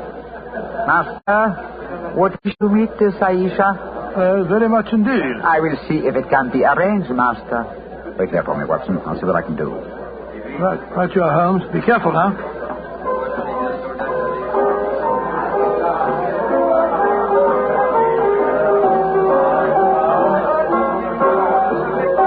Mademoiselle Aisha? What do you want, greasy one? There is an Englishman at the table over there. He wishes to talk to Aisha. Which one is he? The man who sits at the table in the corner. He is very rich, Aisha, and he admires you a great deal. He told me to give you this 500-franc note. So? Very well. You may bring him to my rooms. The door is at top of stairway, to the right. Good, Aisha. I fetch him. I shall be waiting.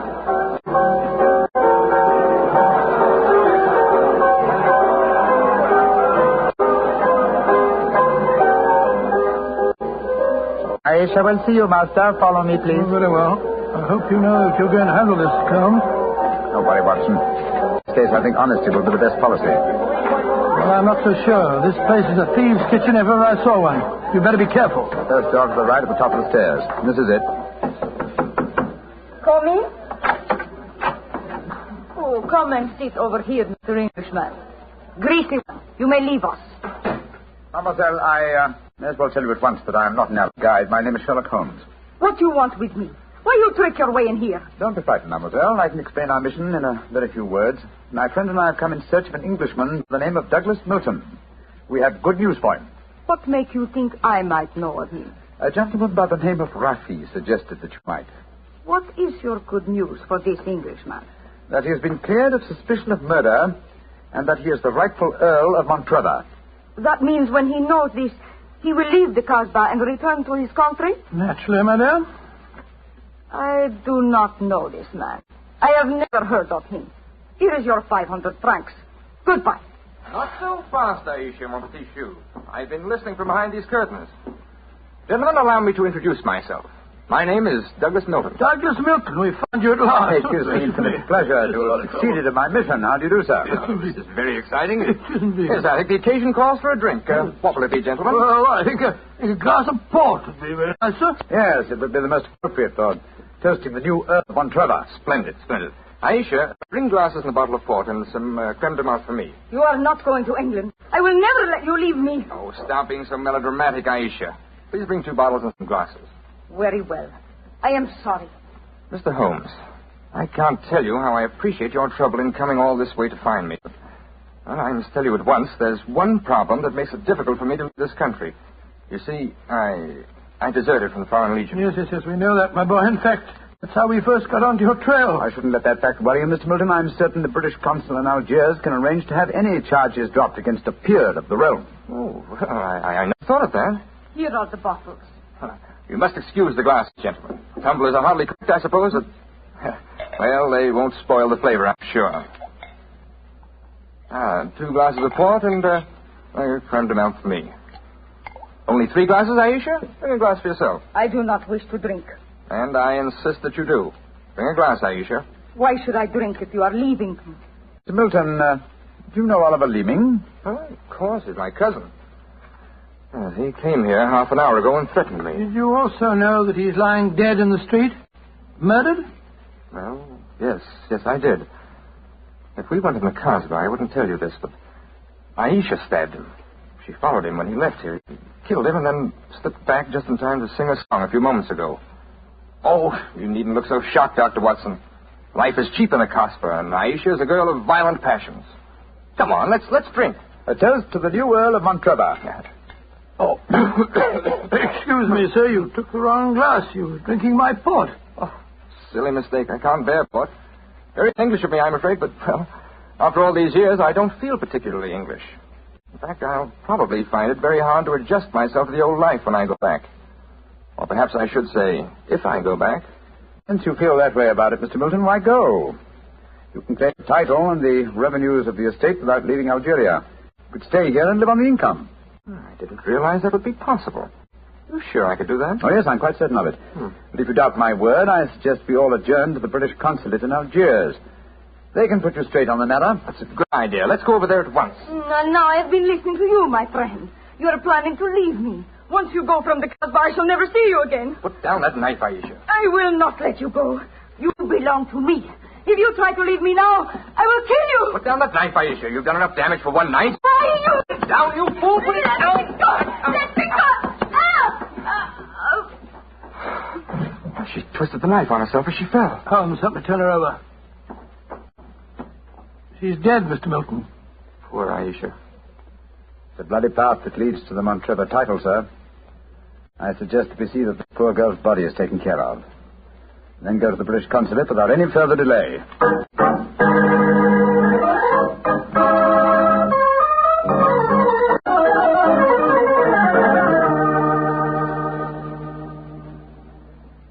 Now that we're at the consulate, Mr. Milton, I suggest that you swear on oath that you are Douglas Milton, heir to the Montrevor estate. This gentleman is a commissioner of oaths, and we can go in and see the consul. Very well. Now, raise the right hand, please, and repeat after me. I hereby solemnly swear that I am Douglas Milton, the missing heir to the Montrevor estate. I hereby swear that I am Douglas Milton, missing heir to the Montrevor estate. Thank you, sir. And now, if you'll sign the statement here, these gentlemen can witness it. There you are. Thank you, sir. And now, if you gentlemen will sign. Yes, certainly. Thank you, gentlemen. The document is now legal. Splendid. Now, let's go over and see the consul. Not yet, my friend. Watson, this man is not Douglas Milton. What the devil are you talking about? There is no law on the Casbah, sir, so you cannot be punished for the 2 murders you committed there. But now that your avarice has tempted you here to Algiers, where you've been foolish enough to sign a false statement, I think we can at least settle you very nicely for desertion, false impersonation, forgery, and perjury. What do you mean? The story should be obvious, old fellow. Oliver Leeming did track down the deserter. Recognition was uncertain after so many years, but at least it gave this gentleman the idea of impersonating the real Douglas Milton, a friend of his. You have a lively imagination, Mr. Holmes. The real Douglas Milton died of dysentery 2 years ago in Sidi El Raj. As soon as the idea of impersonating Milton was born, Leeming had to die. Your theories are very interesting, but you haven't a shred of proof. I say that I'm Douglas Milton. How are you going to prove otherwise? Very simply, my dear sir. Douglas Milton was a painter. A painter who excelled in the use of vivid colors. You, sir, suffer from the quite common malady of red-green color blindness. Less than an hour ago, you mistook a glass of port, which is red, for a glass of creme de menthe, which is green. I knew at once that you were an imposter. You're cleverer than I thought you were, Holmes. Goodbye. Here, come back. No, Watson. Don't go after him. But we can't let him escape, Holmes. Don't worry, old chap. He won't escape. I sent a message to Colonel de Bouillon.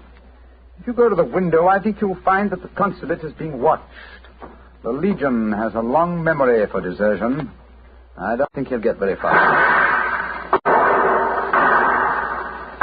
They got him, Holmes.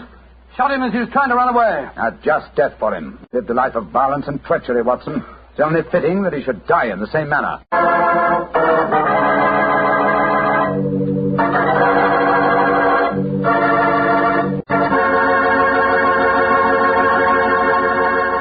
Doctor, that was a swell story, but you know something? I wish you hadn't disillusioned me about the Casbah. Disillusioned you? What do you mean? Well, before I heard your story, whenever somebody mentioned the Casbah, I'd always visualize a very glamorous, romantic sort of place full of beautiful women.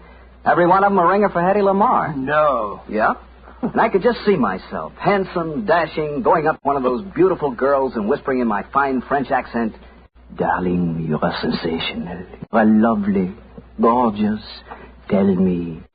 Have you ever tried Petri wine? It's wonderful." Well, you must admit, Doctor, that is the truth. It is wonderful wine. It certainly ought to be. Incorrigible. After all, winemaking has been the business of the Petri family ever since way back in the 1800s. For generations, the Petri family has handed down from father to son, the fine art of turning luscious, sun-ripened grapes into fragrant, delicious wine. And don't forget, because the making of Petri wine is a family affair, the letters P-E-T-R-I on a bottle of wine are the personal assurance of the Petri family that every drop of wine in that bottle is good wine.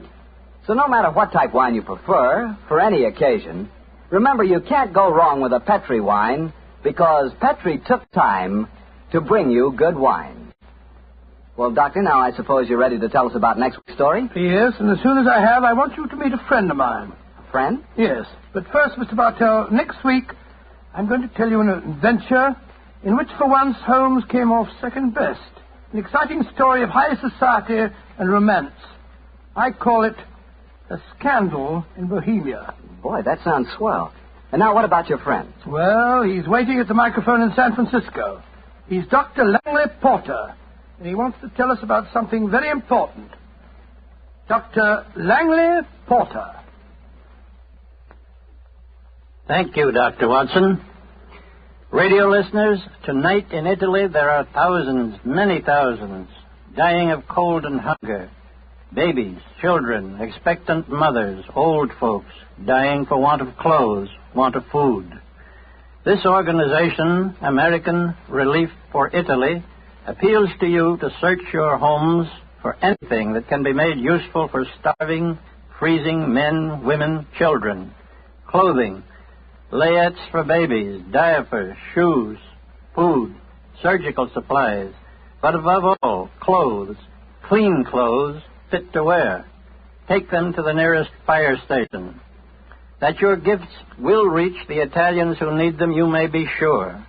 Americans of this organization will distribute the packages in Italy through the Italian Red Cross, the Catholic Relief Organization, the League of Italian Women, the Confederation of Italian Labor, and the Italian government. In California, rationing has gone. Christmas comes. There, in Italy, death is on the prowl. Radio listeners, lives can be saved. It's up to you. Thank you, Dr. Langley Porter. I know that our friends listening in will do all that they can to help the organization American Relief for Italy. Tonight's Sherlock Holmes adventure is written by Dennis Green and Anthony Boucher and was suggested by an incident in the Sir Arthur Conan Doyle story, The Crooked Man. Music is by Dean Fossler. Mr. Rathbone appears through the courtesy of Metro-Goldwyn-Mayer and Mr. Bruce through the courtesy of Universal Pictures, where they are now starring in the Sherlock Holmes series. You'll be glad this winter you bought a Coleman heater this fall. Yes, as you sit back in your easy chair, snug and comfortable, you'll be glad you bought a Coleman heater. You'll enjoy floor-to-ceiling warmth in those rooms you could never heat before. Get your Coleman oil or gas heater now during Coleman's big bonus sale. Here's what you get. First bonus, a new low price. Yes, now you can get a dependable Coleman automatic heater at a new low price. Second bonus, a new low operating cost. Coleman saves you up to 25% on heating bills because Coleman gives you maximum heat from your fuel. Third bonus, a 32-piece set of Libby's Safe Edge glassware worth $14. It's free with your new Coleman heater. Get 3 big bonuses. Get your Coleman oil or gas heater now during Coleman's big bonus sale. This sale is for a limited time only. So see your Coleman dealer tomorrow. You'll find his name and address in your telephone directory. Stay tuned to HOJO Radio. Petri Wine brings you Basil Rathbone and Nigel Bruce in the new adventures of Sherlock Holmes.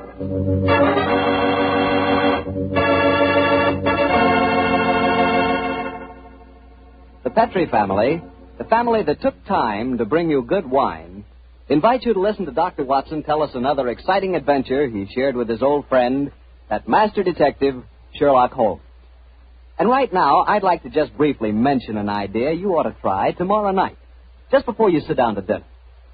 Just pour yourself a glass of that good Petri California sherry. Petri sherry is the perfect before-dinner wine.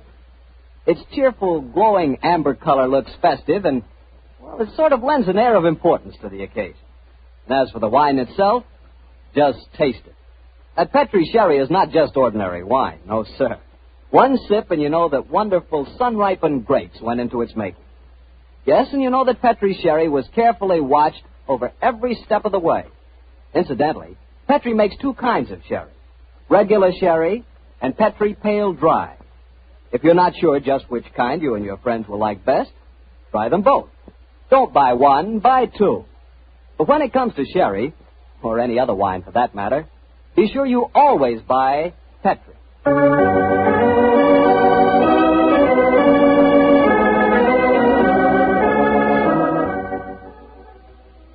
And now I'm certain our good friend Dr. Watson's waiting for us. Let's go in and join him. There you are, Mr. Bartell. Punctual to the minute, as always. Well, this is one doctor's appointment I'm eager to keep. That's nice of you to say so, my boy.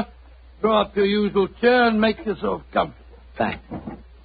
Well, Doctor, today's April the 1st. Did anyone try and play any jokes on you? Yes, you did, Mr. Bartell, but I'm happy to say that nobody caught me. Not as in the story that I'm going to tell you tonight, but an April Fool's Day prank certainly scored a bullseye. I see you have the dispatch box out again, Doctor. Been refreshing your memory? Yes, I have, Mr. Bartell. And when I tell you the adventure took place in 1881, I think you'll agree that after such a lapse of time, a man can hardly rely on memory alone. 1881? Say, Doctor, tonight's adventure must have been one of the really early ones. Yes, it was indeed. In fact, to be exact, it took place only a little while after Sherlock Holmes and I had first met and had taken up lodgings together.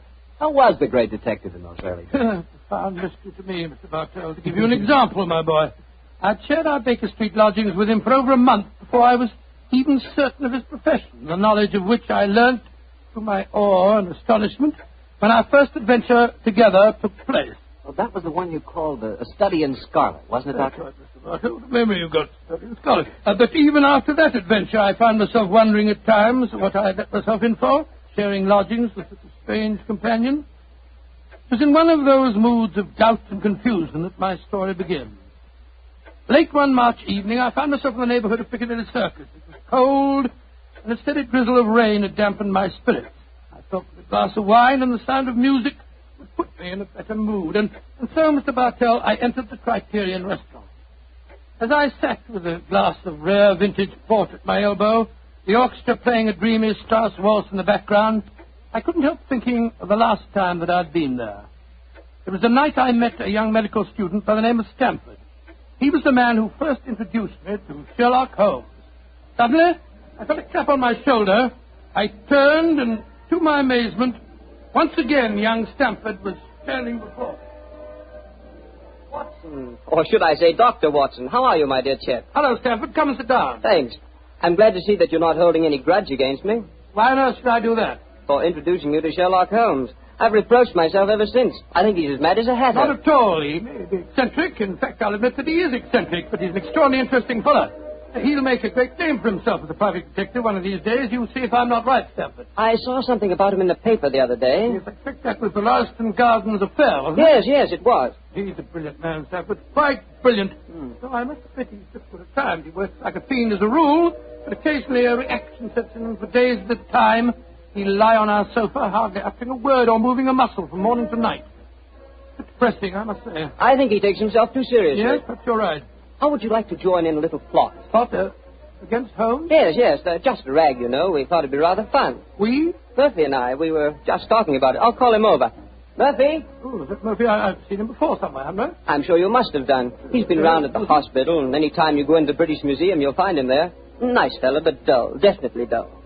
Yes, Stamford. Oh, this is a friend of mine, John Watson. This is James Murphy. How do you do? I think I've seen you at the hospital. And I know I've seen you, Dr. Watson. Oh, sit down and come and join us, won't you? Oh, thank you very much. I was just telling Watson about our little plot. Oh, you mean about Sherlock Holmes? Now, look here. I'd like you fellows to realize that Holmes is a very good friend of mine. Oh, don't worry, Watson. This is all in good fun. Don't you realize what the date is tomorrow? 1st of April, isn't it? Yes, April Fool's Day. Oh, now I see. You're going to play an April Fool's Day joke on Holmes. Yes, that's our plan. Well, it's hardly our plan, Stamford. It's really Lady Anne Partington's idea. You see, Holmes was very rude to her when she visited the hospital recently, and she wants to, take him down a peg or two. Sounds innocent enough. I must say he's inclined to be rather arrogant at times. Well, what's the plan? Well, we'll need your help, Watson. You must be careful not to give the joke away. I'll bet you a $5 that Holmes falls for the whole story, hook, line, and sinker. Now, here's exactly what we're planning to do. Lady Anne is going to call on Holmes at Baker Street in the morning. Lady Anne, I'm very flattered that you called to see me in my professional capacity. Surely, my dear man, you didn't think this was a social call. You were much too rude to me at the hospital the other day for that. That was the point I was trying to make. Please sit down, won't you? Please take this chair, won't you, Lady Anne? It's by far the most comfortable chair in the room. Oh, thank you, Dr. Watson. And now, what can I do to help you? You've heard of the Elphinstone Emerald? Oh, yes, indeed. A magnificent stone of very considerable value. An heirloom in your family, I believe. Yes, Mr. Holmes. I keep it in a wall safe in my bedroom. This morning, when I had occasion to go to the safe, I discovered that the emerald had been stolen. Stolen? Good Scott. What a shocking business. Of course you want Mr. Holmes to recover it for you. A remarkable deduction, my dear doctor. Lady Anne, when you opened the safe, did you observe any signs of it having been tampered with?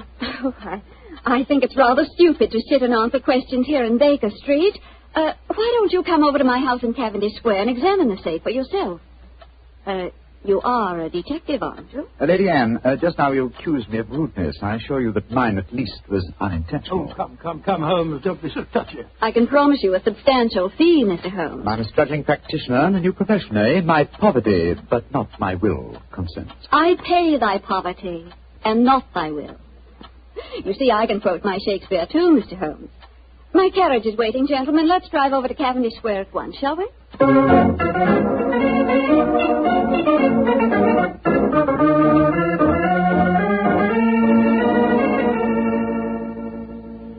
This is the wall safe, Mr. Holmes. Not too difficult a safe to crack for an expert. You placed the emerald in it last night, you say? Yes, when I went to bed. And this morning, it had gone. Well, surely, Holmes, this is a good occasion to use that magnifying glass that you're always fitting about. Excellent occasion, my dear doctor. That's why I brought it with me. Uh-huh. That's very interesting. What is it? This safe was opened by an expert. There isn't a sign of its having been forced. Hello. What have you discovered? There's a peculiar tarnish on the steel knob. It was obviously handled by someone whose fingers are habitually stained with chemicals. Amazing, Holmes. Elementary, my dear doctor. Where does that door lead to? My boudoir. I should like to examine it if I may. Oh, but of course. Thank you, Lady Anne. Dr. Watson, this is the most beautiful April Fool's Day fraud I've ever played. I must say, Murphy was right. He has fallen for it. Hook, line, and sinker. Just the same, I'm beginning to feel guilty. I can't help feeling a bit disloyal. Oh, nonsense. It's all in fun. Are Stamford and Mr. Murphy listening? Yes, they're next door in my drawing room. I'm sure their ears are positively glued to the keyhole. Well, I do hope Holmes won't be angry with me. Here he comes. Nothing of any interest in there. The windows haven't been tampered with. We may presume, therefore, that the thief did not enter by an upstairs window. Lady Anne. Yes, Mr. Holmes. This room has not been touched since you discovered your loss? Oh, no. I told the servants to leave it exactly as it was while I came to fetch you. Splendid, splendid. Deep pile carpet, eh? Could be better. The thief was a tall man with a long stride. Oh, come, Holmes. I know your methods, but there aren't any footprints on this carpet that you can identify, even with your magnifying glass. My dear doctor, I've studied many crimes, and I've never seen one yet that was committed by a flying creature. As long as a criminal remains on his two legs, there must be some trifling displacement to be detected by a keen observer. I assure you that the marks on this carpet indicate that the thief was a tall man with a long stride. Traces of tobacco ash. Pipe tobacco. Stag tobacco that sells at 4p an ounce. Now, really, Mr. Holmes, how can you possibly identify an individual tobacco? Oh, it's a hobby of mine. In fact, I've even written a monograph on the subject. Now, one more look at the safe itself. Hello. What's this powdered dust here? It's rosin. A trace of rosin. Lady Anne, I suggest that you get in touch with Scotland Yard at once. You mean that you've solved it, Holmes? I mean, my dear doctor, that I can give you a reasonably complete picture of the thief, and that picture is so individual that I'd be surprised if it would fit more than one man in London. This is pure magic, Mr. Holmes. Please describe him to me. Well, he's a tall man. The width of his stride indicates that, and he's thin. Well, what enables you to tell that, Holmes? His footprints have made a remarkably light indentation on the mat of the carpet. Our thief dabbles extensively in chemicals, as indicated by the tarnishing of the knob on the safe, and the traces of rosin would suggest that he plays the violin also. He smokes shag tobacco, has a great practical knowledge of the ways of combination locks, and he's obviously in close contact with the criminal classes. How do you know that, Mr. Holmes? Well, he wouldn't steal a famous stone unless he knew how to dispose of it through some trustworthy fence. Yes, it's a very comprehensive picture, Holmes. I almost feel as if I knew the chap. Thank you, Doctor. I'm sure there's only one man in London, and it shouldn't be hard to trace him. I agree entirely, Mr. Holmes. Dr. Watson, I think the joke has gone far enough. Joke? What do you mean? You're quite right, Holmes, in saying there's only one such man in London. You've just given a perfect description of yourself. April Fool. Dr. Stamford, Mr. Murphy, you can come in now. April Fool, Holmes. April Fool. April Fool.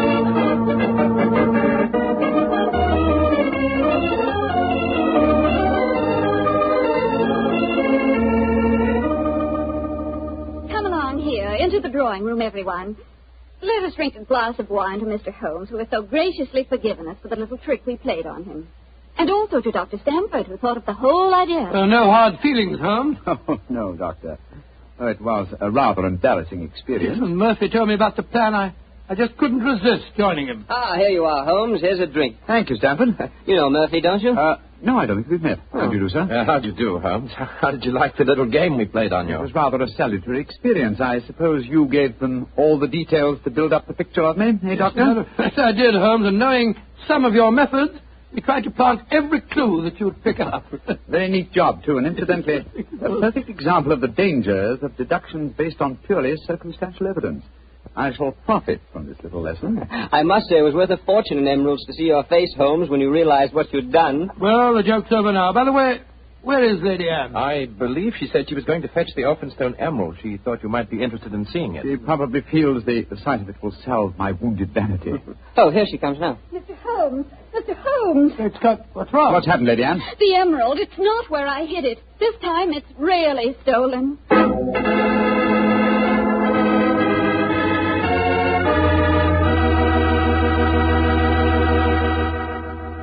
Dr. Watson's story will continue in just a few seconds, so I've just time to remind you that there are many, many different types of wine. But if you want one wine that's fine for almost any occasion, then you want Petri California Sherry. Petri Sherry is fine before dinner, of course. But Petri Sherry is good after dinner, too. And it's the perfect wine for cocktail time or any time friends drop in. Everybody will love the real heart-of-the-grape flavor you get in every sip of Petri Sherry. And you can serve Petri Sherry proudly, because those letters P-E-T-R-I spell the proudest name in the history of American wine. Petri wine. Well, Dr. Watson, your April Fool Day plot kind of backfired on you, didn't it? Yes, Mr. Bartell, it was a perfect example of the biter bit. Well, what happened next? I suppose Sherlock Holmes went into action once again. That's Mr. Bartell, and it gladdened my heart to see the change in the fella. I confess I'd felt rather ashamed of my part in the prank, for I could see that Holmes's pride had been hurt. But now, with a definite crime before him, the difference was amazing. He suddenly became a dynamo, galvanized into action as he stood there, firing questions at the other members. Lady Anne, who besides yourself knew of this fresh hiding place? Both Murphy and I did. Yes. After we'd left our deliberate clues on the safe, we went with Lady Anne and saw her secrete the emerald in the top drawer of her dressing table. We thought it would be all right there. After all, as soon as the joke was over, I was going to put it back in the safe. Now, I think our wisest plan before we question the servants would be for each one of you who were in this April Fool's Day prank to submit to being searched. Holmes, surely you don't suggest that any one of us took the emerald? No, Stanford, I don't. But if any one of you four are not guilty, this will be a splendid way of proving your innocence. I say, steady, Holmes. You're not suggesting that Lady Anne stole her own emeralds, are you? Are you, Mr. Holmes? I'm suggesting nothing, but I may point out that the recent vogue for the insurance companies has provided another interesting motive for these so-called thefts. I resent your insinuation. It's outrageous. Lady Anne, if I'm to recover your emerald, I must at least consider every possibility. The search is the most immediate practical action. Perhaps you'll retire into the next room while I persuade these gentlemen to submit to being searched. Very well, but I think you're in danger of making a fool of yourself once again. Wait, don't go, Lady Anne. A search won't be necessary. What do you mean, Murphy? I must throw myself on your mercy, Lady Anne. I confess that I stole the emerald. Murphy! After you put it in the drawer, Lady Anne, I slipped back into the room and took it out. Murphy, that's a criminal action. I know it, but I'm poor. I need money desperately for my mathematical research. I knew the emerald was priceless, and I couldn't resist the temptation to take advantage of a joke. Here, Lady Anne, here's the stone, and please don't prosecute me. Please don't. It'd be my ruin. May I examine the emerald, Lady Anne? Thank you. Well, Mr. Murphy, I won't pretend that I'm not deeply shocked. I must ask you to leave my house. But you won't prosecute me, will you? It was a moment's temptation. No, I won't prosecute you. Holmes, what are you doing with the emerald? Well, knowing something of the deceptive ways of thieves, I came on this case fully prepared to test the emerald when I found it. Now, a drop of this acid from this vial, so... Mr. Holmes, what are you doing? You'll enter the stone. No, not if it's a true emerald. Bit of that. Good Lord, the acid's eating to the stone as if it was sugar. But then that means... It means, Lady Anne, that Mr. Murphy has just imperiled his honor and his freedom to steal a singularly beautiful fake.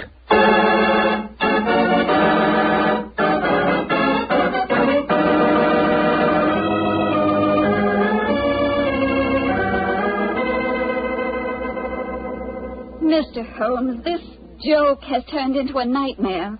Is there no way of recovering my emerald? I hope so, Lady Anne. I've been taking steps in their logical order. The servants have all been questioned. We've searched Mr. Stamford and Mr. Murphy. Yes, most humiliating experience. Made me feel like a criminal. Well, personally, I was only too thankful to submit to a search this time. I knew I had nothing to worry about. You yourself, Lady Anne, you consented to being searched by the police matron that Holmes sent for? Only because he threatened to send for the police if I didn't.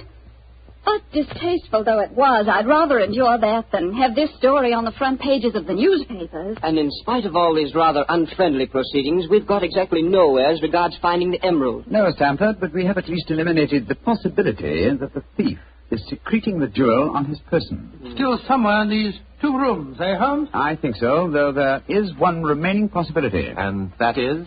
That the fake stone was substituted for the real emerald sometime before all of you engineered your April Fool's Day joke. Oh, no, Mr. Holmes, that's not possible. I know it was the genuine emerald I took out of the safe this morning. How can you be sure? The substitute was an excellent imitation. Without a chemical test such as I performed, it would be hard to be certain. I can tell you why I'm certain. Last night, Papa came to dinner and brought a Mr. Vanderleider of Amsterdam. He examined the stone. And you'll agree that a jewel expert like that couldn't be fooled. That's true, Lady Anne. And what did you do with the emerald after Mr. Vanderleider left? I locked it in my safe and went to bed. Mm-hmm. I didn't unlock the safe again until Dr. Stamford and Mr. Murphy came here this morning. That settles it, then. The real emerald is still hidden somewhere in these 2 rooms. But where? That's the question. I must say it's completely mystifying. Well, let's go back to what we were all doing at the exact moment you came into the room, Lady Anne, and informed us of the loss of your stone. Now, we were drinking a toast to you, That's and... Lady Anne, hard thinking is, well, it's thirsty work. Oh, I'm so sorry. Let me get you something. A glass of port, perhaps? No, thank you, but I observe that you have a remarkably comprehensive assortment of liqueurs. I wonder if I might have a glass of creme de menthe. Oh, of course. I'll get it for you. Creme de menthe in the middle of the day, Holmes? I knew you were eccentric, but this really... Holmes, this bottle, it clinged as I picked it up. I thought it might, Lady Anne. There's something inside it. Allow me, madam. Thank you. I'm sure you won't mind if I waste this liqueur on the aspidestra. So... Lady Anne, allow me to restore to you the Elphinstone Emerald. Great Scott. Amazing. Fantastic. Ingenious. The one safe hiding place in the room.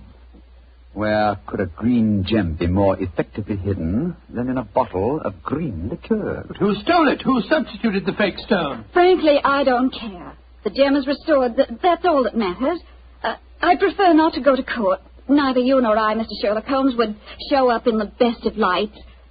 And my father would disapprove of this whole affair, I'm afraid. Just as you wish, Lady Anne. In either case, I shall expect your check for my services in due course.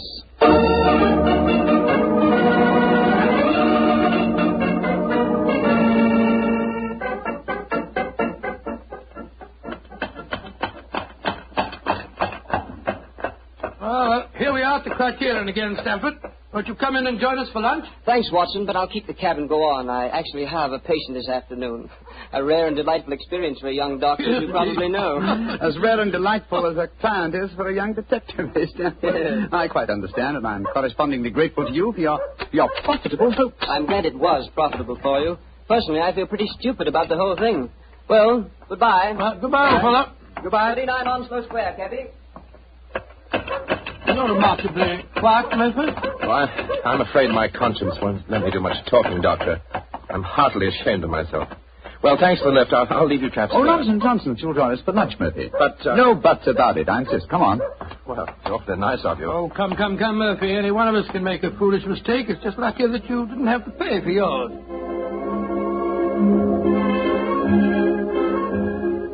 Monsieur wishes a table. Yes, the 3, please. This way, monsieur.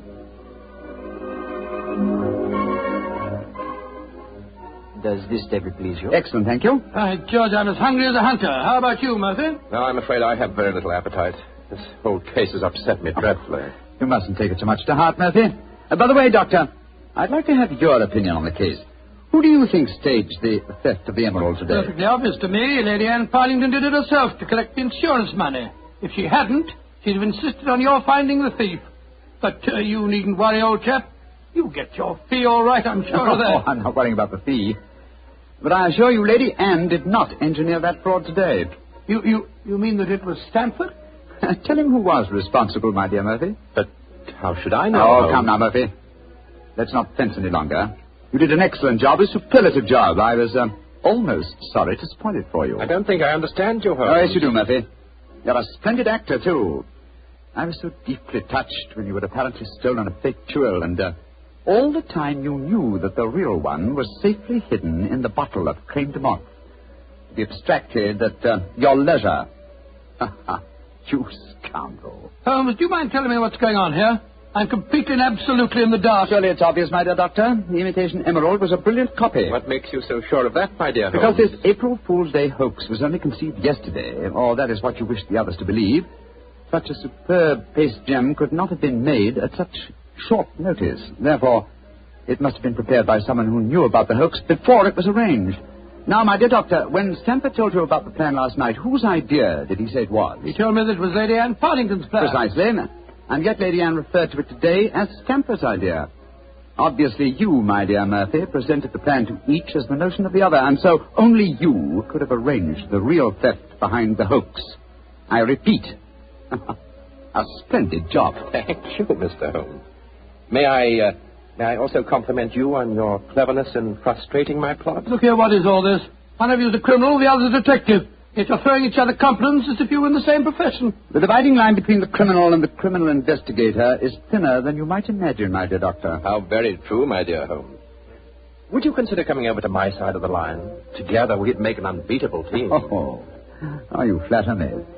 Nevertheless, I must decline your offer, Mr. Murphy. Oh, a pity. On your side of the line, you'll never be a rich man. By the way, for your edification, my name is not Murphy, though Stamford insists on thinking it is. Then what is your name, you scoundrel? Your friend says the word scoundrel so much better than you, Doctor. My name is Mercury. Oh, indeed. Spelled M-U-R-T-R-Y? No. Dear me, I have so much trouble with my name. People will either misspell it or mispronounce it. I'm afraid I'll have to begin calling it the way it looks. M-O-R-I-A-R-T-Y. Moriarty. Moriarty? I shall remember that name. I have a feeling we shall meet again. I trust that we shall. You've won the first round, Sherlock Holmes, I admit that. But I believe that a return match is indicated. I shall look forward to it, Moriarty. And now, Doctor, I can't stand your baleful glare any longer. Let's order lunch, shall we?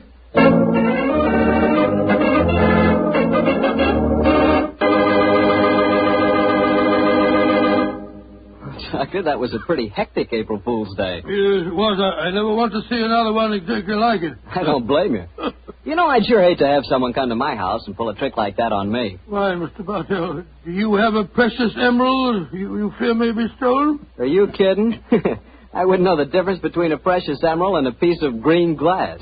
But when it comes to rubies, that's something else. Oh, you would know a ruby when you saw it? Sure, because a ruby has exactly the same color as a glass of Petri California port held up to the light. Mr. Bartell, you can find more excuses for talking about Petri wine than any man in the entire world. Believe me. Excuses, Doctor? I don't need an excuse to talk about Petri wine. Why, there's a wine that actually speaks for itself. If I may borrow a phrase from Shakespeare or somebody. There's no other wine quite like Petri wine because only Petri wine is made by the Petri family. And the Petri family has been making wine for generations. They've been handing down from father to son, years and years of knowledge and experience of the fine art of turning luscious grapes into clear, fragrant, delicious wine. Yes, and because the making of Petri wine is a family affair, those letters P-E-T-R-I on a bottle of wine are the personal assurance of the Petri family that every drop of wine in that bottle is good wine. You never miss with a Petri wine because Petri took time to bring you good wine. Well, Dr. Watson, what's the prescription for next week's story? Well, next week, Mr. Bartell, I'm going to tell you a rather unusual story. It concerns a series of strange disappearances and a murder without apparent reason, and yet it was a case that Sherlock Holmes solved without ever meeting any of the suspects. I call it the singular affair of the disappearing scientist. Well, I'm sure we'll all want to hear that one, Doctor. Oh, I'm sure. Well, before you go, Mr. Bartell, I want to urge our friends to do all they can to save on the use of all wheat and rice products, and also fats and oils. There are millions of families literally starving to death in Europe and Asia. We're not being asked to give them our food. They're just being asked to take it easy on certain foods so that there will be some left for them to buy. I know there isn't one person listening to me tonight who would knowingly let anyone starve. And remember, unless you do help, thousands of little children will starve. So please, let's share a meal and save a life. Tonight's Sherlock Holmes adventure was written by Dennis Green and Anthony Boucher and was suggested by an incident in Sir Arthur Conan Doyle's story, A Study in Scarlet. Music is by Dean Fossler. Mr. Rathbone appears through the courtesy of Metro-Goldwyn-Mayer, and Mr. Bruce through the courtesy of Universal Pictures, where they are now starring in the Sherlock Holmes series. The Petri Wine Company of San Francisco, California, invites you to tune in again next week, same time, same station. Sherlock Holmes comes to you from our Hollywood studio.